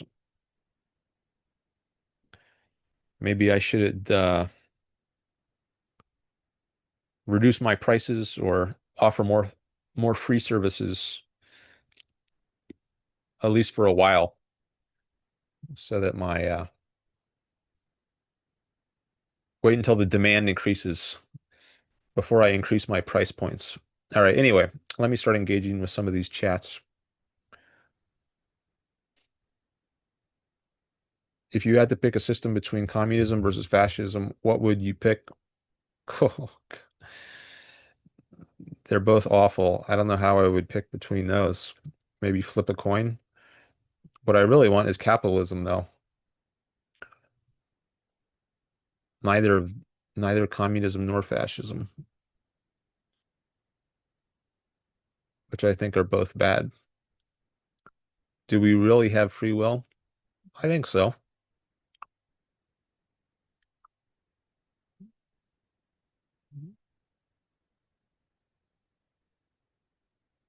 Do you? Do you think we don't have free will? If not, why not? How is capitalism in Israel good? I think capitalism is good because it respects people's rights. And for the same reason, I think Israel is good. I think it also respects people's rights.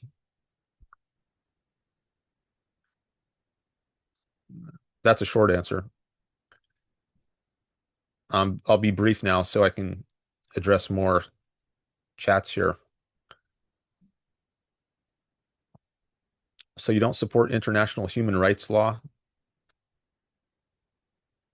Hmm, not sure what law you have in mind, but I don't think there is such a thing as international law. There's no world governments. There's no international government. The highest governments there are the governments of individual nations. And if there's no international government, then there's no international law, at least no law that can be enforced.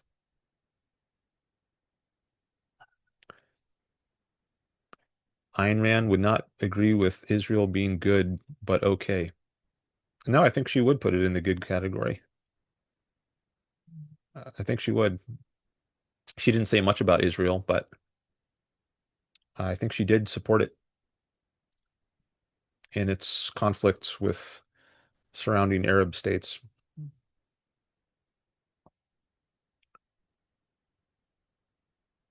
So taking food and water away from children in Gaza is good. I said protecting rights is good. Does Israel have a responsibility to feed the populations of enemy countries? Israel provided food and other things, I think, like water or electricity, internet. I think Israel supported the population of Gaza, but I don't think it should. They should support themselves. It's not Israel's responsibility to support the populations in other countries, especially if that population wants to destroy Israel. And I think many Palestinians they do want are hostile to Israel and want to destroy it. So I don't think Israel should be supporting Gazans.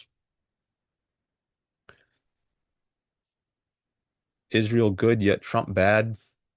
Yeah, I think Trump is bad. I think he lies a lot. I think he's actually not a good supporter of Israel. I think he pressures Israel into ceasefires sometimes when he shouldn't. He should allow Israel to finish off its enemies, vanquish its enemies once and for all, not let them fester for years or decades. Thanks for the likes. Thanks for the follow.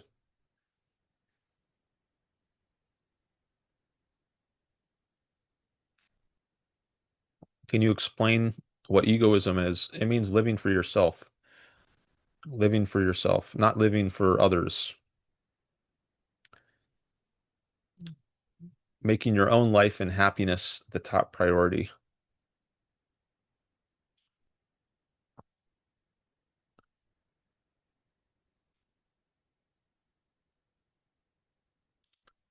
Democracy and good or bad? Well, if it's unlimited democracy, I would put it in bad. I don't believe in unlimited majority rules. Like, there shouldn't be a vote on whether slavery is okay. So if people democratically vote to enslave blacks, I still think it's wrong. So nothing, unlimited majority rule is bad. Mob rule is bad.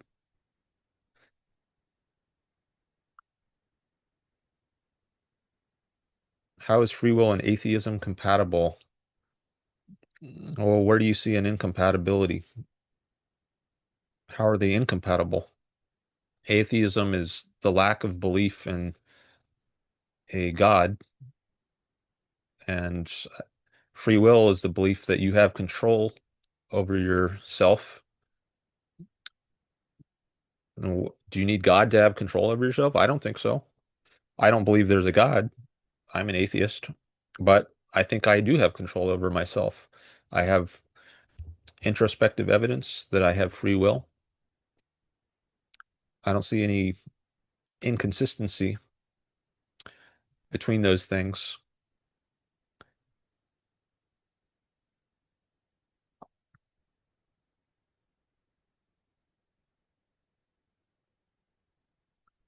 My chat jumped forward all of a sudden and I lost where I was.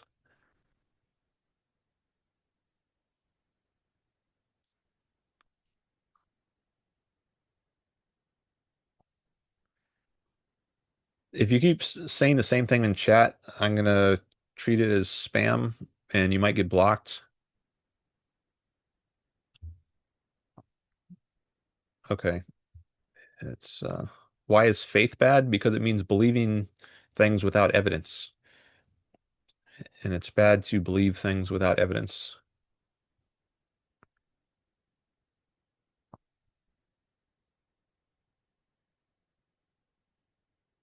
Chewing with your mouth closed is good. I'm sucking on a cough drop. I'm not chewing, but I'm sorry if the way I'm doing it is annoying. I don't know a good solution. So people complain about mouth noises, but then I turn down the volume or move my mic further away, and then they say it's too soft, at least compared to a guest when I have a guest on. So I'm still trying to find a good solution. I mean, ideally, I would get rid of the cough, but it hasn't been easy to do that. I have some ideas, though. I'm working on it.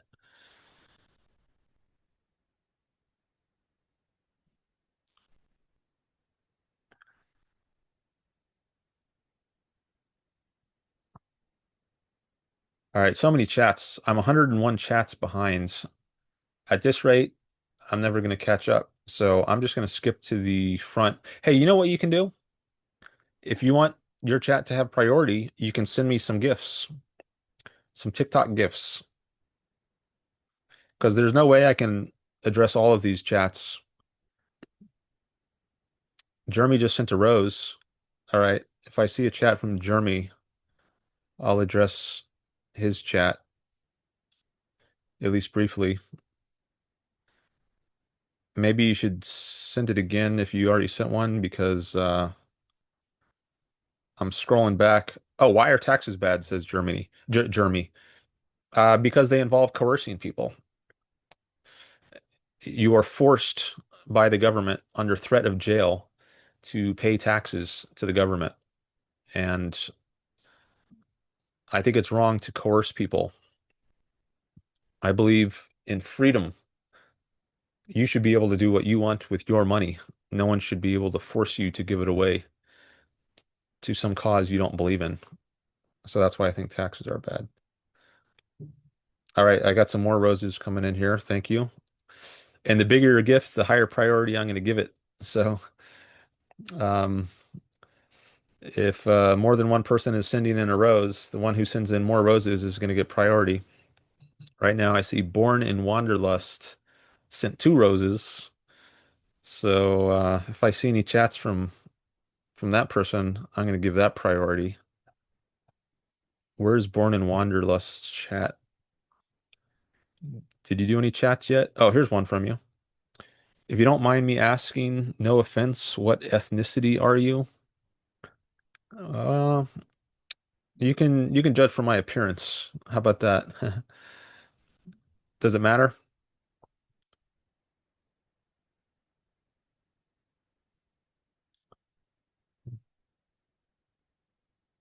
All right.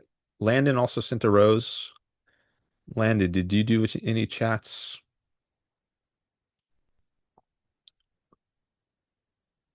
I'm looking for a chat from Landon.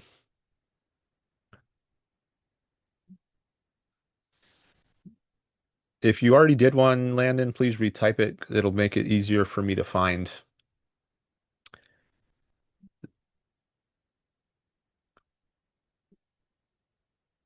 They're coming in so fast that if I scroll back, it's going to be hard to find it. But if you type it again, oh, here's one from YGB land. No, that's a different Landon.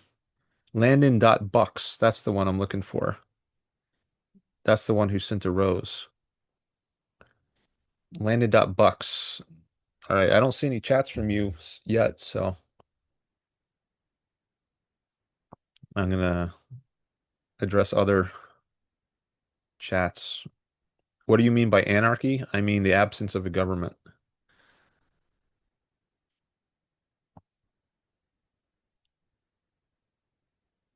Opinion on Hoppe. I haven't read Hoppe, but what I've heard about his views doesn't make sense to me. He's some kind of anarchist, I believe. Libertarian anarchist. Oh, thanks for sharing the live. T-Tuck. Hmm. Rusty is reading Atlas Shrugged at the moment. Okay, good. So you can see the recent chats. How about less talking about roses, more about your ideals? I haven't said a lot about roses, but I did say if you send me roses, you'll more likely get an answer to your chat. Or if you send me something. Are you a Democrat or a liberal? I'm not a Democrat. As for a liberal, well, the way that's usually understood today in the US means someone who is in favor of big government programs, which I'm not. So I'm not a liberal in that sense, but I'm liberal in the sense that I am pro-liberty, but I think big government programs are actually anti-liberty,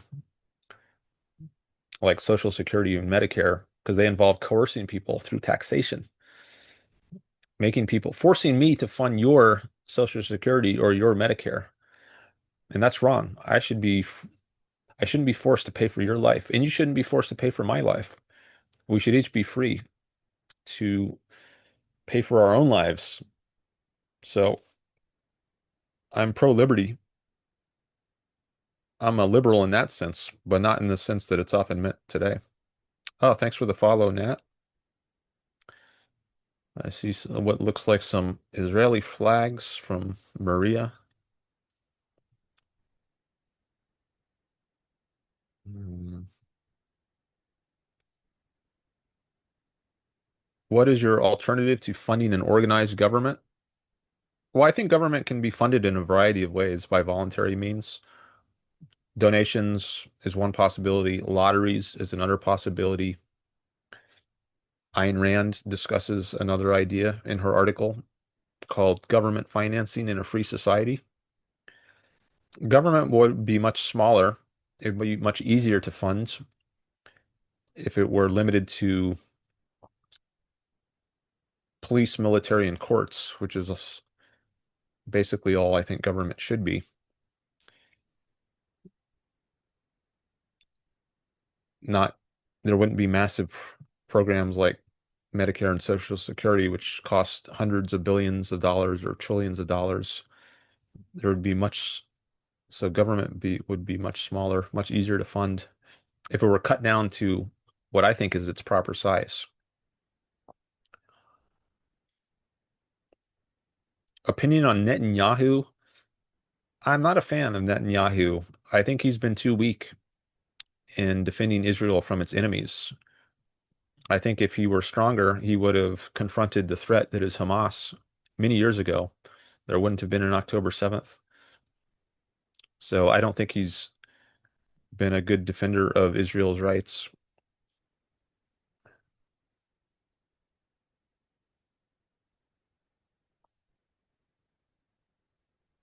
Oh, Frank is in the guest list. Wants to talk about anarchism. Do you all want to hear a debate on anarchism? Or would you rather me keep addressing your chats like this? Luke says yes. Now another person is requesting. Ben says anarchism. Somebody says no. Somebody else says addressing chats. All right, so I don't have a clear winner here. Some people don't want me to take a call, some people do. Now, if you put money behind your preference, then I will more likely address your, or more likely act in accordance with your preference. Ricardo sent a rose. Thank you, Ricardo. Landon.bucks. All right, you sent two roses before, so I'm going to address yours. You say, why do you support a genocide? I don't.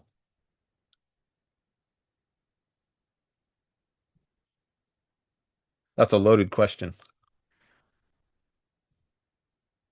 I think it's a smear when people say that Israel is engaged in a genocide. It's engaged in a war of self-defense, which I've talked about many times before. If you want to see some of my previous live streams, I upload them all to YouTube. You go to my YouTube channel, Dan Norton 1, you can see all my previous live streams, including my discussions of Israel.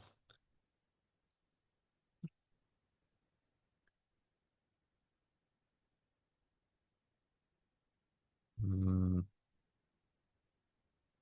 I also think apartheid is a smear when applied to Israel.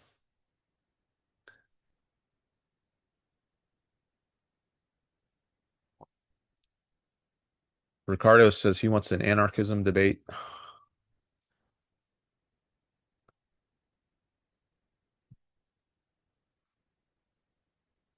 What makes you like Israel? Because they're pro-rights. Rage bait in human form. I actually believe what I say. It's not just trying to get a rise out of people. I actually believe what I have on my background there. Oh, thanks for sharing the live, Bennett.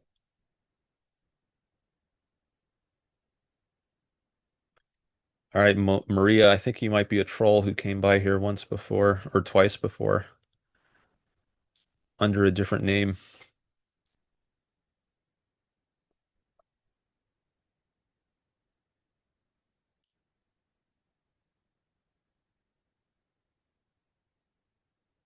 Hmm, let's see. Who else we got in here? Somebody else had requested to join. Oh, Acer. Acer also joins the guest list. What do you want to talk about, Acer?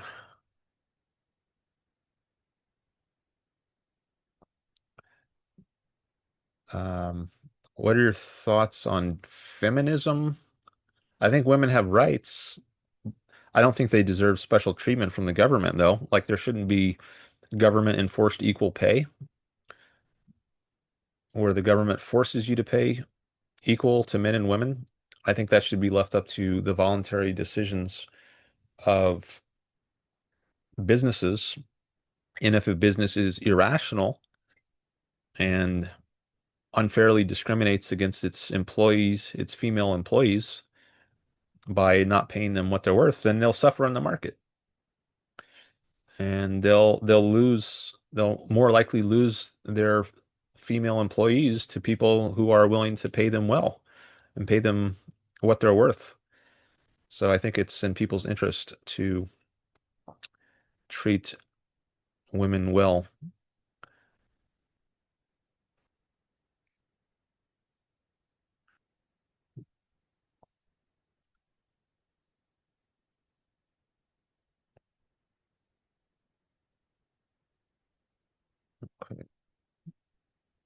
Are you an anti-anarcho-capitalism? Well, I don't think anarcho-capitalism is a thing. I think capitalism is inconsistent with anarchy. I think I think capitalism requires a government.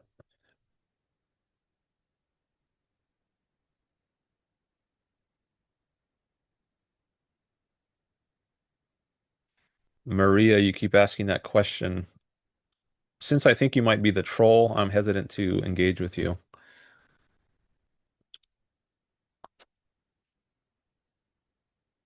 Now I got another person joining the guest list. One Jaws, one.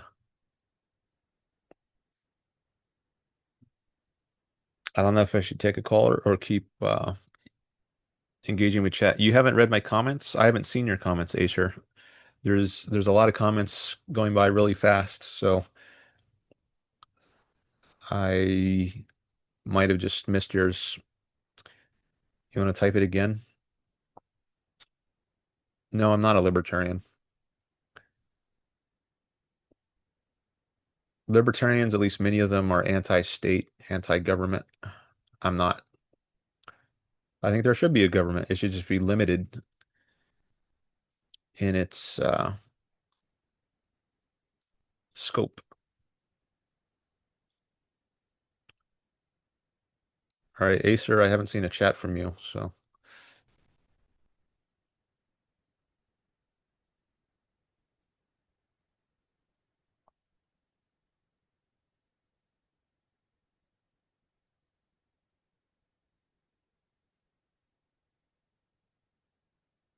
why do you support Israel? Because it respects rights.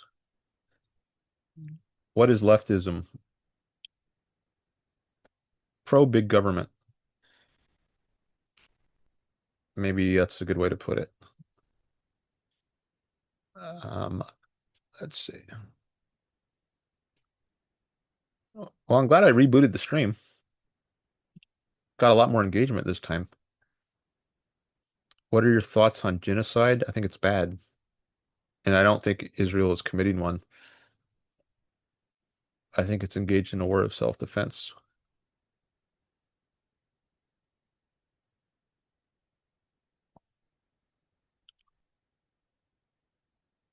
Would you be closer to a minarchist? I don't like that term because it suggests that I'm close to anarchist.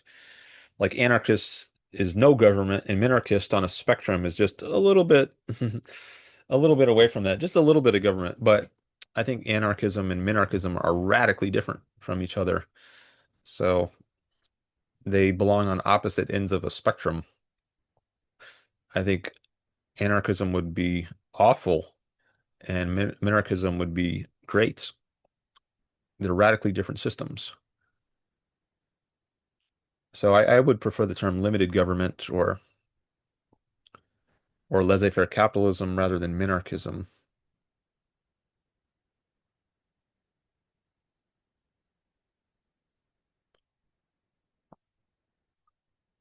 One Jaws. What do you want to debate?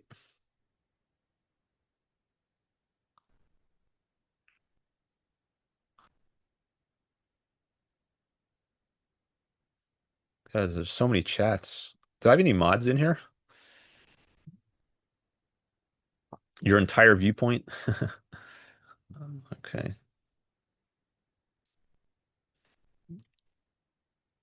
Can you be civil? That's one thing I like to do. I want to keep my debates civil. If you're not civil, I'll have to kick you.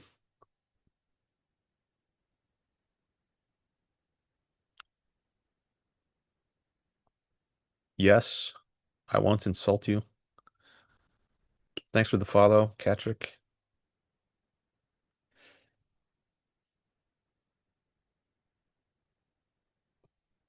All right. Well, I asked you before if you want me to keep engaging with chat like this or if you want to hear a call. And last time I asked, it was pretty mixed. There wasn't a clear winner. But let me ask you again. Do you want me to take a call now or do you want me to keep engaging with chat? Say call or chat in your comment. I see a bunch of calls. Call, call, call. I don't see any chats yet. Call, call. Okay. All right, I'll take a call. Who am I going to take a call from? Um, Frank, Acer, Jaws, and Warrior Code. Those are my people on the lists. Um, Frank has been there the longest, I think. Who should I take? Frank, Acer, Jaws, or Warrior Code? Anyone? Type your preference. Jaws, Jaw. See a couple Jaws. Jaws. Somebody says Frank. Jaws. Somebody's saying me. You're not in my list, though. Acer? Acer said Acer. Um, it looks like most people have voted for Jaws. Okay, well, I'm going to take Jaws. I'll do at least a short call. I don't know how long this will go. And then we'll see what happens. All right, here we go. I'm going to take Jaws. How many followers do you have, Jaws? Can you type something in the chat? I just want to click on your profile.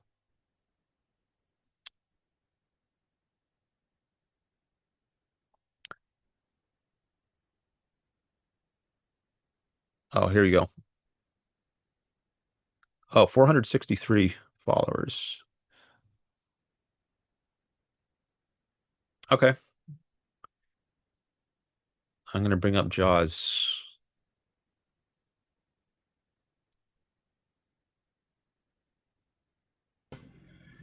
Hello. Yo, can you see me?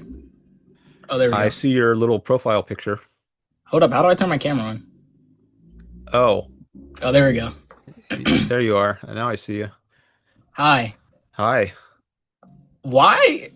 Okay, like, it seems like you're very close to being on the left, but it stems from, like, capitalism you think is good, and then Israel, which I don't understand how someone can support Israel if you've seen like the stuff that's been going on, how they treat other countries, how they invade other countries. We don't even have to bring up Palestine, even though that's like why I support Palestine the most, is because Israel is genociding them. I don't understand why you don't think that. But they invade other countries. They completely do whatever they want because the US backs them. But I just don't understand why you continue to support someone who doesn't give a fuck about you. Respectfully, sorry, I didn't mean to curse at you.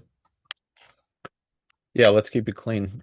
Well, I don't think they are Get um well, so I do think they are friendly to rights. Like I think you have freedom of speech in Israel and you won't get thrown in jail or killed for criticizing the governments.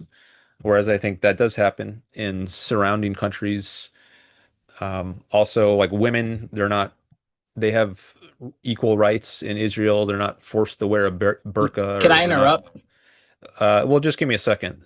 Okay. They're not stoned to death if they engage in adultery. Gays have more rights in Israel than surrounding countries. It's sometimes called the startup nation. I think it's very friendly to business and entrepreneurship. So those are some of the reasons I like Israel. And as for what you might think are the negative reasons, like allegedly genocide or apartheid, I don't think that's actually true. But now, go ahead. You can jump in now. So let's say I'm the most clean country in the world. I love gay people. I love people of color. You know what I'm saying? I'm very accepting. Everyone has equal rights and stuff. But I go ahead and just fucking invade another country and kill them. Is that like fair? Or No, like but I does don't that think seem that's. I right? also don't think that's what Israel is doing. But I I I think I they're don't engaging in understand more how you don't self-defense. think I don't think how you I don't understand how you don't think it because like it's apparent, like it's happening, like it's going on, you know what I'm saying? Well, Like I mean, we like could. you can do research, I can pull up things like this is a fact. I'm not saying it like because it's what I think. Israel is genociding the Palestinians. They are committing a genocide as we speak. And I don't understand how Israel can do that, even though they are Jews and they went through a genocide themselves. So how can you do that to another person, not another person, another group of, excuse me, another group of people? I don't think they are genociding. I mean, But I think a actual genocide is like what the Nazis did to the Jews, and they're, putting people in concentration camps and incinerating people. And I think that's not at all what Israel is doing. I think they're fighting a okay, war of I have a self-defense. question. Are are Israelis killing Palestinians in mass? Like they're bombing them, they're killing their kids, they're killing them massively, like a lot. Are they or are they not doing that? It's a yes or no, please. I don't know what the numbers are. I think there are civilian Do you have a casualties. computer? Are you looking at a computer? I am. There are civilian Computer. casualties, but I think I'm they're not not. the targets. They're not the targets. How aren't they the targets when they've Because completely moved? Hamas uses human shields. They hide among their population. They don't separate themselves, so you can just cleanly, easily kill Hamas without killing civilians. So that's the reason, tragically, so many innocent people, and I mean, some of them might not be innocent because So I think you some of them actually kill support innocent Hamas. people? I'm What? like confused. Like you kill innocent people because you're trying to go after a specific group, and they're not killing like a little bit of people either to go after a specific group. They are killing them in mass. They are genociding them. They are killing them. They are pushing them out their land and killing them. They're not the target. It's if they kill But innocent they're still people. they may not be Okay. the target, but it's Okay. still happening. Okay. Well, it's tragic, but the fault is on the hands of Hamas. The blood is on Hamas's hands How's it on Hamas when they're pulling the trigger? Israel is pulling the trigger. because I see Hamas as the aggressors. They brought this war on themselves through their actions, like Do October you know the 7th. history of Israel? Like I learned this in ninth, 10th grade history class. Like I know the history and how they came to be. Yeah. It's not that simple. It hasn't always been like that. They have had multiple peace treaties. They've broken them continuously. They've killed over and over again. Since the 1948, I'm confused what you mean. Why it's just Hamas. It's been like that from Israel, excuse me, for like 70 years. Well, it didn't start with Hamas. I think Israel has been the subject of aggression for much longer than that. I mean, there was the Is wait, Arab-Israeli Israel War. is getting targeted, is what you're saying? Yeah, I think many Arab countries want to annihilate Israel. They Because want to they're get rid Jewish? of Israel. Um, Partly, I guess, because they're Jewish, but I think also because they're secular. I think that might actually be a bigger reason, which is why I think there's a hostility to America as well, like from Iran. Islamic theocracy. They chant death to America and they call us the great Satan and they call Hold up. Israel Okay, the little okay, okay. Satan. Okay, excuse me. Screw Israel. How do you feel about the US? Do you think we're I think just? Do you U.S. think is we're just? Do you think disregarding Trump? Like screw Trump, screw what's happened in the recent years. The history of America. Do you think they are just in everything they did? And hold No, up. not in Yeah. everything. Oh, okay. No, I So mean, U.S. has problems, but I think overall it's a good nation, and it's gotten better in important ways. Like we got rid of slavery, which was the biggest problem at the beginning of the country, and eventually we got rid of Jim Crow laws and inequalities for women. So I think the country has improved, and there are still are things that could be better about it, um, like taxes or regulations. I think there's a lot of coercion in the United States, violations of freedom. And I'm trying to advocate to make the US even better than it already is. I mean, I'm grateful to live here. I think it has a lot going for it, but I think it could be much better. And I'm trying to help it become better through conversations like this. I agree with what you were saying, but I also don't. I do not believe this nation is a good country because the history of it. You cannot be a good country and, you know what I'm saying, do what you have done. And now my next question is like, do you think what America has done to Indian people was a genocide? Because if you don't think what Israel is doing to, you know what I'm saying, Palestinians, do you think what we did, well, not we, because, you know, I didn't do it, but do you think what America did to, you know what I'm saying, Indians, pushed them out their land, killed them in mass, destroyed everything, continuously broke peace treaties similar to Israel, do you think there's a similarity? Or like, I don't agree with everything that, like, I don't know the history but no, very my well of the sorry, Indians, but I mean, I think there were attacks on both sides. Like sometimes the Indians would massacre of course there the was, of course British. there was. But And my but I question don't is, agree if the Europeans, just attacked Indians who were being peaceful and weren't posing any threat, then I would oppose that. I wouldn't say it's necessarily a genocide, but at least in isolated cases. was Um, no, I don't know that it would be fair to call it a genocide. I mean, there still are Indians living on reservations to this day. Indians, Native Americans. Yeah, you're right. Sorry. Whereas if the actual intent was genocide, why not just wipe out the remaining Indians in the reservations and completely get rid of them? So, not to say there were never injustices done, but I think it's might be an overstatement to call it a genocide. Thank you, Patrick. It like what do you how many genocides do you know in history? Do you just know the Hitler and Jews? Like, because there's been plenty of them throughout history, and the fact that you don't think Native Americans were clear, like that was a clear and cut genocide, and the fact that you don't believe that kind of like doesn't sit right with me because it was a clear and cut genocide. Native Americans definitely attacked, you know what I'm saying? You cut out. It was nice debating you, though. I don't agree with a lot of the things you said, but you were respectful. Have a good night. All right. Good night. You too. Okay. So he cut out for a second and then he came back and said he had to go. So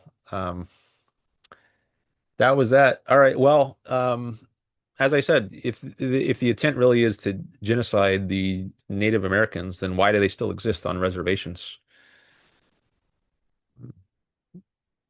But I appreciate the respectful debate.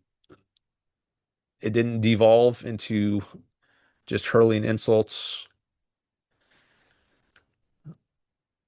All right. I got more people in the guest list now.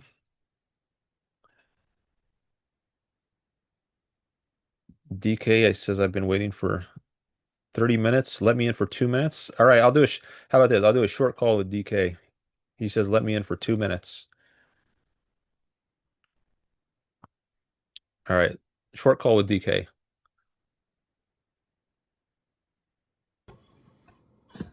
Hey, how's it going? All right, what's I up? just wanted to talk about your takes on faith and abortion. So Mhm. first of all, I just want to say, like, I feel like it's ridiculous to be against faith for so many different reasons.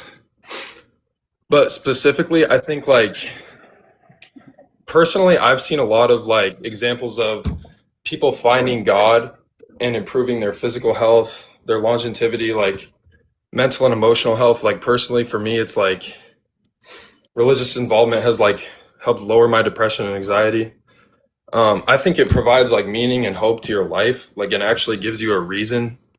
Um, Unlike atheists, like people are free to have, I'm all for freedom of religion, but I think being atheist just doesn't really give much of a, I don't know, existential purpose personally.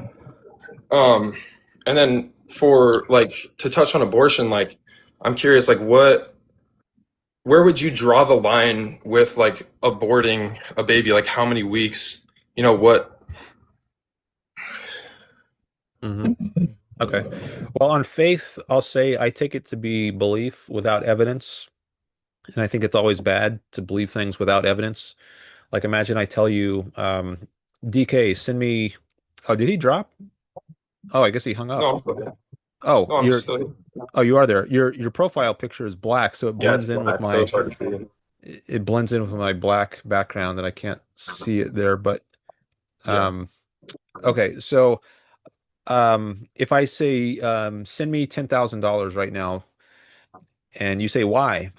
And I say, oh, just don't ask why, don't ask for a reason, just take it on faith that it's a good thing for you to do. Well, I think Yeah. that's bad, right?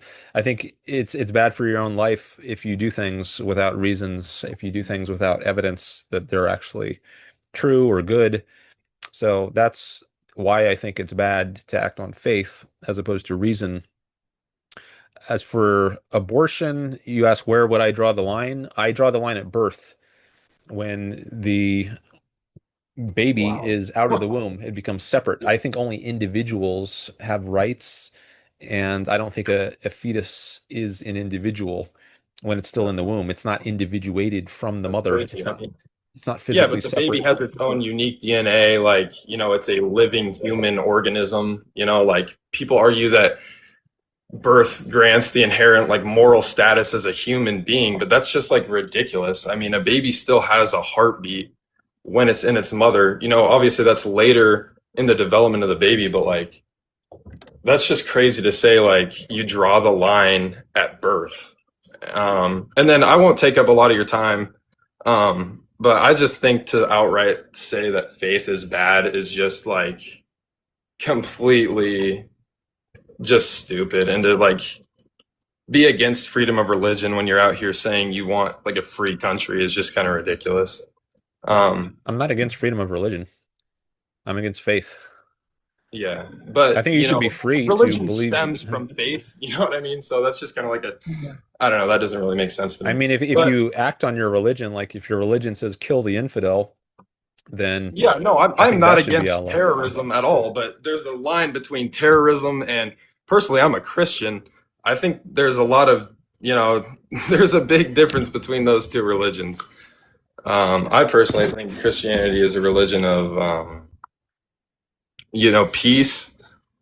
Personally, when you're kind of out here saying like all religion is death to America, you're saying all this shit about like Islam, and I just think it's ridiculous. Like, so are you out here inherently like against Christianity? I'm against any religion that is anti-reason, Yeah. and I think that's Like, most religions, if not how all, would you say Christianity is that falls under that category though? because it's pro-faith, and faith is anti-reason. Dude, I just yeah. I just thought that was crazy. I'm gonna let someone else debate, but I don't know, man. I just think some of your takes are ridiculous. But hey, have a good night, man. I appreciate you letting me on here, and you know, I hope one day, maybe you'll find God. Personally, like I'm out here, I try to spread the word. Like that's my purpose in life. Um, but again, I'll let you go, man. Have a great night. All right, bye. Bye.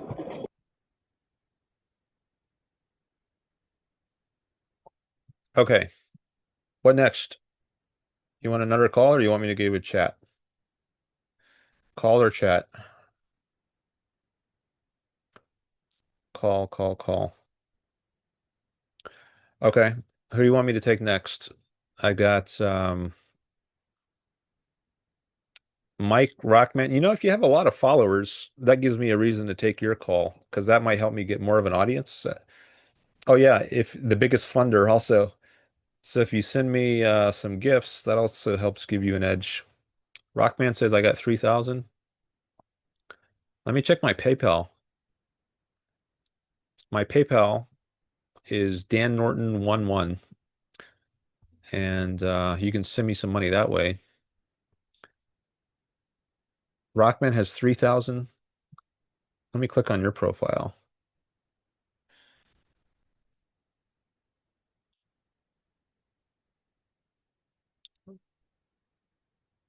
Okay. Um, what do you want to talk about, Rockman?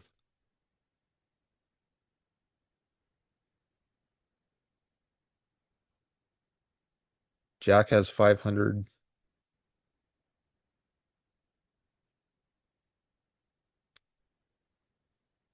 It's hard to type. My phone broke, says Rockman.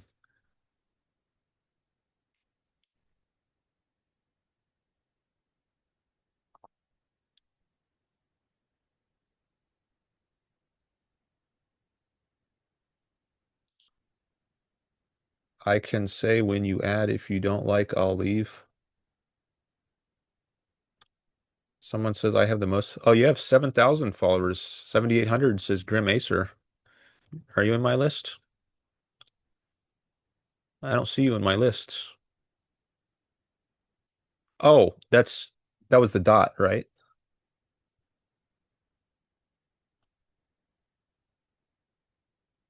Okay. Well, that incentivizes me. Okay, I'll do at least a short call with the dot because he has 7,800 followers. All right. Um,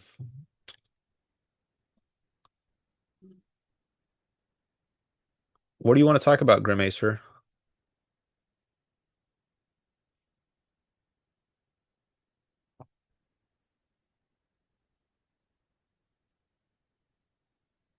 It's me. Let me up. What topic do you want to discuss?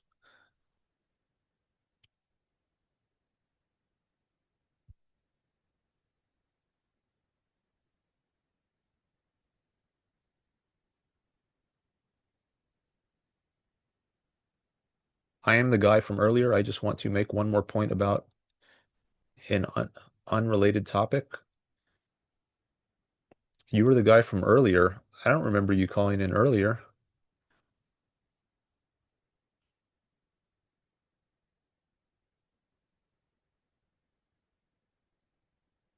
Okay, well, maybe I'll hold off on you. All right, let's see. I'm gonna try Rockman.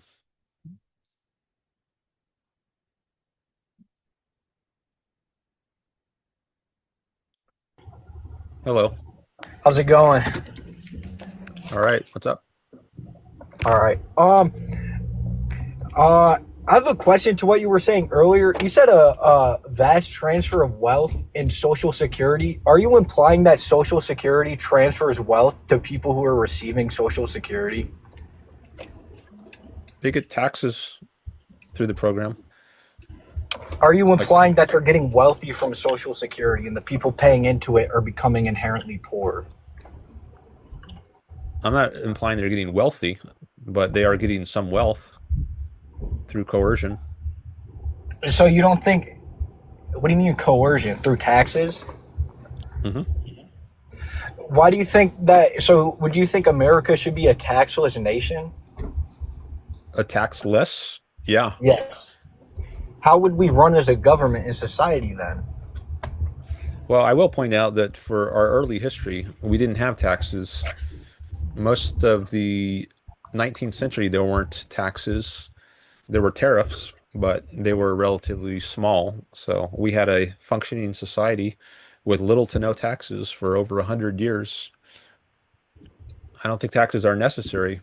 Now, they are necessary if you want to have massive government programs like Social Security and Medicare. But I don't think we should. I think people should be responsible for their own retirement, their own health care. It shouldn't be my responsibility to pay for your health care or your retirement. I think you should be responsible for your own life and not me, right? Your life No, is I mean, yours. I agree to, or like, I understand what you're saying, and I don't think people should be fully subsidized from the government. I feel like everybody should make their own way, make their own means. But I feel like assistance isn't a bad thing, especially to groups of people that we've marginalized and haven't put in a good position throughout our nation's history. Well, I think voluntary assistance is fine, but what I oppose is coercive assistance. Like if someone wants to ask me for a donation so that I'm free to decide whether to help someone out, that's fine, but no one has a right to put a gun to my head and say, you have to contribute to this program or we're going to haul you off to jail. It's not my responsibility to pay for somebody else's life. Yeah, but then inherently you're saying that police officers shouldn't be a thing because you're paying for a police officer's life through taxes. So is paramedics, so is fire departments, a bunch of other social programs through the government that you're actively saying are a bad thing and are coercion to the people of our society because we're paying into them when they inherently benefit everyone. The problem is with the coercion. It's not with the police, right? I'm for police. I think that's a good thing, but I recognize it's in my interest to have police. I don't want there to be robbers and rapists and murderers running around the streets. I want them to be hauled off to jail and police do that. So it's in my interests to contribute to make that happen. So I'm happy to make a voluntary contribution to support functions like police or the military. I don't have to be forced to do that. And I think it's a violation of my rights to force me to do that. I think everyone, or many people at least, recognize that these are good things to have. Like not everything the government does, but some things like police. People readily see how important they are to a well-functioning society, so they will voluntarily be willing to support such things. I don't know if people would be necessary, especially certain groups of people who've been very targeted by police. I don't think they would voluntarily support police.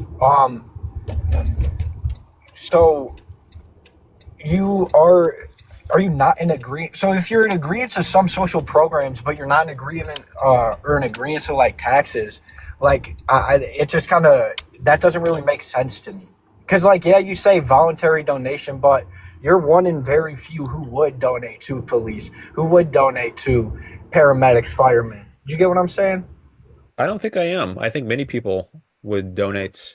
I think it's very easy to see the value of these things. And when I say I'm against social programs that don't like I don't call police a social program really. So the functions of government, on my view, are basically just three. They should only be three: police, military, and courts. Those are the ones that deal with force. So police, they protect us from domestic criminals like robbers and rapists. And then the military protects us from foreign threats. And then the courts is a way for people to peacefully settle their disputes so they don't Yeah. need to resort to force. But that's all. The government shouldn't be doing wealth redistribution like it does through Social Security, Medicare, public education. I feel like it's very like yeah, I'm sorry, I can't think of the word, but I don't think it's right to call Social Security wealth distribution when I know many people who have been on Social Security throughout my life and they're not wealthy in any form of the word. And it's not like the people who are paying into Social Security are losing a significant amount of pay to where if they weren't paying for it, it wouldn't be an issue. Like it wouldn't vastly change their quality of life. Well, I don't think you have a right to take any amount of my income. It doesn't matter whether you're taking one penny or $1 million. I earned it, right? So you have no right to threaten me with force and take away my earnings. Like I can't come into your house right now and take one shirt from you and say, "Oh, it's only worth a few dollars, so deal with it." No, I have no right to that. On principle, it's wrong. It's your shirt, your property, and no one else has a right to it. So it doesn't Yeah, matter how much you're stealing from someone, it's still stealing. I mean, I see your point, but do you think our society would inherently be better off or worse off, like as a collective, with or without taxes and social programs? I think we'd be much better off. And I want to just ask the chat here, give you an option whether I should take a new caller or stay on this one a bit longer. Anyone have a preference? New person, says somebody. Take me, new person. All right. I'm gonna take another call, but I do appreciate your call. So thanks for calling Uh, in. how often do you go live? Because there's more stuff I would like to talk about with you. I just didn't get the time. I don't have a set schedule. I usually stream every few days, like every 3 or so days, but I don't know if I'll stick to that. Maybe do it more often or less often. Um, but I guess if you're a follower, you'll more likely get a notification in the I just algorithm. followed now. But Okay. there's one last thing I want to end on. So you said that we shouldn't subsidize people and people should make their own way. But what about people who have children and abandon their children? Should we just leave those children to die? Well, I think that if you have children, it's your responsibility Thank you, to raise Gabby. them. So I think you would be uh, prosecutable. You'd be doing something against the law if you just abandon your child. I mean, you could try to give your child up for adoption, but Well, there's say a the two process parents died. What should to happen that. with that children if they have no family to take care of them? Should they just be left up to survive on their own? Oh, if the parents just died? Yeah. I don't think there's an obligation for anyone to take care of the children, like a legal obligation. Now, I think there would be plenty of people through charity who would be happy to help out and uh, take care of orphans while they're young. But I don't think anyone should be forced against their will to take care of children who are not their own. That's not what I was saying. I mean, I was talking about the government subsidizing citizens who are born in a nation who don't have a way to fend for themselves because they're too young or say they're disabled or something like that. But so you say that they should just do as they must. I'm not sure I get the example. Um, People who are severely disabled, yeah. they come to the world disabled, their parents die, they don't have a way to make a living or whatever because they can't operate in the society that we do because of their disabilities and challenges. Do you think those people should not get government assistance and they should be left to fend on their own?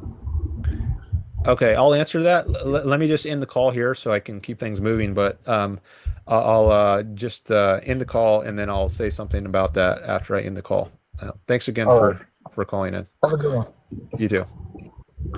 Okay, so if someone is born with some kind of handicap or disability and then their parent dies, I don't think the government has a right to force anyone else to take care of the infant or child who tragically has some disability. Now, I think there will be plenty of people who are voluntarily willing to help out with that child, but I think it's a violation of rights for the government to put a gun to somebody's head and say, or any number of people's heads and say, you must help this child um, who you didn't bring into the world. You must help this child, or else we're going to penalize you in some way. Um, so yeah, I think that's a violation of rights. Um, okay. And I mean, are people going to vote for a law that would force people to help out? And why would they vote for it? Such a law that would force people to help out this orphan, this disabled orphan. Would they vote for such a law because they're concerned about the well-being? Well, if the people are concerned about the well-being, such they would vote for the law, then doesn't that mean there would be people who could help out voluntarily? Right. Why are they going to vote for a law if they don't want to already help out the infants. And if they are going to help out the infants, then why do they need the law? So um, I'm not sure how if it's coherent to think you need a law in order for the infants to get help. Who's going to vote for such a law?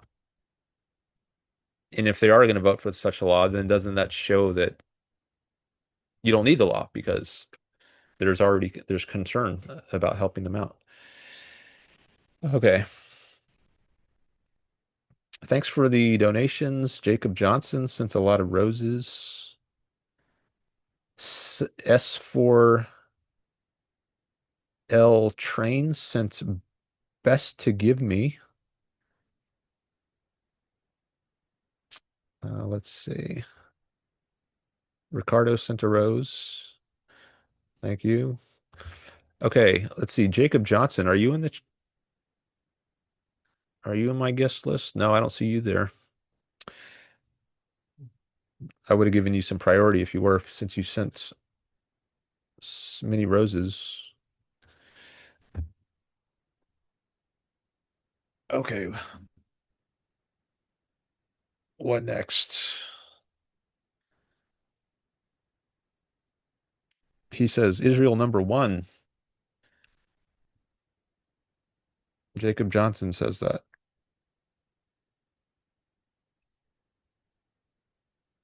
All right, S4L Train, I'll give you a chance next. We can do at least a short call.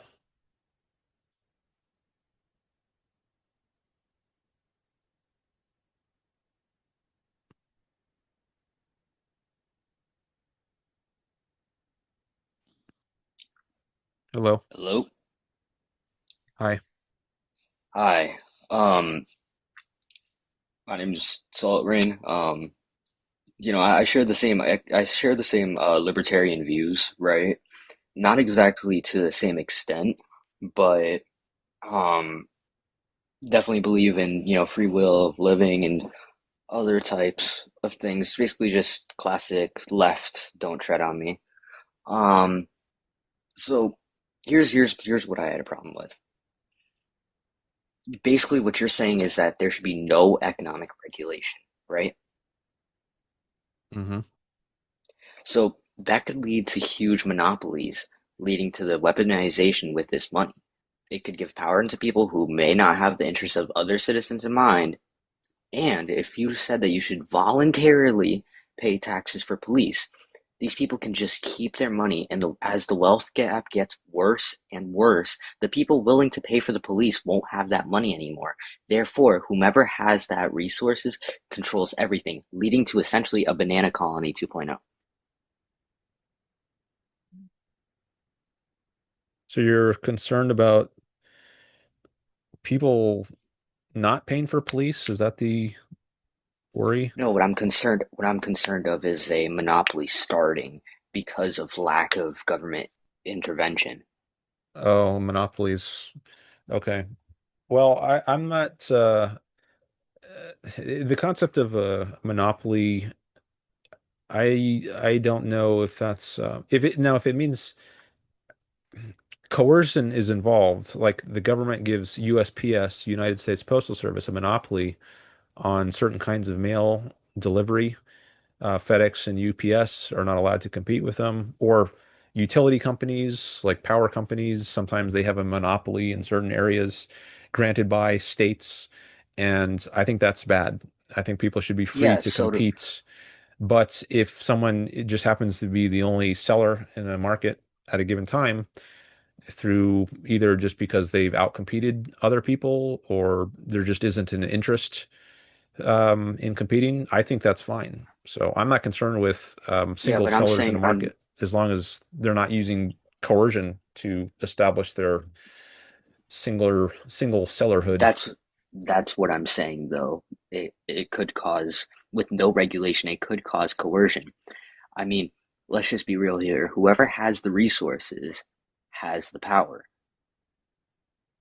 I mean, what's to stop these people from hiring militias to take down the very government that you wanted to create? The ones with the cops, the one with the military, the one with the courts. I mean, literally we're just like in the scenario that you have, um, either the either the people who are willing to the pay for the police will either run out of money because of monopolizing. Uh, they'll be forced to do whatever job because that's the only job that they have available to them because of, like I said, monopolies that can span over multiple industries. Like I'm saying, like this isn't just a banana republic. It could just be, you know, sorry, I lost my track. Sorry, I've got memory problems. All right. Well, am I a monopolist on Dan Norton style live streams? I'm the only one who can produce Dan Norton style live streams. So does that make me a monopolist? No, but what I'm trying to say is that there are other live streams that I could go and get debate on, right? And TikTok doesn't allow you to solely, you know, take over live streams, without the other person's consent. But I'm the only one who can do Dan Norton style live streams. So aren't I And a that's monopolist? okay because Dan Norton Hmm. streams may not be as high and as demand as maybe Dean Withers. Um, but what I'm saying is that like these people who have the resources, if we look at people like Elon Musk, like he's using government contracts to get himself even richer. And what I'm saying about a monopoly forming is that I'm saying people quite literally strong arming other people outside of business and essentially forcing their way into the industry. Okay, well, I don't think you can. Strong arming suggests coercion, and that's That's what I'm precisely what saying. you can't do in the system I support. So you can offer people, you can make people offers, and they can, So like what's to stop Rockefeller, mercenaries? Rockefeller, who people often cite as a monopolist, he didn't have 100% market share in the oil refining business. I think the most he got was around 90%. But people were always free to compete with him. He made offers. He said, "Hey, I'll buy you out if you sell me your business." And a lot of people decided it was in their interests. I think some people became rich by selling What I'm him their trying to say business. here, sir, is that I'm not saying people who make offers. I'm saying people who make offers to dangerous men such as militants or mercenaries who will quite literally pay to strong arm the other competition out. I'm saying that people could get killed just in the name of getting that company or business on top. Like I said, it could turn into a banana republic 2.0. Well, that doesn't sound like capitalism. Hiring a hitman, that doesn't fall within the sphere of free market competition. That's the use of force, Well, and that is I'm saying outlawed. that just because you support capitalism doesn't mean that the rest of your idealized system does. What I'm saying here is that that government, the one that you put in, the one that you're saying that you would believe in, it doesn't have enough strength to say, take down a monopoly if that does happen. I mean, like, as I said, whoever has the resources has the power. And if the rich aren't paying for their resources and it's not being centralized in a place where everyone can ensure safety, social safety, then essentially they have unlimited power because they have all the resources. All right. Well, I don't think anyone has all the resources, and you They can have have mass of economic it. power, but that's having economic power, like a lot of wealth, that doesn't give you political power. It could if it hires militias, if it hires assassins, and while they still may be Okay. illegal, they still happen. Okay. Well, I don't think that's part of capitalism, at least as I think of capitalism. You can't hire assassins.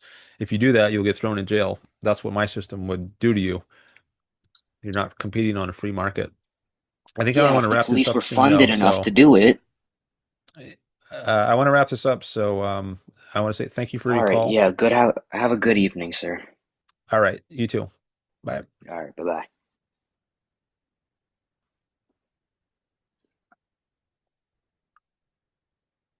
Okay.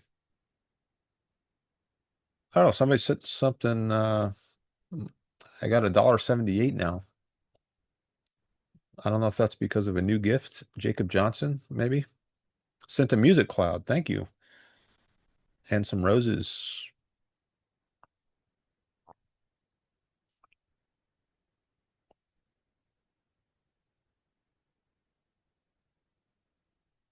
Okay.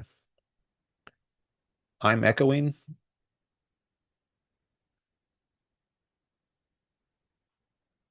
Is anybody else getting an echo? Okay, let me try to reestablish my mic.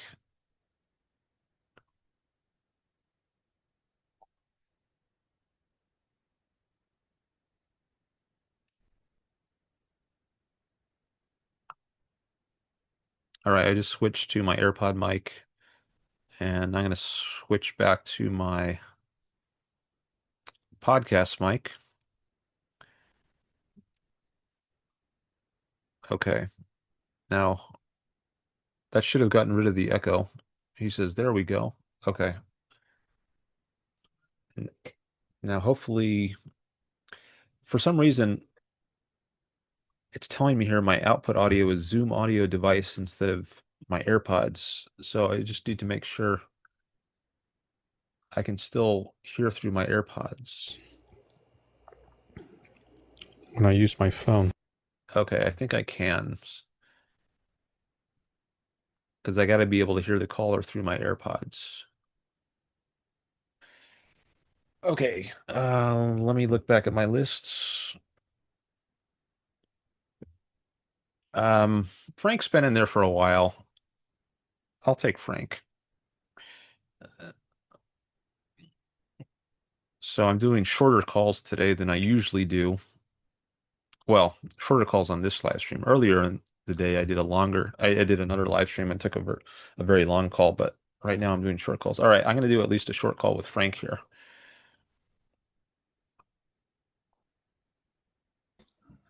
Hello. Hello, can you hear me? Yes. Perfect. So one of the points I was because like it's been a little bit, so I've lost a lot of things I wanted to say.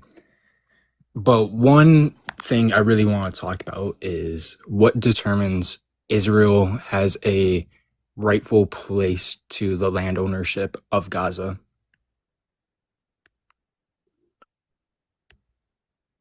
I don't know that it does have a rightful ownership. I mean, I guess I would say that if there are threats to Israel coming from Gaza, like if Hamas is shooting rockets from Gaza into Israel, I think Israel has a right to take over Gaza and eliminate that threat in the name of self-defense. I think it would have a right to do that.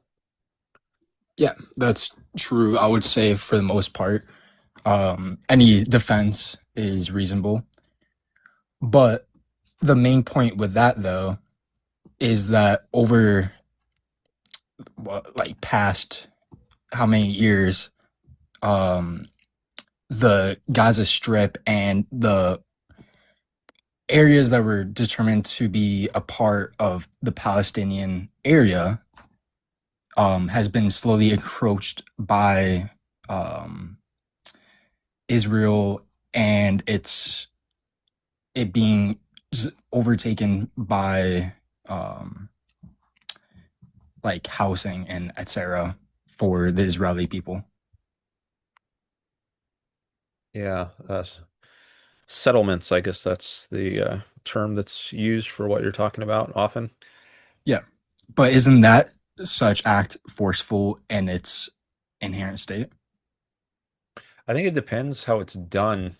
So if people are settling on a place that was already rightfully owned by someone else, then that I don't think that's right. If they're Yeah. conquering land that someone has already uh, established a rightful claim to, I would oppose that. And maybe that's happened. I think I have heard that there are some Orthodox Jews who have violated the rights of some Palestinians. So uh, I would oppose that. And I Yeah. wouldn't necessarily support everything Israel has done in the West Bank, for instance. Um, but I'm not very well versed on the details of what's going on in the West Bank. But I will say that if there are terrorist attacks emanating from the West Bank or Gaza or southern Lebanon, I think Israel is justified in taking over those places and securing its safety.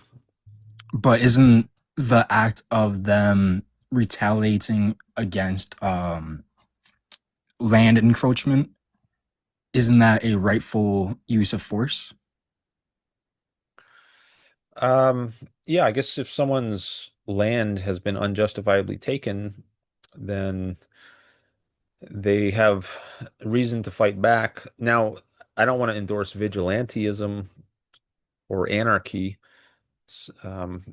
but Yeah, no, that might that's be another point. But like a last resort. Like if you try to appeal to the government and there's just nothing you can do, then at a certain point, I think it makes sense to rebel.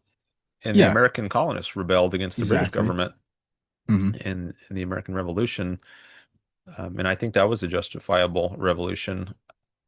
I don't know that that's I don't I think for the most part, Israel is good at respecting rights.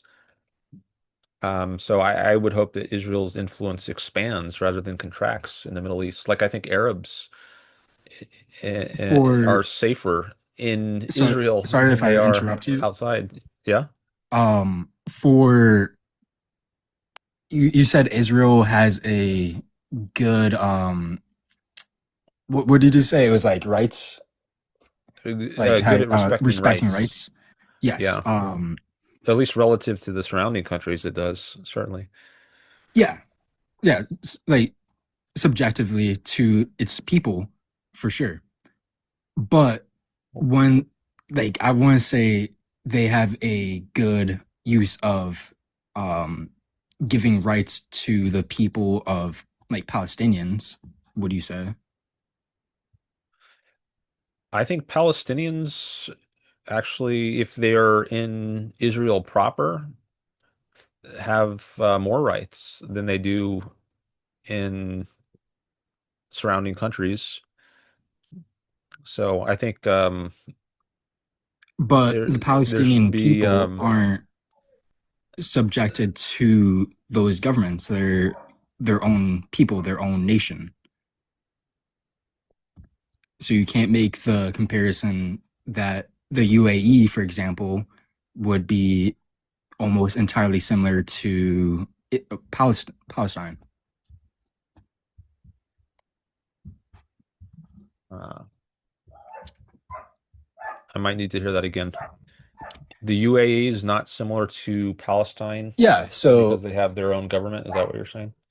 Or yeah, what your point is the surrounding nations of Israel. Am I correct? well, one point I made is I think the surrounding nations are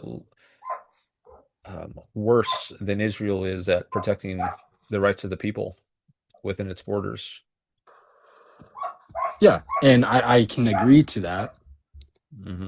But within a manner, how can you compare that to Palestine, who doesn't even have their own nation? Well, Palestine, I mean, what is meant by that? That it's not I don't think there's a state or a nation called Palestine. There are Palestinians. Yeah. So why shouldn't we allow a group of people who own a rightful land ownership? Why can't we allow those people to subject themselves in that manner and allow for them to decide whether or not that's a disposable or not disposable, if that's a rightful or what they believe in is a good government. And if I'm not saying they should be subjected to whatever, obviously there's always options of moving and living in a different country, but why shouldn't they be allowed to have the ability to create their own nation? Like a right to self-determination. I think that's Yes. how it's Yes. sometimes Exactly. put. Well, I don't think there's a right to your own nation if you're moving in a direction away from freedom. Like if you want to establish a dictatorship or a theocracy or something, I don't think there's a right to do that. So I guess if the Palestinians wanted to establish a nation that is pro-freedom, I would Mhm. support that. I don't know if that's what they want. I doubt it. I think at least like Palestinians in the Gaza I Strip. mean, like, there's always going to be radical beliefs, especially within that sphere of the world. But in the end, they are fighting for their own freedom against Israel. Well, I don't think Israel is an enemy of freedom. I think it's mostly a pro-freedom society. So I doubt if you're fighting against Israel. I mean, unless But you're, isn't that contradictory though? Within saying Israel is a pro-freedom place when it's like subjecting people to their own governance and their own people. You know what I mean? well, subjecting. I mean, I don't know that's a accurate term. If you have a, I mean, is the American government subjecting its people? If you have a pro-freedom government, then I don't think it's right to regard the citizens as subjects. Subject is like when you're being oppressed, Yeah, and I'm saying among the Palestinian people. yeah, I don't see the Palestinians as being oppressed by the Israeli governments. I mean, there might be some restrictions in certain areas, like the West Bank of Palestinians, but Mhm. I think that's justified by security concerns that Israel has. I don't think they have different rules for no reason at all. They're not just arbitrary rules. Um, I think if there weren't um, threats coming from these areas, then there wouldn't be a need to have restrictions in place. Now, as I said, I think there are some cases like these radical Orthodox Jews who have violated rights, but I wouldn't pin the But blame on that for to my to the government. knowledge, it's not a certain group of Israel people who are separate against, like, who are not a part of the government. You know what I mean? It's not a sub faction. It's more of the entire state of Israel. To my knowledge, there has been enforcement, or not enforcement, but a push from the Israeli government of the people moving into said areas. So Okay. if it, so like think about it like this, the whole concept of Western expansion within the United States, right? Um, it's among that idea of the government promoting an idea and said people doing it. All right, I want to add to something I said a minute ago. Yeah, I go ahead. said it shouldn't be pinned on the Israeli government that some radical Orthodox Jews are violating the rights of people in the West Bank, Palestinians in the West Bank. I do think Israel should take actions against that. So I would blame the Yeah. Israeli government if they're not taking action to stop that. Um, Yeah, but can you see how the people of those areas may view that as a attack upon them and their own persons from the Israeli government when they're not actively doing anything to punish these individuals who are um, taking over land and saying it's theirs? Um, this sounds like a case where I would fault the Israeli government, but I'm not familiar enough with the details to really comment confidently about this. So, um, I guess it doesn't strike me as implausible that that the Israeli government has not been adequately addressing some things that have been going on. Mhm. But I wouldn't. I think it's also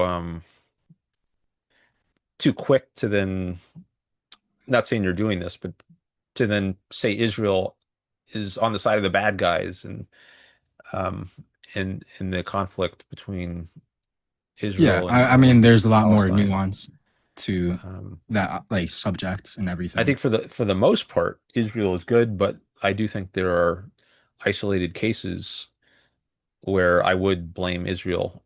Um, but just taking a very broad brushstroke view, I see them as on the side of the good.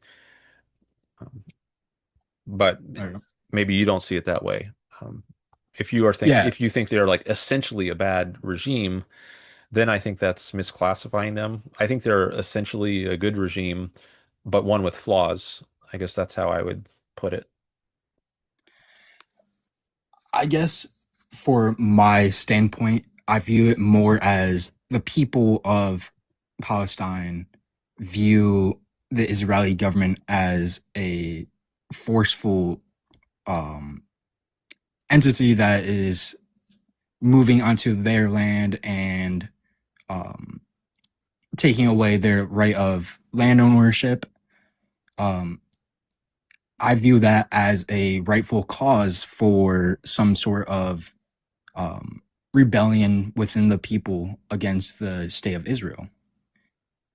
How is that not a moral obligation from those people to protect their rights? Well, it might depend on what kind of rebellion you're talking about. I mean, do you think something like October 7th was justified? I I would say among those, um, to my knowledge, I'm not particularly well versed on that day, but even then, at that point, can't that be subjectively um, viewed as in the same way as protecting yourself, like fighting against another nation trying to encroach on your land? I don't see it as justifiable uh, what they did. Even like if there are unjustifiable takings of Palestinians' land in the West Bank, I can see at least it seems at least not immediately crazy that those particular Palestinians in the West Bank would want to fight back, be vigilantes and fight back against the Jews who took their land. But that's not what we're talking about in the case of October 7th. Um, I don't think there's, I think these are people who just want to annihilate the Jews. If you may, can you expand on the events? Of October 7th, Yes, or please. Okay. I'll try. This is not an issue I'm an expert in. I'll do what I can, but my Of understanding course, of course. there's a music festival which many young people, like teenagers, were attending, and on this day, Hamas crossed. I guess there was a fence, and they broke through whatever security fence or whatever security measures Israel had in place, and they were just slaughtering any Jews in their path that they could find.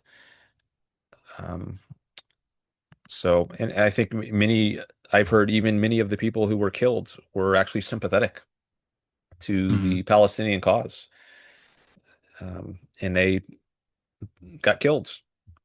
So I think 12 something I've heard around 1,200 people were killed that day, and I don't know what percentage of them.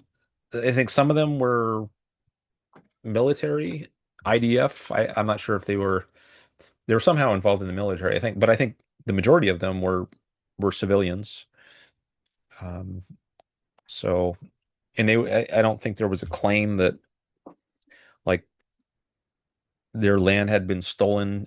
So this was in the south part, near where Gaza is, the southern part of Israel, Yep. and I'm not aware that there were claims that you know these people who were slaughtered had stolen land that Arabs or Palestinians had been living on. I think there's just, as I said before, I think there's just a hatred of Jews, and I think it's in Hamas's charter going back to 1988 that they want to destroy all the Jews, and they don't want there to be any state of Israel at all. Hmm. They don't want there to be like a two-state solution where, the land is divvied up. They just don't want any Israel, period. And so let me just pause there and see if you want to say anything. Yeah, from that, like, um,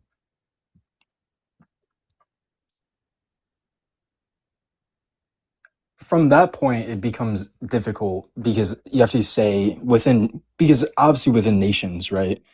There's always going to be casualty upon um, civilians, right?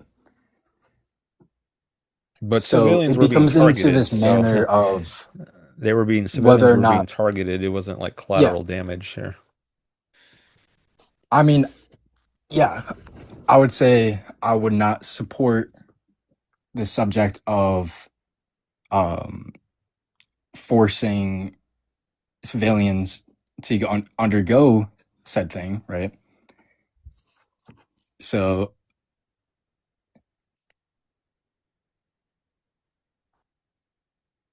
I guess I want to say I'm very knowledgeable on the more recent events, um, including that day. So I don't have um, any strict viewpoint on that. I guess for my personal beliefs, why I don't support Israel and even frankly, to a certain degree, Palestine is because of the fact that any encroachment onto land and forceful um, retaliation against people, like you said, is a inherent evil, and because it directly takes away your right of own personal ownership and also ownership of your land. So in a short point, I would say Israel is it's like the act of going onto um the act of any movement into a people's land and then um, forcibly taking that land as your own, I would say is by any means a more of a rightful action to do said things. I don't think this is primarily about lands. I think there's a hostility to Western culture, to secularism, to freedom, and Israel stands as a symbol of Western culture, of secularism, of freedom. Hmm. And I think surrounding countries see that as a threat to their whole worldview. And it's not, I don't think it really matters whether it's not about, I don't think it's primarily about the land. I think they, they, it's offensive to them that a country like Israel exists. I think they want submission to Allah, um, and they're not getting that with Israel there. Israel is like it's so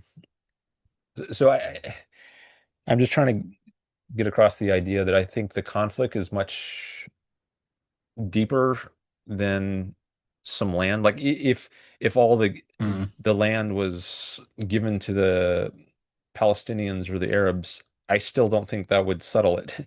I think they would want to hunt down Jews around the world. Um, they would want to annihilate them everywhere. At least some of the very radical factions, like maybe Hamas or theocratic Iran, and it's yeah. So it's not just about land. I think that's correct in my view. Um, I would say around like the surrounding nations, of course, it's not about land, and there's always been a clear conflict between the state of Israel and the surrounding nations. I think that's point is very clear, but in its essence, if you look at the original plan for the area of Palestinian like land ownership or like the territories you could call them have decreased like very radically over the time it was first enacted. And so what point does the state of Israel and its people have claim over those lands that weren't a part of the original blueprint of what Western civilization thought of the time? well, okay, you mentioned the land expanding. There was a partition plan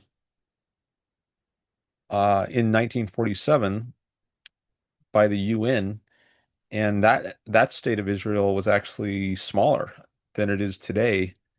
But the Arab side rejected that plan, so they didn't want there to be any state at all of Israel. That's my understanding. Like anything was too much. They weren't willing to accept any partition, at least I some of the mean, Arabs. I still think that's like a fair viewpoint of the time. If your land was kind of fully changed after a war, like the entire um, people of the area, I'm sure they might feel a lack of dis representation within those land areas when there is a movement of people onto said land.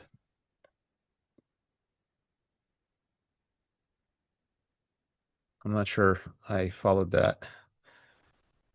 I mean, S- the yeah, so like think about in this manner of thinking.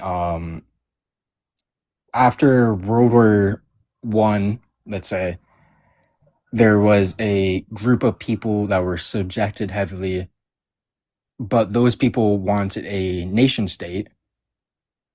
So you put them onto a direct group of people that will obviously not want that land area to be affected based on their own um, nationalism or whatever it may be. Okay. Well, I think the areas in the partition plan, the areas that were being proposed to give to the Jews were mostly already Jewish. I mean, mostly already Jews were living there, and the places that were given to the non-Jews were mostly already non-Jews. Um, so it's not clear to me that there was any stealing of lands going on at that point, like in 1947, before the first Arab-Israeli War. Um, so I don't see now I'm not an expert on this, so maybe someone can correct me on the history, but at that point I am not aware that land was stolen from Arabs. I think much of the land that Jews had was purchased in the 19th century. There was something called the Jewish Agency or the Jewish National Fund or something, and I think Mm. some land was purchased for Jews, but it was a voluntary transaction. So I guess it's not clear to me that there was land stolen at least pre 48, pre 1948. Um, But enacting a nation, for example, is different from just having a set point of land. For example, I know there's many cities across Africa that are mainly Jewish within both religion and ethnicity, and they coincide fine with the surrounding Arabic people. So why couldn't there still be people who are Jewish? Not saying that those people needed to be removed, and any removal of said people is inherently wrong because it takes away their right of land ownership, right? But creating a nation that is already on top of other Muslim based areas seems in itself very um what's the word? It's almost like it's very um it's looking for conflict is what I'm trying to say. well, the areas that were going to be granted to Israel, I don't think were mostly Muslim. I think it was mostly Jewish, and they they had to create a state other for their own safety because the British were pulling out. The British mandate ended. There was conflicts for decades between the Jews and the Arabs, and I guess the British weren't successful at uh, keeping peace between them, and they eventually decided it's better for them to just get out. So if once Britain withdrew in 1948, May of 1948, if Israel didn't wasn't established, then I think there was a worry that they would just be attacked by Arabs and killed. So they had to establish a state. It wasn't enough for them to just continue living in their settlements. They had to form a government and um, with an armed forces. I mean, there was already the Haganah and the Irgun in Lehi. I think they became parts of the what later became the IDF. But it's not. I don't think that land was stolen pre 1948. A state was established where there was already Jews. So let's just start a state of Israel here where there's already mostly Jews. But the Arabs didn't want that. They did not agree to the partition. So they started a civil war. And then in 1947, and then the next year, once Britain pulled out, the surrounding Arab countries attacked Egypt, Jordan, Syria, I think. Yeah. Then I do know it starts going to the entire Israeli war of the time.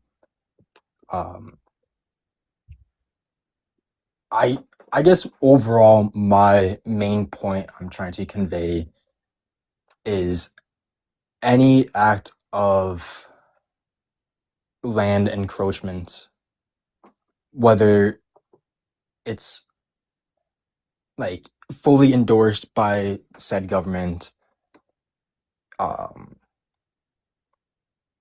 it's inherently wrong because of the main action of taking away their right to land ownership. Yeah, I agree that land encroachment is wrong. I just don't see that there was land encroachment at least pre 1948 and maybe after. I think there has been some after. As I mentioned, I think the some radical Orthodox Jews have encroached on some Palestinians' lands in the West Bank, and I oppose that. And I think the Israeli government should take action on that, and I fault it for not doing so.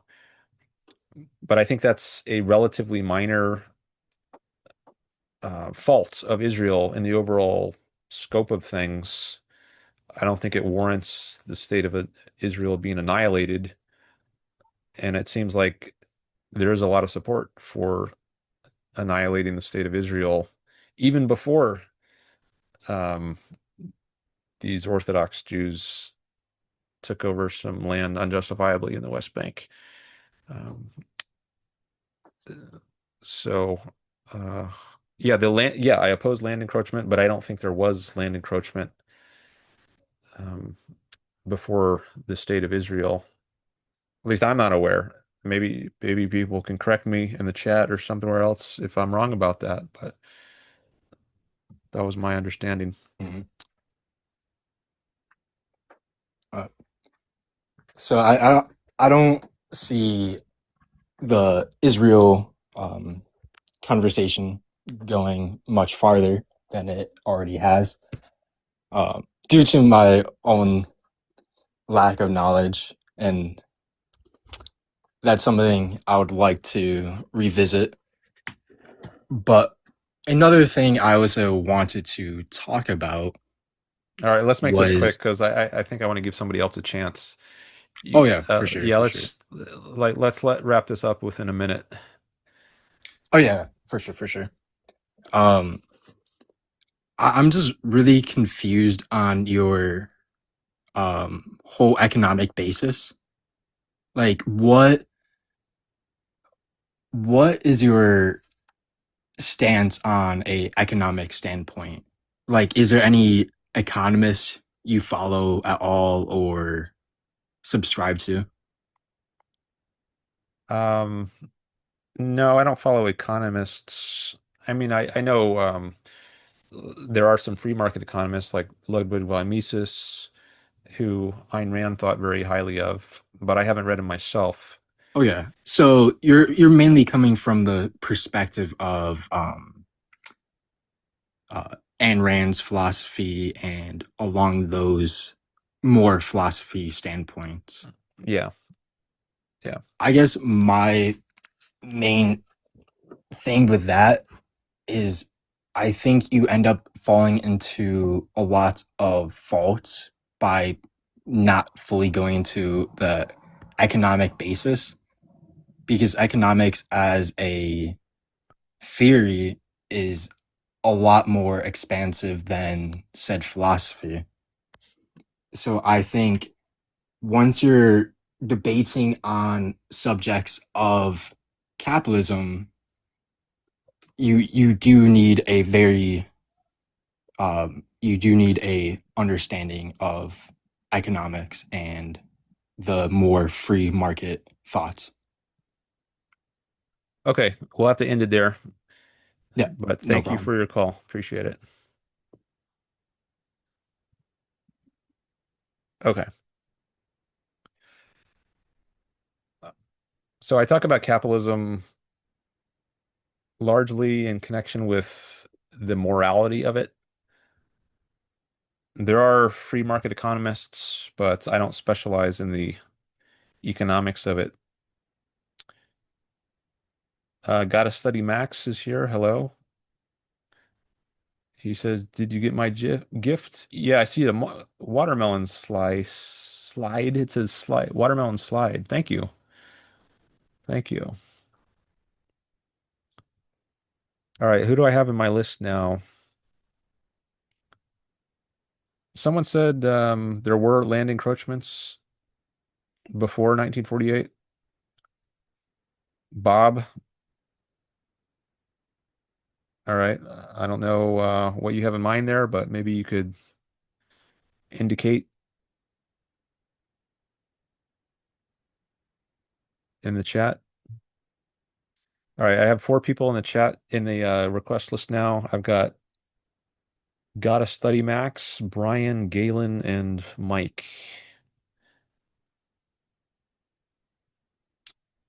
And I did get some gifts from Gotta Study Max. We talked before, I remember. What did we talk about before?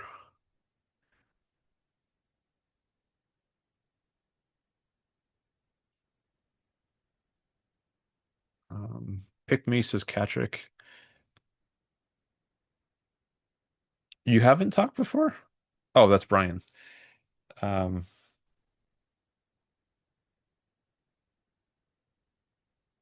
it won't take very long, 10 minutes. Says Gotta Study Max. Well, Gotta Study Max sent me some gifts. I gotta take that into account. Um,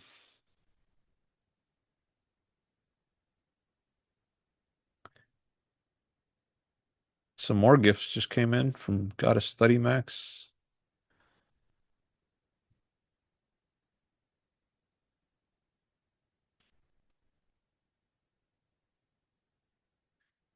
All right, how about a short call with Brian?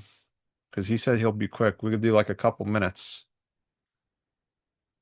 Maybe I don't know. I'll see how it goes. I do want to get the guy to study Max because he's been sending me some gifts. So I'll try a short call with Brian and then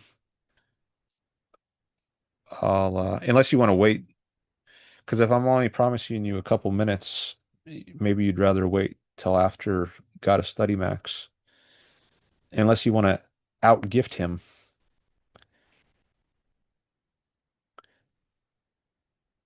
Oh, Brian says I'm fine with a couple minutes. Okay, I'll take your call now then.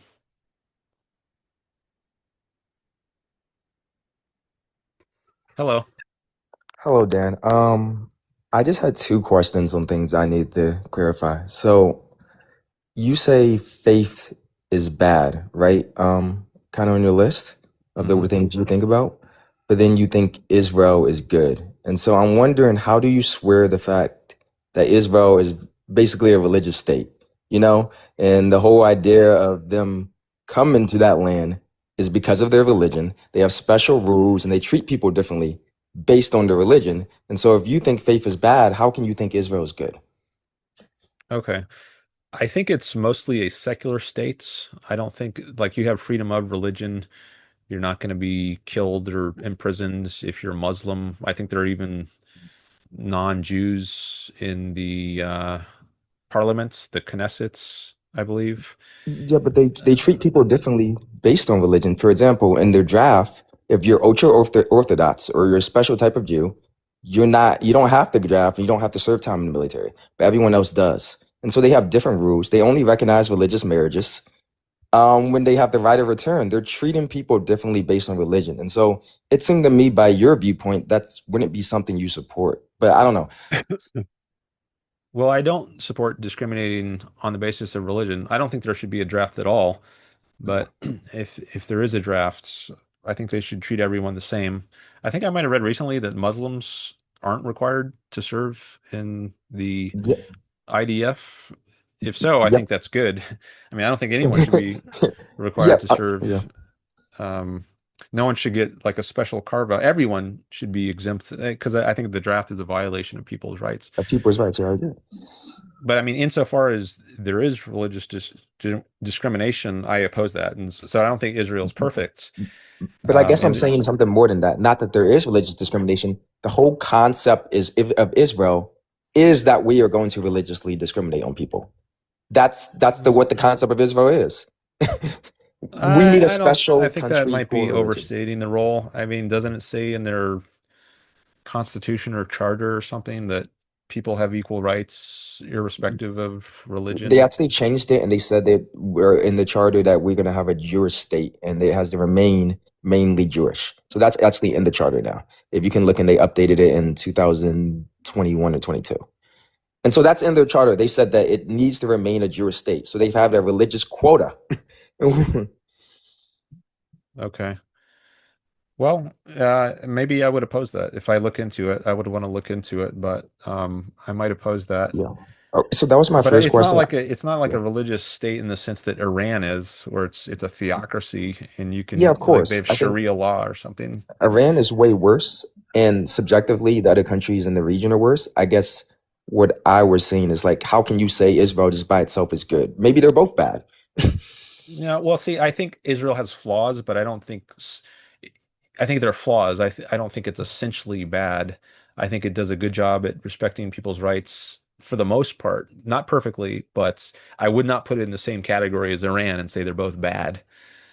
I think that would be smearing Israel to put it in the same category as Iran, where, a country which slaughters its own citizens by the thousands. That just seems like that's a different animal. Okay, so my second question, I'm going to move very quickly. You were talking about coercion, and you said that for taxes, you don't think it should coerce people to support something that they don't, or to do things that they don't want to. But you also support courts and things like that. And that's the whole legal system is organized coercion, right? And so, what's the line for you of when you think you can coerce people and when you think it's not okay? Because you obviously support some coercion. And so when is it okay to coerce people, in your No, view? I don't support coercion. I don't think having a legal system is coercive. Why If the not? legal system is protecting people from force, like a law against murder, for instance, I don't think is coercive. I think it's anti-coercive. So you have someone running around killing people, get that person off the streets. He's the one. It's the schmurderer who's coercing people, and the police stop him. They're using retaliatory force, not initiating force. So what I oppose is initiating force against people. I don't oppose the states using force to stop people who are initiating force. Okay, and so where do you think there should be funding from that with no taxes? There are different ways it could work. Donations, lotteries. Ayn Rand If has an article called Government Financing in a Free Society, in which he discusses another I, possible I, way. I guess my thing is like, I think donation can work, but what incentive do I have as a private person to donate for public system? Why don't I get my own system? You know what I mean? Why wouldn't I just buy my own private police or buy my own private legal system for my neighborhood or something like that. There's no incentive to do that across the society. Why would I pay? Why would I pay for the other society to have a legal system? You know what I mean? Like, I guess, well, how do you think that works from an incentive from the individual? Okay, I'll answer that, but I got to Yeah. go on to the next caller because I Okay. did promise Of course. Yeah. the That's next fine. person. So I'm just gonna disconnect and then I'll answer after that. Okay. Okay, so thank you for the call. And I think it's in people's interest, it's in your interest, it's in my interest for there to be police because we want to be protected, right? We don't want criminals running around the streets attacking us, stealing our stuff. So people have a self-interested reason to voluntarily support the police. And in this connection, I'll mention the American Revolution. People not only volunteered some money to protect their own rights, they risked their lives. So George Washington had a volunteer army in the American Revolution. People were willing to risk their lives to defend the cause of freedom. So if people are willing to do that, I think they would be willing to do something much less costly than risk their lives, which is just donate some money or purchase a lottery ticket to help support the police. Now, if you want something more than just the baseline protection that you get from police, you can hire private security. Um, that's fine, but that's not like a state within a state. Your private security that is subject to the government. But um, if you want something more than a baseline level of protection, maybe you're a celebrity and you want to have someone on guard 24/7 to help keep you safe. Or if you're a politician, you can hire private security. But I think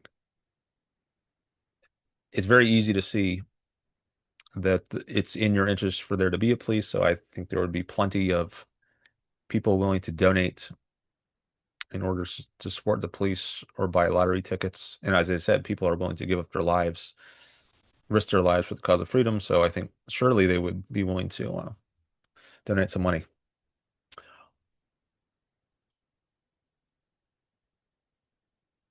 All right, I'm going to take Gotta Study Max's call because he made some donations.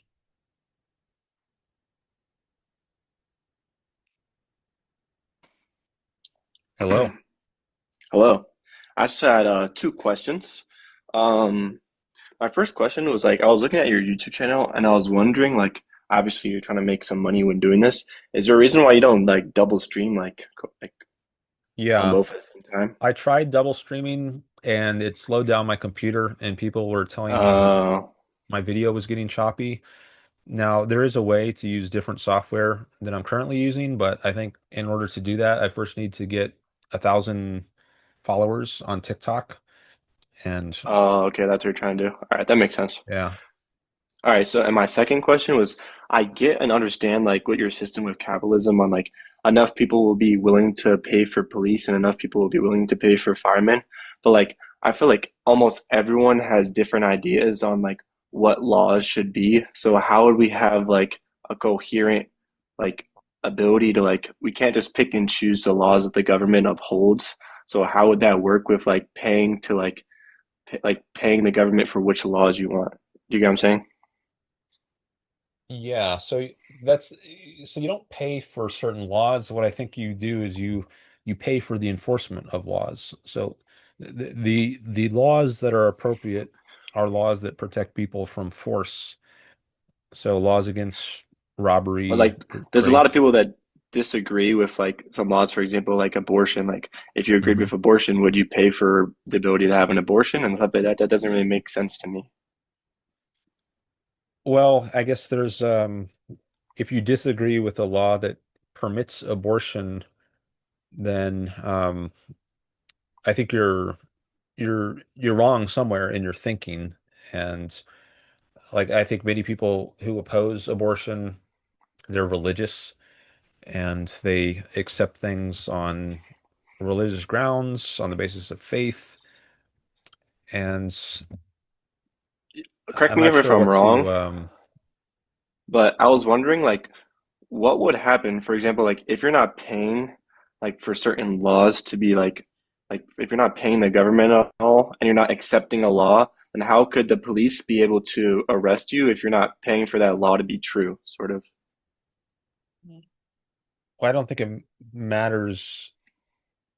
Like, so you don't, there is no paying for laws, like individual laws. You're paying for But how would the, people figure out laws then if there's no able to for like to pay for a government since there's no way we can pay the government because we're not paying any taxes? no way to pay the government because you're not paying taxes. Like how would the government be able to like do anything or have any like be able to make laws if they're not being able to get any money because no one's paying them with if you're not going to have any taxes? Well, that goes back to the last question or the last caller. I said there's various ways to fund the government. Donations is How would you do one. that? Yeah, but the thing is, if you have to have people donate, then like for example, like people wouldn't donate if they were a Republican and a Democrat was in office, and people wouldn't donate if there's a Democrat and there were a Republican in office. So there wouldn't really be a like consistent amount of money because a lot of people have very different views. So it'd be kind of hard to like have people donating because since people's views like vary so much on like different things like abortion and like immigration and stuff, I feel like it'd be very hard for people to be like consistently donating to the government for them to have enough money to be able to like do the things that are necessary for a country.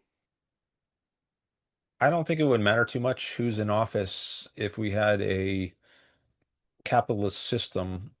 Right now, I think there's the two major parties, Democrats and Republicans, they both support programs that involve coercing people. Like neither of them are against getting rid of taxes. Sorry, neither of them are in favor of getting rid of taxes or getting rid of Social Security, Medicare. I think maybe they want to scale it back sometimes, but um, these aren't pro-capitalist parties in my view. So if we're talking about my system, the the people who represent us would have much different views than the politicians we have today, and I don't think it would matter too much who the Oh, so you're representatives saying are. if the people that were representing to us had similar views to you, then it would be a lot easier for people to pay for the government because everyone would have similar views, so people would be willing to pay for it. Well, there wouldn't be a concern about um, rights being violated if you voted for one candidate versus another, because the entire system would be geared to protecting rights and it would not be violating rights. So every politician who runs for office would have to be in alignment.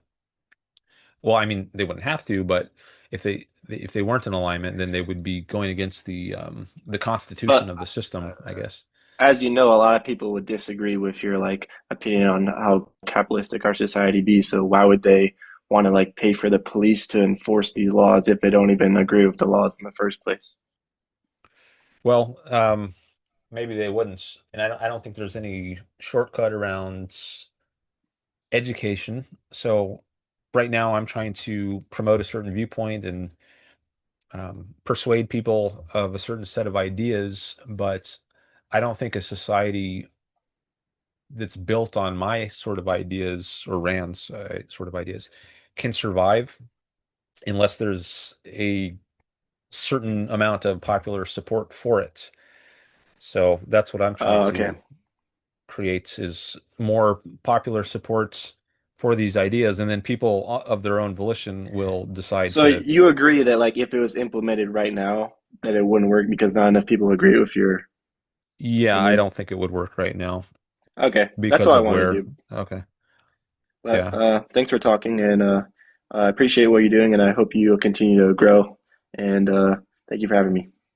All right. Thanks for calling. And I appreciate what you said there at the end about hoping that I grow. Okay. Um, yeah, I don't think the country is ready for ideas as radical as Ayn Rand's. But if there were a lot of people who were on board with her ideas, then they would vote accordingly. And there could be a system built on her ideas. So I'm trying to help bring bring that about. Echoing again. Okay, I don't know why that happens. Let me, I can fix it.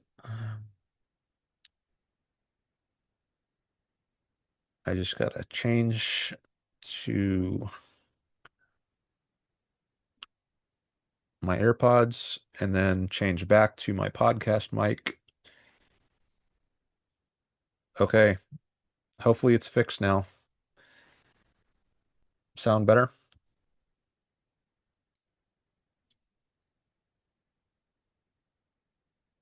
Nice, says Patrick. All right, you've been in the list a while. I think you dropped out and came back. So now I've got Mike, Catrick, and Galen. I think Catrick has been there the longest. So I'm going to take him next. All right, here we go.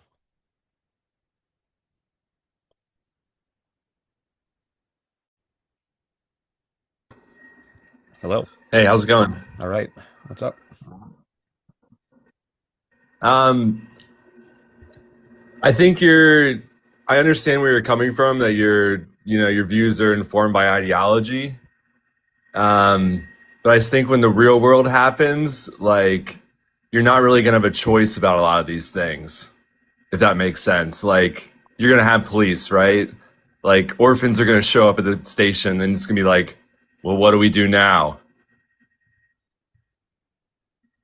Orphans, police. I'm not sure what you're getting at here. It's just the scope of government and how we as humans and we as adults in society have to provide care for each other. Like, it's not really a optional thing that, a whole bunch of adults that are living together can choose not to do for other people. Okay, well, is it my responsibility to pay for your life? We could start there. No, I don't. Me as another, like, 33-year-old able-bodied adult, like, I run my own business. I employ other people. I pay taxes. Like, our responsibility as people that are doing the work in society is also, we have some responsibility to pay for the care of, the elderly, the orphans, the, poor children. Like, those people deserve to have dignity as humans. So is it They've my they've human. responsibility to pay for your grandmother? Well, she's worked in theory, Social Security, she works her whole life, she pays into the system, and then that pays her out. That determines how much she gets paid. If you So don't, is it not? if you don't pay into Social Security, then you don't get Social Security, you know? So is it my responsibility to pay for anyone's grandmother? I think in society, we have to pay for the care of other people. And us as working adults that live in society, just like we agree we have to pay for roads and we have to pay for the fire trucks and the police, care of the young and old is part of the world. Just like safety is part of the world. And thinking that's not true is kind of like just a little short-sighted to how the world actually works in reality, you know? So if I have a responsibility to pay for other people, then that sounds like an altruistic kind of moral framework that you have. I It's can't not like, prioritize myself. well, if you don't pay for the people's care, you're going to pay to like remove their dead bodies off the street, you know? Like, you're going to have to pay either way. That's kind of my point. Do you want Well, to be I think cleaning up people dead should, bodies off the street of children and elderly, or do we want to be paying for their care? I think there might be a false alternative there. I don't want to pay for other people's care. As for paying for dead bodies on streets, I mean, I think people should be, I think streets should be private. So I don't know why someone is going to be dying on the streets. I mean, usually you die in a hospital bed or at home in a bed, I would think. And, once you die, I guess you have some relatives to take you to the crematory, or if you're buried, You don't just die in the streets. You have some people around you, friends or family, to maybe you have a will to pay for your funeral, but I think it's your responsibility to take care of yourself. It's not some other people's responsibility. Yeah, just in the real world though, there's homeless people, there's drug addicts. Like, I walk on the main road here in New York City. There's people on a bench that do drugs. Like they overdose on heroin, they die. Like this happens. Like the government has to have a way to, pay for that person, that drug addict that's dead. I don't, as a taxpayer, as a citizen, I don't want that drug addict dead on my street. I want to pay taxes for the government to clean that up. And I don't think that we should all have to have nonprofits and organized donations to do that. We should just have the government do that. My life is better when that happens. All right. Well, I like to get into morality when I can on this issue because I think that's really the fundamental source of disagreement. And I guess if you think that if you're an altruist and you think I owe my life to others, then I That's can not what I see. think. I'm just being practical. I don't want the drug addict's body on my park. I want that to be cleaned up. I want to pay taxes for that. Well, I want to if pay you want to pay taxes for orphans. I don't want orphans on the street. I don't want to see kids on the street. I want the government to handle that. Okay. Um, well, I don't want to see orphans on the street either, but I don't think government coercing people is necessary to not have that. Um, See, I asked like, or I said something about the altruist morality. Like if you think I owe my life to others, and I don't remember you. I guess maybe you jumped in there and said, "Well, I don't think that." Well, yeah, paying a small percentage of taxes is not owing your life. That's a false equivalency. Well, it's only part of my life. I don't think I owe any part of my life to others if I'm not voluntarily deciding to do it. Like, I don't think I owe you 1%. It's not like it's bad to take 50%, but it's okay if you take 1% of my money by force. I say you don't have right to any of my money. I earned it. It's mine. Keep your hands off. But you're not giving the credit to everyone in the past that's helped build up society, that helped educate you in school, that creates the opportunity for you to make that money. And so I think I should give back a tiny bit to continue that cycle and keep making the world a better place. Growing and by better place, I mean growing our standard of living, increasing our economic standards so everything's better for everybody. Like I run a business, that business only exists because there's roads that I can make deliveries, that my employees are educated. The business didn't do that. They went to colleges that were paid for by the government. Like, we exist in society and that benefits me as a business owner. That allows me to make money. All right. Well, if I got educated, I'm happy to pay my teachers who educated me. But then I'm paying them for some education, or my parents will pay for the private school that I went to. But I don't think just any random person has a claim on my income. So yeah, I get benefits from other people, but I compensate them for them, or my parents compensate for the benefits, like my teachers. There's no just like society having some claim on me. Like I think you even referenced yourself there. Like you said you deserve some of my income because you contributed to my getting to where I am now, or something like that. No, Really? I was saying my employees, like I benefit from the general population being educated, so I have a workforce that I can immediately pull from.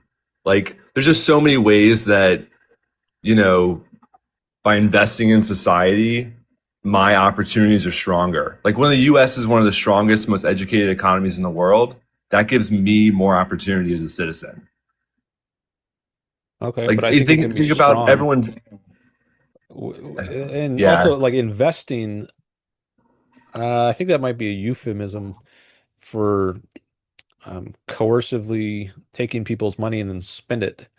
Like you're like I invest in the market a little bit, but I'm choosing to do that.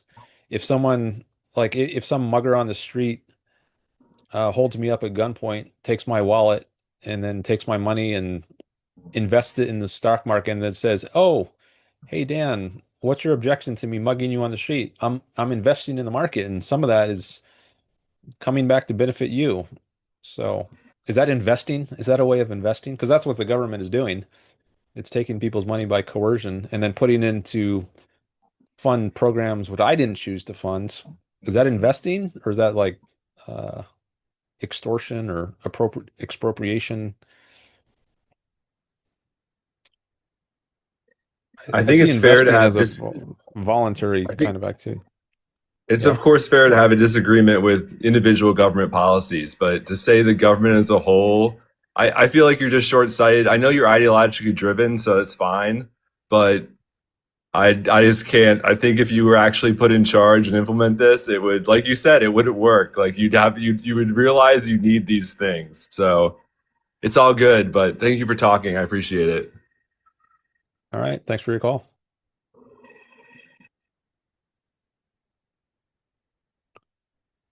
Okay. Well, I think it actually does work. And the closer societies have gotten to this sort of model that I support, I think the better they've done. You can look at places like North Korea versus South Korea, Eastern Bloc versus Western Bloc, Israel versus the surrounding countries, USA versus the rest of the world, Western Europe versus Eastern Europe. I think the more freedom, Hong Kong versus the rest of China, the more freedom there has been in places, the more they have flourished and prospered. So I think there is abundant historical evidence that supports this sort of view being a good thing.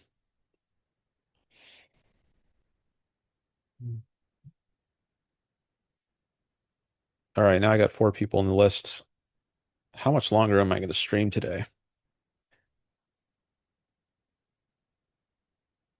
Let me check something here. 9.8. Um, Mike Socio, I think you might have been there the longest. Um,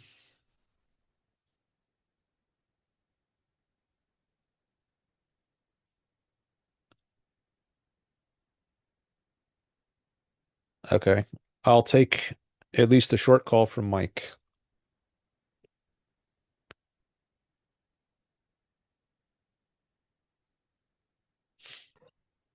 Hello. Hello, hello. Sorry. Hey, Uh, Getting a little more into economics in the chat here, but originally what I wanted to talk to you about was more uh, philosophical regarding subjectivism and what specifically, why is it listed under bad for you? because I don't think it's true How in a so? nutshell.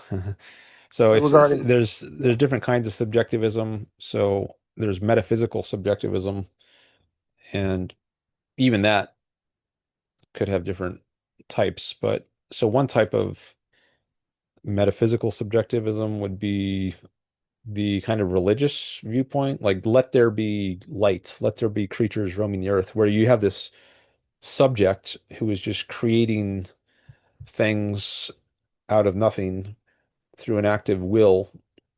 And I don't think that's the way the world works. So that's one kind of subjectivism that if you I, don't mind, if you don't mind me, sorry, not trying to interrupt you. I understand that more, but I think that more as faith. But just regarding like moral subjectivism, oh, moral subjectivism. is that Okay. kind of what you put under there, or is that something you don't agree? I don't. Well, I disagree with that as well. There's also epistemological subjectivism, Um, but moral subjectivism, if that's the idea that there is no um, right and wrong is just a matter of opinion, but there's really no factual basis for saying one viewpoint of morals is better than another. I don't agree with that. I think there is a factual basis for How so? performing. Sorry. Well, this is a major topic Ayn Rand addresses. I can try to say at least a little bit now. Um, Well, I just to give you why I feel, so you can maybe respond in that sense, is any concept of right and wrong has to be based on some kind of metric, and that metric will be subjectively defined. So how can there be some objective moral supremacy?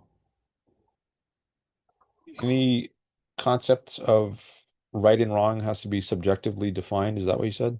Yes. I don't agree with that. I think there's an objective way to define right and wrong. What would that be to you? Okay. Well, that gets into what I was going to say about Rand's view. She has Then, so a I'm sorry. I'm sorry. no worries. She wrote an article called The Objectivist Ethics. She also discusses this in her novel Atlas Shrugged.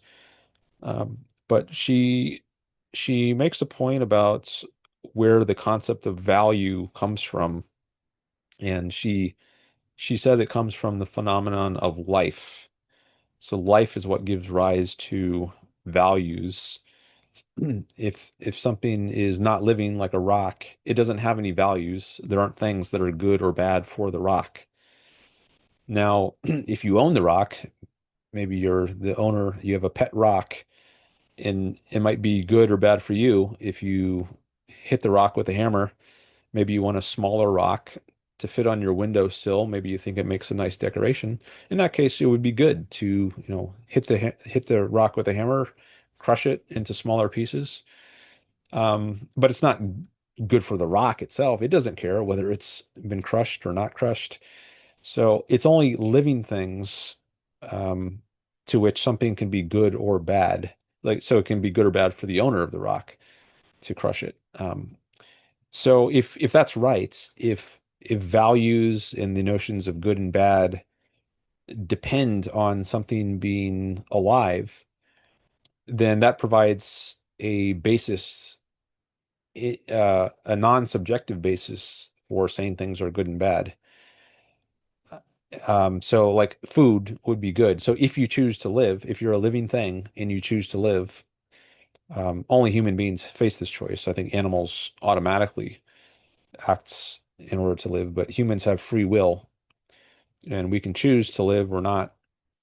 And if you do choose to live, then only certain things are good for you. Like eating food would be a good thing for you to do, to a certain extent at least. And not eating at all would be bad for you to do if your goal is life. And I think life is the only goal that makes sense um, as an ultimate goal if you are a living thing. But maybe we could dig into that some more. But let me pause there and see if you want to say anything. Well, I can agree with that, honestly. I think of this often extrapolated to more personal interpretations of what is good, like I guess you could say a good life or a better way to maintain life. Like, when you get into the idea of defense, let's say, how does that? So on a very basic level, yes, I can understand. I can agree with food being good for life, but what about protecting oneself? What is the objective morality to keeping oneself alive in a state of combat, a state of nature, in any kind of combat? Well, defending yourself, that's part of living. So if you have chosen to live and then someone attacks you, you need to defend yourself in order to live. So there's an objective. Well, we can get into that term if you want, what objective is, what it means. But I would say it's an objective fact. It's not just something you arbitrarily decide. In other words, that you need to defend yourself in order to live if someone is attacking you. No, it's a fact of reality, whether you like it or not. It's a fact of reality that you have to defend yourself from an attacker if you want to live. And that's my issue with the idea of subjectivism being this wrong, or there being objective right and wrong, is, the idea of being attacked could be considered subjective. What one considers an attack, another may not. So that's kind of where I struggle with the idea of it there being an objective right and wrong. But I will say I never considered it as, anyone could eat food. So that, food is good, therefore. That's not something I objectively considered. But Well, let's say I'm running at you with a knife, and I think that could reasonably be seen as an attack. Now, if you're in a movie and this is not real, someone is just playing a part, and then you wouldn't have to be worried. But if you're not in that sort of there are contexts where I think you can reasonably interpret certain things as threats to your life. Um, and sometimes it's a judgment call. You might get it wrong in some cases, but I don't think I wouldn't say it's subjective just because you might make a mistake.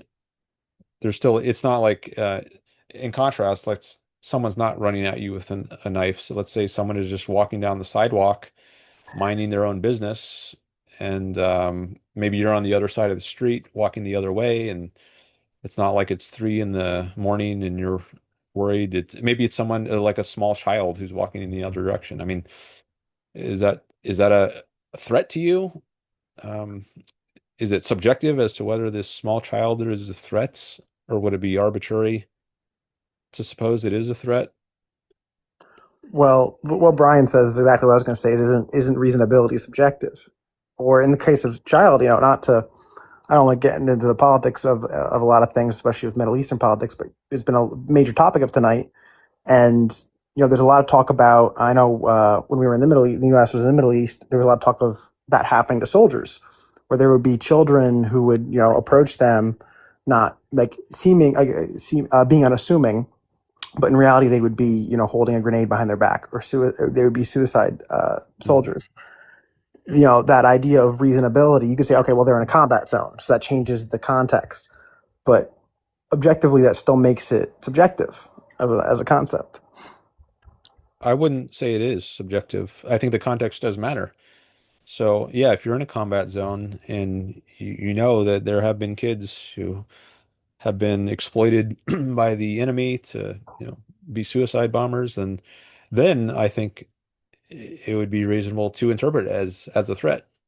But if you're just walking down your neighborhood street in your American city or suburb where you're not in a war zone like that, then I think it's not reasonable to interpret a little child walking down the street as a threat. But isn't that inherently, being your interpretation, isn't that inherently not an objective concept of morality then? No, I don't think so. And this might depend on how you're understanding the term subjective. I think in this context, what, sorry, let me get another cough drop. Oh, good. Yeah. I think what subjective means in this context is not based on reality or not based on facts, but it is based on facts. You've walked down your street many times, never had a problem, no reason to think this child is a suicide bomber. So it's not like it's just an arbitrary um, view you have that this child is not a threat. It's based on facts. Whereas if you're in a combat zone in the Middle East, then based on what you've learned about that sort of context, it is reasonable to think this kid at least might be a threat. That's also based on facts. In both cases, it's based on facts. It's not So you just an think arbitrary random view of the situation. so you think reasonability overrules the fact that it's an individual perceiving something? Because to me, I'm more of a, I don't know what that term would be, but everything, there is an objective truth, but I'm not certain any individual can genuinely perceive it. Like what we've lived through, what our minds do, makes it distorts whatever objective truth there is. Okay. on some level inherently. Now, some people have trained to be better at perceiving that objective truth. That go through that process, or some people just naturally can. But on some level, whatever we perceive is still inherently in some way manipulated by our minds before we act on it. Well, I don't. It sounds like a Kantian sort of view. Immanuel Kant's German philosopher from the 18th century. He had this sort of view that the mind is a inherently distorting sort of mechanism which cuts us off from true reality, what he called noumenal reality, as opposed to the world of appearances. Have you ever read Kant or heard about this? It's possible. I did. I studied. I had a minor in political science, so I read a bunch of different political scientists, but not really super in depth. So it's possible I Okay. read some stuff at some point. I doubt you would get this in a political science course, but I think many people, even if they've never heard of Kant, they've absorbed this sort of idea from the culture, which ultimately traces back to Kant's. Um, but if you have this idea that the mind is inherently at least somewhat distorting things no matter what, that sounds like there's some Kantian influence going on there. I don't agree with that, though. I don't think the mind is necessarily distorting our awareness of reality. We can see things incorrectly, but I don't think that's necessarily the case. We can also see things correctly if we follow certain methods like logic, if we require evidence for our views instead of taking things on faith, for instance. So, so I don't think it's impossible to have a completely objective view of the world. I know we could talk about that a lot, but let me just pause there and see if you want to say anything. I can see that. I can accept that. I don't know if I completely agree, but I could definitely see that. And it's just something where I don't know if it's just I haven't delved enough into the philosophy of it, but I can accept that. And if I may, I do have another kind of different field question, but something regarding what I was talking about before. When there was someone up here before talking about capitalism and talking about monopolies. And one of the responses you gave was about the fact that you're the only person who can give a Dan Norton live stream. Mm-hmm. And the question I had about that is, how do you feel? And you talk about how you see things, that I don't want to use this word explicitly, but your utopia of how you would run things, kind of a thing. What would be your view on copyright regarding that? The idea of, if you can't get it from one, you can get you can go to another live stream, but it won't be my live stream. But when you get into more industry type things, the concept of copyright has been kind of at times abused, in my opinion, in this country, to force people out of markets, to kind of negate the free market elements of our economy. So how would you feel about that? How would you fix that? I guess I would ask. Well, I don't know that there's a problem that needs fixing. I do in general support copyrights. So like if you're an author or a musician and you create some artistic work, I think you have a right to benefit from what you've created.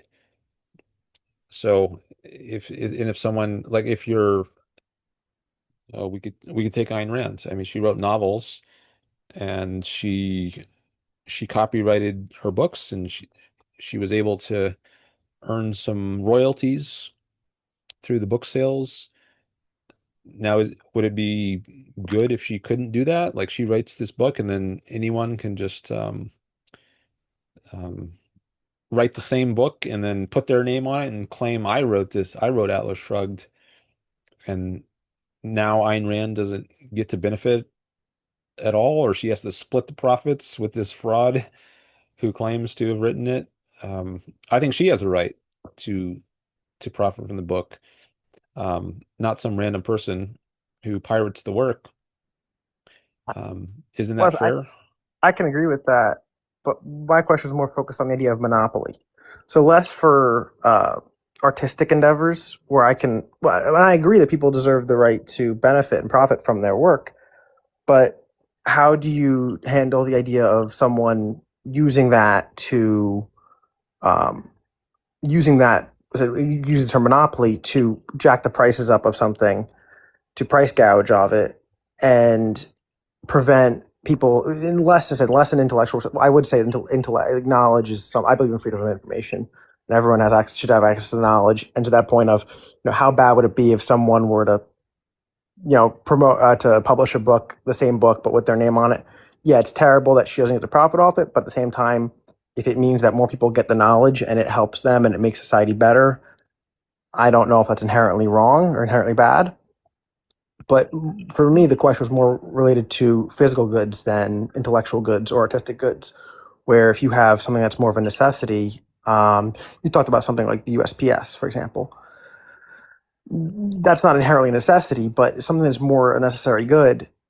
I know something like water bottles are usually price gouged whenever there's a crisis or there's a hurricane or something where people don't have immediate access to it. How do you feel about that? Especially the idea of capitalism would mean that there should be no price fixing in those circumstances. Hmm. So how do you Yeah, feel about that? yeah. I don't think there should be price fixing. I think there should be freedom to, if you're the owner of the water, I think you have a right to set the price at whatever you want. And it's not necessarily in your interest to, I mean, people have limits, right? If you sell the water for $1 million per bottle and nobody can buy it because it's too expensive, then you're not going to make any profits. So it's in your interest to lower the price to a point where people can buy some units of it, and figuring out exactly what's is the ideal price for you, given your profit making goals. Um, that's that's something you might not know at first. Like I don't know. I tried to do that on this live stream. I was telling people earlier, like, I'm only going to take your call if you give me a certain amount of money, and then I didn't get any calls. So maybe I have to lower my prices. Now I'm taking calls for free and I'm getting more calls, but I also want to make money at this. So now I think I should be free to set my prices at whatever I want. And if I set my prices too high, well, I I pay a price for that in the form of I lose customers. Maybe everyone leaves my stream and goes to listen to somebody else. But I think I should be at least free to do that, and I will suffer the consequences if I price things too high or too low. If maybe I will lose out on profit opportunities if I just forever take calls for free. Um, but shouldn't it be up to me, since I'm the one providing the product? Same thing with the guy providing the water. It's his water. He owns it. So I will. shouldn't, yeah, go ahead. I, I agree with you. I'm sorry to cut you off. I will say I will if you don't mind me slightly adjusting my question then, because when you were talking before, that's what came to my mind about the idea of copyright. After talking about this, something else that comes to mind that's arguably more important to me personally is not even personal, but how would you then feel? To me, the idea of ownership of water, like private ownership of something that's so instrumental of a public good, let alone something that's natural, where yeah, you're the one bottling the water and shipping it, but you also that person bottling it also owns the rights likely to that water source. How do you feel about the private ownership of the uh, natural goods? I support, well, what is a natural good? Like, I don't think water is naturally good. I think it's loaded with contaminants, parasite. Like, you can't just drink water out of the ocean. You can't just drink water out of a pond. You'll get sick, right? That water has to be purified, and that takes work, or maybe run through a desalination plant. And there is no just, I mean, maybe you could open your mouth and get a few raindrops when it rains, but um, if you want the kind of quality of water you get in a water bottle, that doesn't exist in nature. That takes human beings applying their labor to make it pure and drinkable. And I think whoever's done the work of making that happen deserves the right. They have the right to this water and they deserve some compensation. But to They're the not idea just like taking something which is naturally given and somehow hoarding it to themselves. They've done some work to produce a valuable product. of capitalism there, though, I could understand then, paying to the desalination or to the purification plant. But is there not some level of anti-capitalism in giving, land rights to a company to take that water to the plant, and not just saying, anyone who can get the water to the plant, and then, once it's fixed, anyone who decides they want to bottle it up and send it out has the right to, giving contractual rights to somebody to that water inherently is especially when water is a fixed resource. At least water that can be cheaply desalinated and purified. There's only so much fresh water that we have. Um, is that not anti-cap? Is that not preventing competition in a sense? I don't see restrictions on competition if we in a for water, like if we have a free market system. I mean, there's lots of ocean and lots of rivers, lots of lakes, and that could be, people could, um, many people could go into business purifying water. Um, I Well, mean, that's go why. ahead. Sorry to cut you off. That's why I said fresh water, though, because desalinating ocean water is a lot more costly and a lot more difficult than fresh water. There's significantly less fresh water, and almost all of it is controlled and contractually. The rights are given to specific companies, where it's very, very difficult to try and get into that industry because those rights are already uh, protected to those businesses. Okay. Yeah, some water is closer to drinkability than others, the way you find it in nature. Um, so some water will be less expensive than other water in order to make it drinkable. And there, I think there's a first come, first rights kind of scenario. So if you're the first person to get to a source and you then mix your labor with it, to use a term from Locke, which you might have heard if you took political philosophy. That one I have You, read a little bit of. Yeah, that one I do remember. yeah, so you do some work to fully purify the water and make it drinkable. I think it's yours. Now, even if um, that means someone else doesn't get to do, maybe someone else has to purify ocean water instead of fresh water because there's no fresh water left to purify. Um, I don't think that's a violation. I don't think there's a right that everyone has to be able to purify water from a certain source. Maybe they have to dig a hole in the ground, tap into some ground water, and there's other ways, people dig wells. Um, but I think there is a place for saying that first person who gets to a certain place and starts to actually mix his labor with it has a right to it. I don't see what a better principle would be than that. If you don't mind me, I'll say one last time. I'll move. I'm going to move. Yeah, I'm going to move the goalpost one more time here, and then I'll let you go get someone else. Okay. Could that not be extended then to land itself?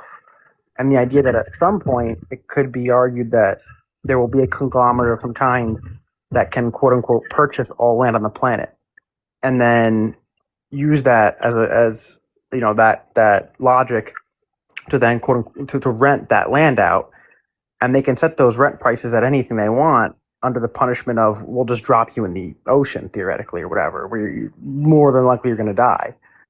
Could they not use that as a way to push people out of the ability to compete? We can make the whatever, however high we make the rent, we'll keep making it high enough that no one can ever compete with us in other industries. This conglomerate likely would have some access to other industry, would be involved in some other industry. Could that not be used to destroy the concept of capitalism? Well, I don't think that would be possible under capitalism because there's no right to make other people's lives impossible. So the idea of rights is to enable people to live in a harmonious kind of way.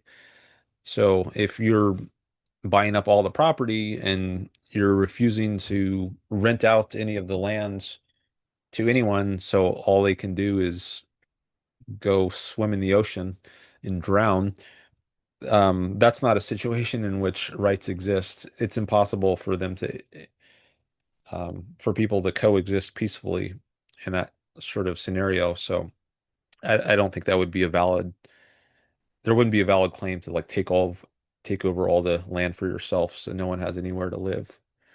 It wasn't pushing everyone. The idea is keeping the price points at such a point where no one can accumulate enough to actually start a business to compete or actually, ever, you know, compete in any way where, they have just enough to survive and exist. But you keep those price points, you constantly raise those prices, you constantly change those price points to a point where it's impossible to ever genuinely compete with the overall large conglomerates. And to the point of what I said, there wouldn't need to be a profit if they're in control of all of the resources necessary to exist. If they have that ultimate power, they wouldn't need profits to purchase other things because they already possess them. I don't think there's a right to compete in a certain industry. Like I don't have a right to compete in the National Basketball Association. Like I'm not good enough to play as an NBA player. I have no right to compete with LeBron James. I mean, I can try. I'll be I'll be rejected if I go to tryouts, but there's no right to compete in any industry. I mean, you have a right to do some kind of work in some industry, but if some industry is already crowded with people, so that you can't compete in that industry, I don't have a problem with that, so long as you have some other way to make a living. So it's not. So for you, quality of life doesn't play the role. Because to me, it's the idea of if one major conglomerate of certain few businesses decide to work together, and one owns all the land, one owns all the water sources, one owns all the food. You know, yes, you can still exist. They give it to you at a certain price point together that you can't, or if there's one conglomerate theoretically that you can't really ever. There's no social mobility. There's no ability to ever, be a part of what they're doing, almost like an oligarchy or a monarchy if it's one business, where they control everything and you're just at their domain. You're part of their domain and you just kind of have to contribute, where you have no ability to ever do anything about it. Where you can't, no matter how much you try, no matter how smart you are, or how much you work, you're never going to break through and be able to, offer alternatives to to water or food or necessity products themselves.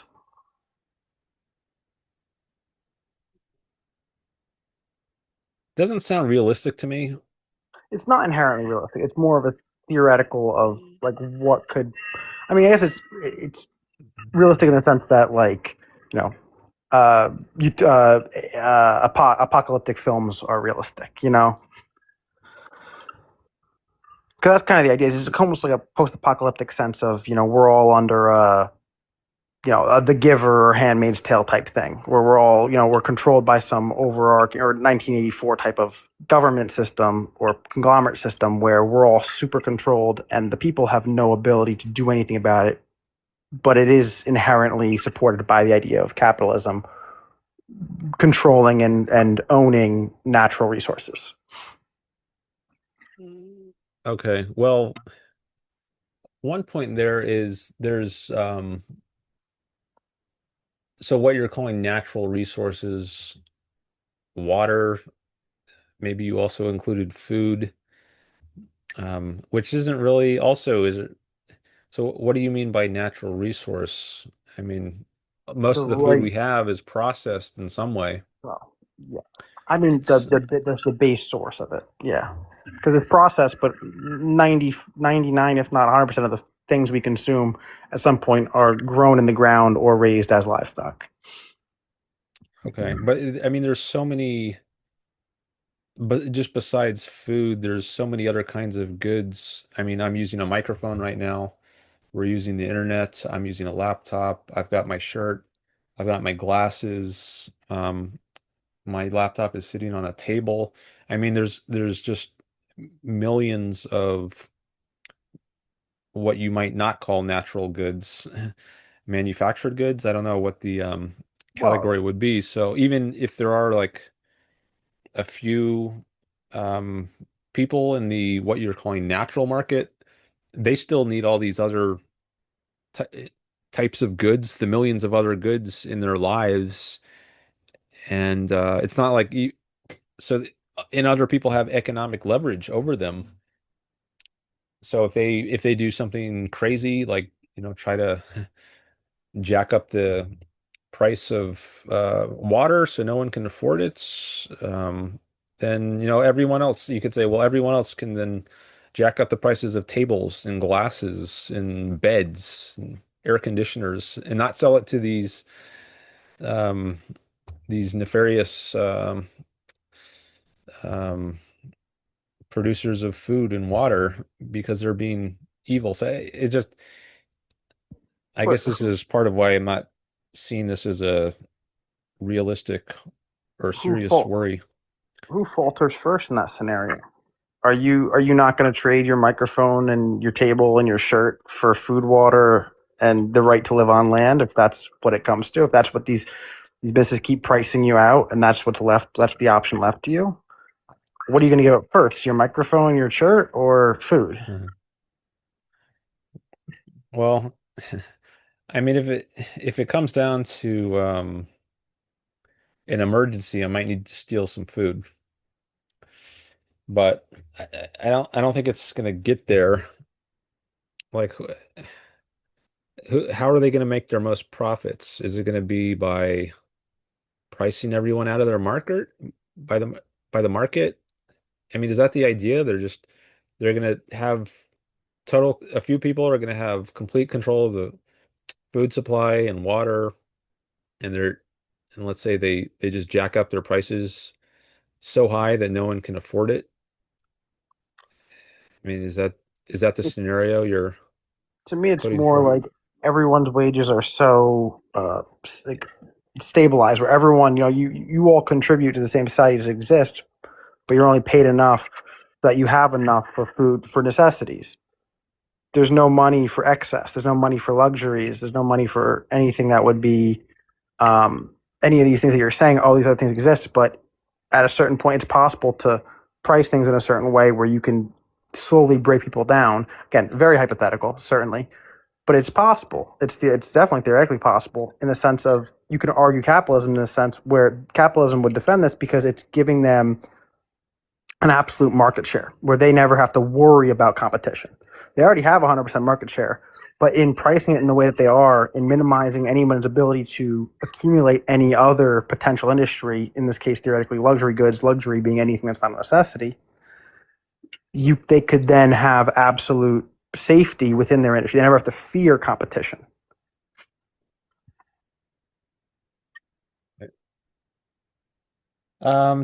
Doesn't seem realistic, but I guess you're not claiming it is. You're just saying this is possible.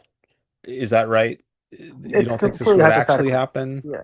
No, I say it's an apocalyptic film. It's like something that could theoretically a sci-fi type thing.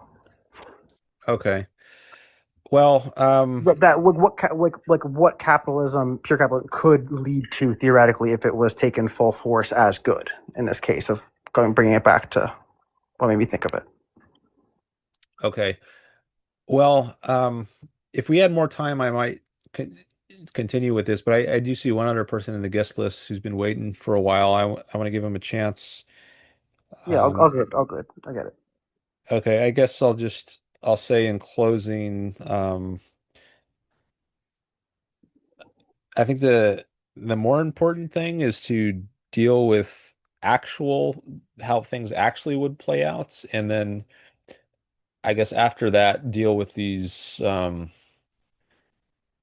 far-fetched hypotheticals, um, which so I don't want to completely discount them, but I do want to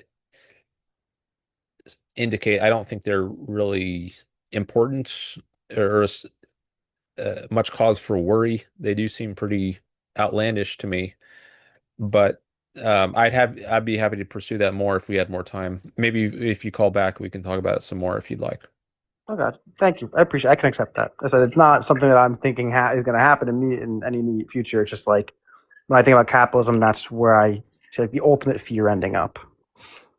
Okay. All right. Fair enough. Thanks for your call. Thank you for your time. Appreciate it. Yeah. Have a good night. Okay. Good night. Bye. All right. One person is still in the list. Oh yeah, Galen. Okay. Maybe this will be the last call. Thanks for the follow, Mike.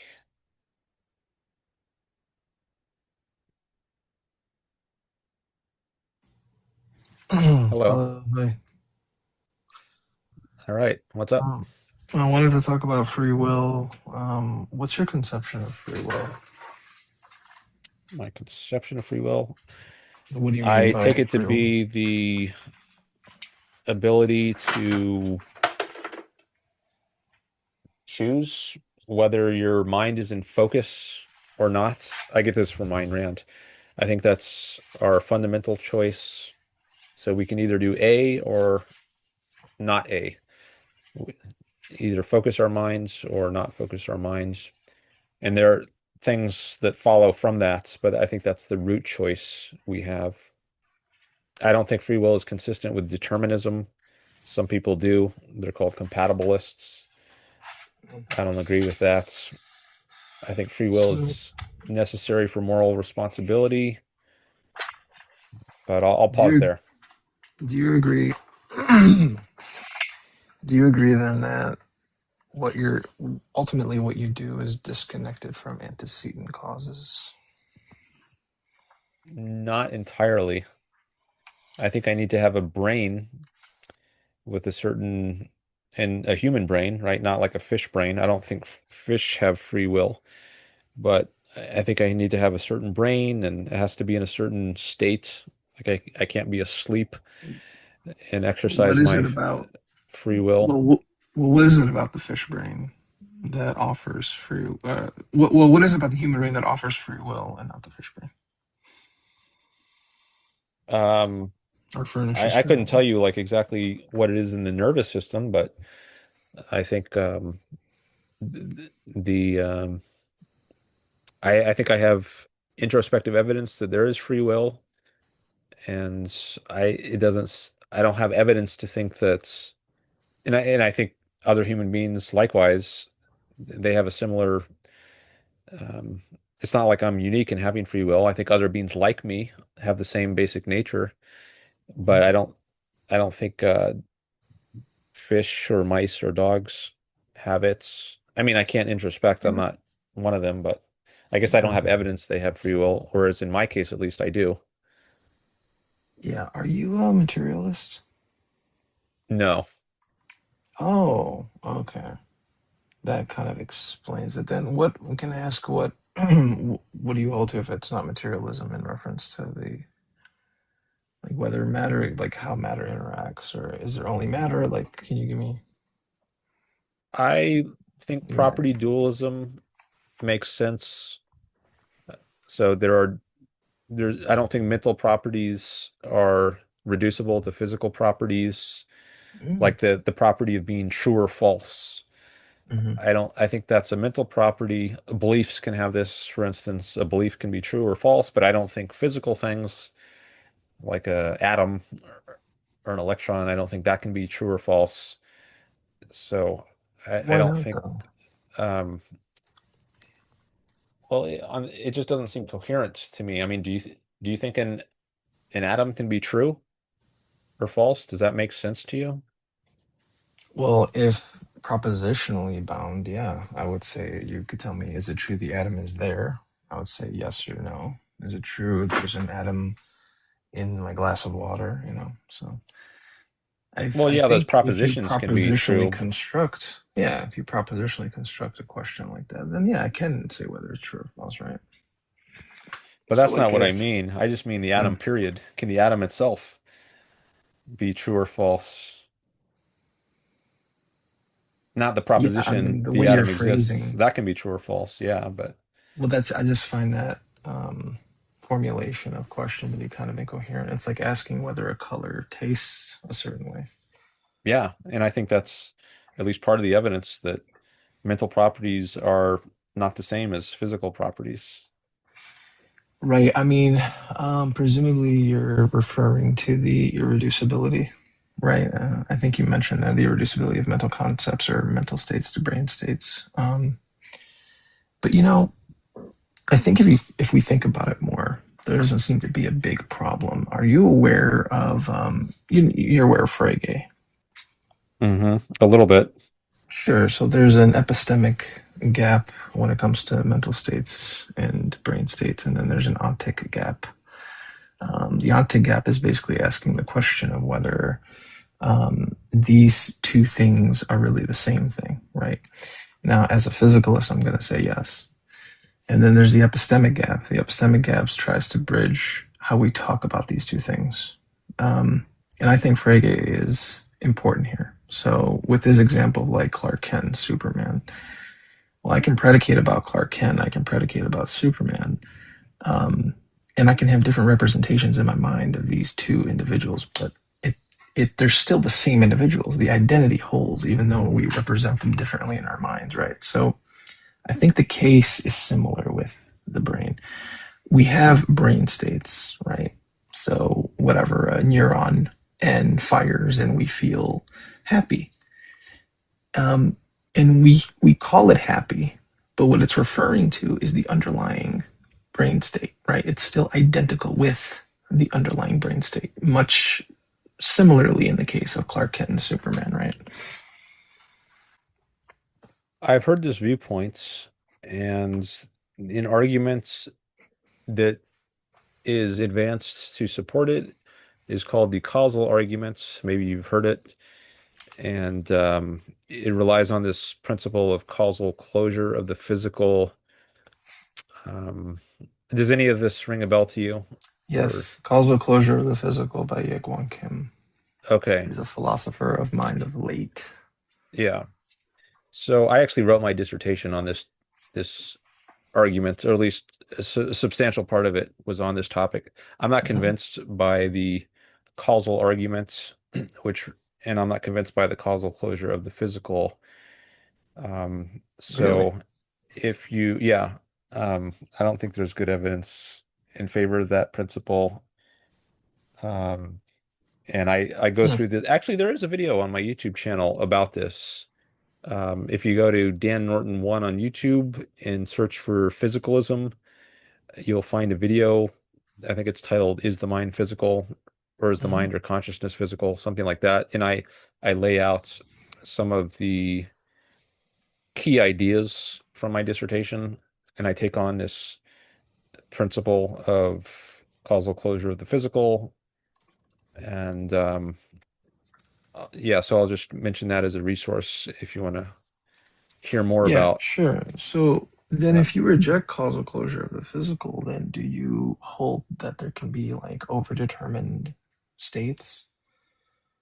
Not as I don't think there is as a normal thing. Like I wouldn't say it never happens, but I don't think that's a common occurrence over determination where you have the So same thing caused by independent events. yeah, for instance, like one of the main issues with dualism, right, seems to be this idea that if you have the mental and then the physical, right, or let's say the mental and the brain state, you have the mental acting upon the brain, but when we kind of investigate, what we kind of see is just the brain, and then we have this extra layer on top that we're positing called the mental that doesn't seem to, well, I guess it doesn't seem to be doing anything. Now, when it's posited to be doing something, we're gonna ask the question of how it does what it does. How does it interact? How does a non-material thing interact with a material thing? So I think that's the pertinent question. Um, do you have like an idea of how that could be the case?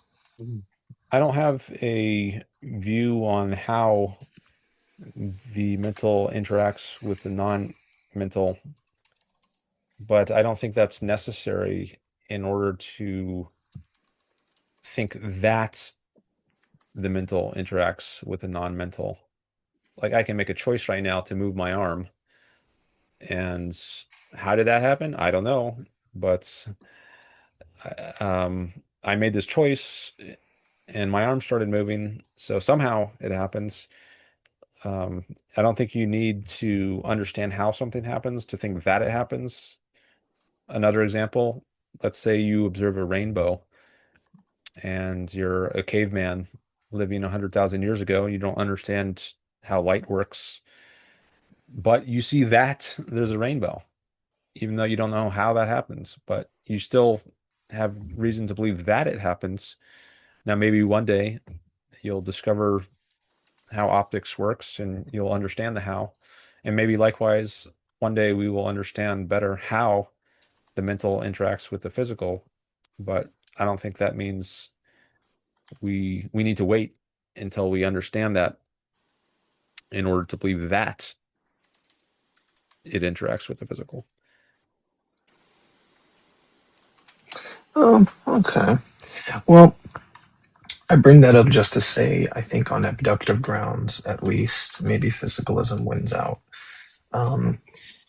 I mean, surely you would agree that a theory that provides a mechanism for a phenomenon should be valued over one that just posits it or stipulates it without any mechanism on offer. And I think you telling us to kind of just, I guess, wait and we'll get, we'll get to it sometime down the road. I don't think is sufficient for a lot of people, right? Well, I don't think it's necessarily good to have an explanation if it's just a pseudo explanation. Like that's what religion does. Why is it raining? Oh, well, because there's a rain god and he decided to make it rain. Okay, well, is that really satisfying? We've But isn't invented that what some you're doing, Dan? uh no, You're I kind don't of I think that's what saying, I'm not doing. well, you're kind of saying like you're saying, look, I'm happy, and I'm asking you, Dan, why are you happy? And you're like, well, it's just this is the mental state. Well, I thought you were just saying that isn't it better if we have an explanation which the Well, yeah, physicalist I can explain offers? why. I can explain Well, why you're I happy. don't okay. I guess I'm not convinced you have an explanation. Um, You're saying but I can't by neuroscience describe or give you a mechanism as to why you're happy in reference to your brain states. hold on. Are you talking really low or is it just my volume I here? might be talking low.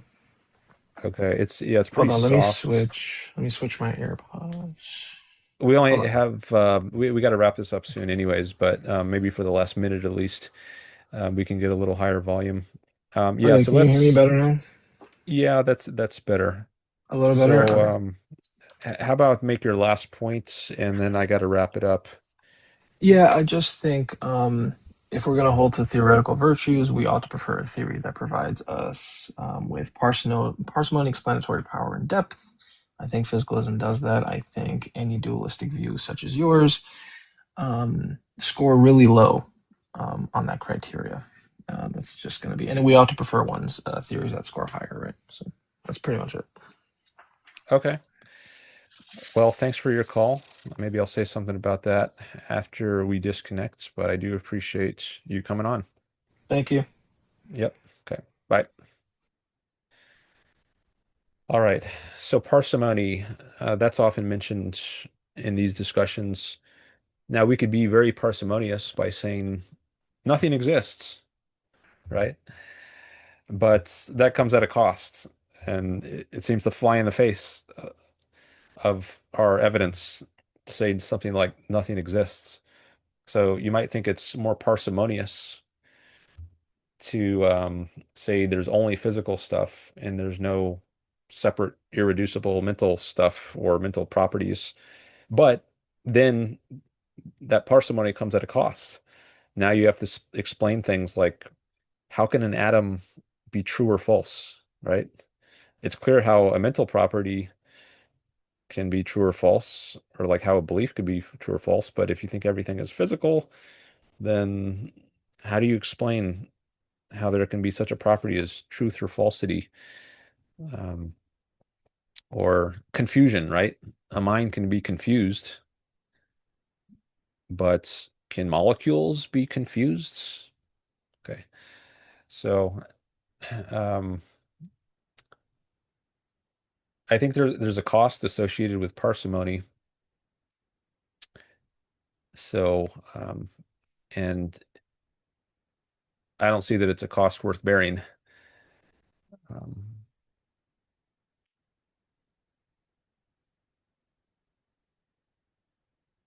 anyway, I need to wrap this up, so I'm going to end there. All right. Well, thanks for all the follows I got. Thanks for watching, listening, participating, either in chat or by calling in. I got through a lot of callers today. Made a little bit of money. So thank you for your gifts. Appreciate that. And I'll see you in the next live stream. Not sure when that will be, but maybe in a few days. And I'll be posting this on YouTube as well. I plan to do that. So if you want to hear the whole live stream or part of it that you missed, you can check my YouTube channel out at Dan Norton 1 on YouTube. All right. See you next time. Bye.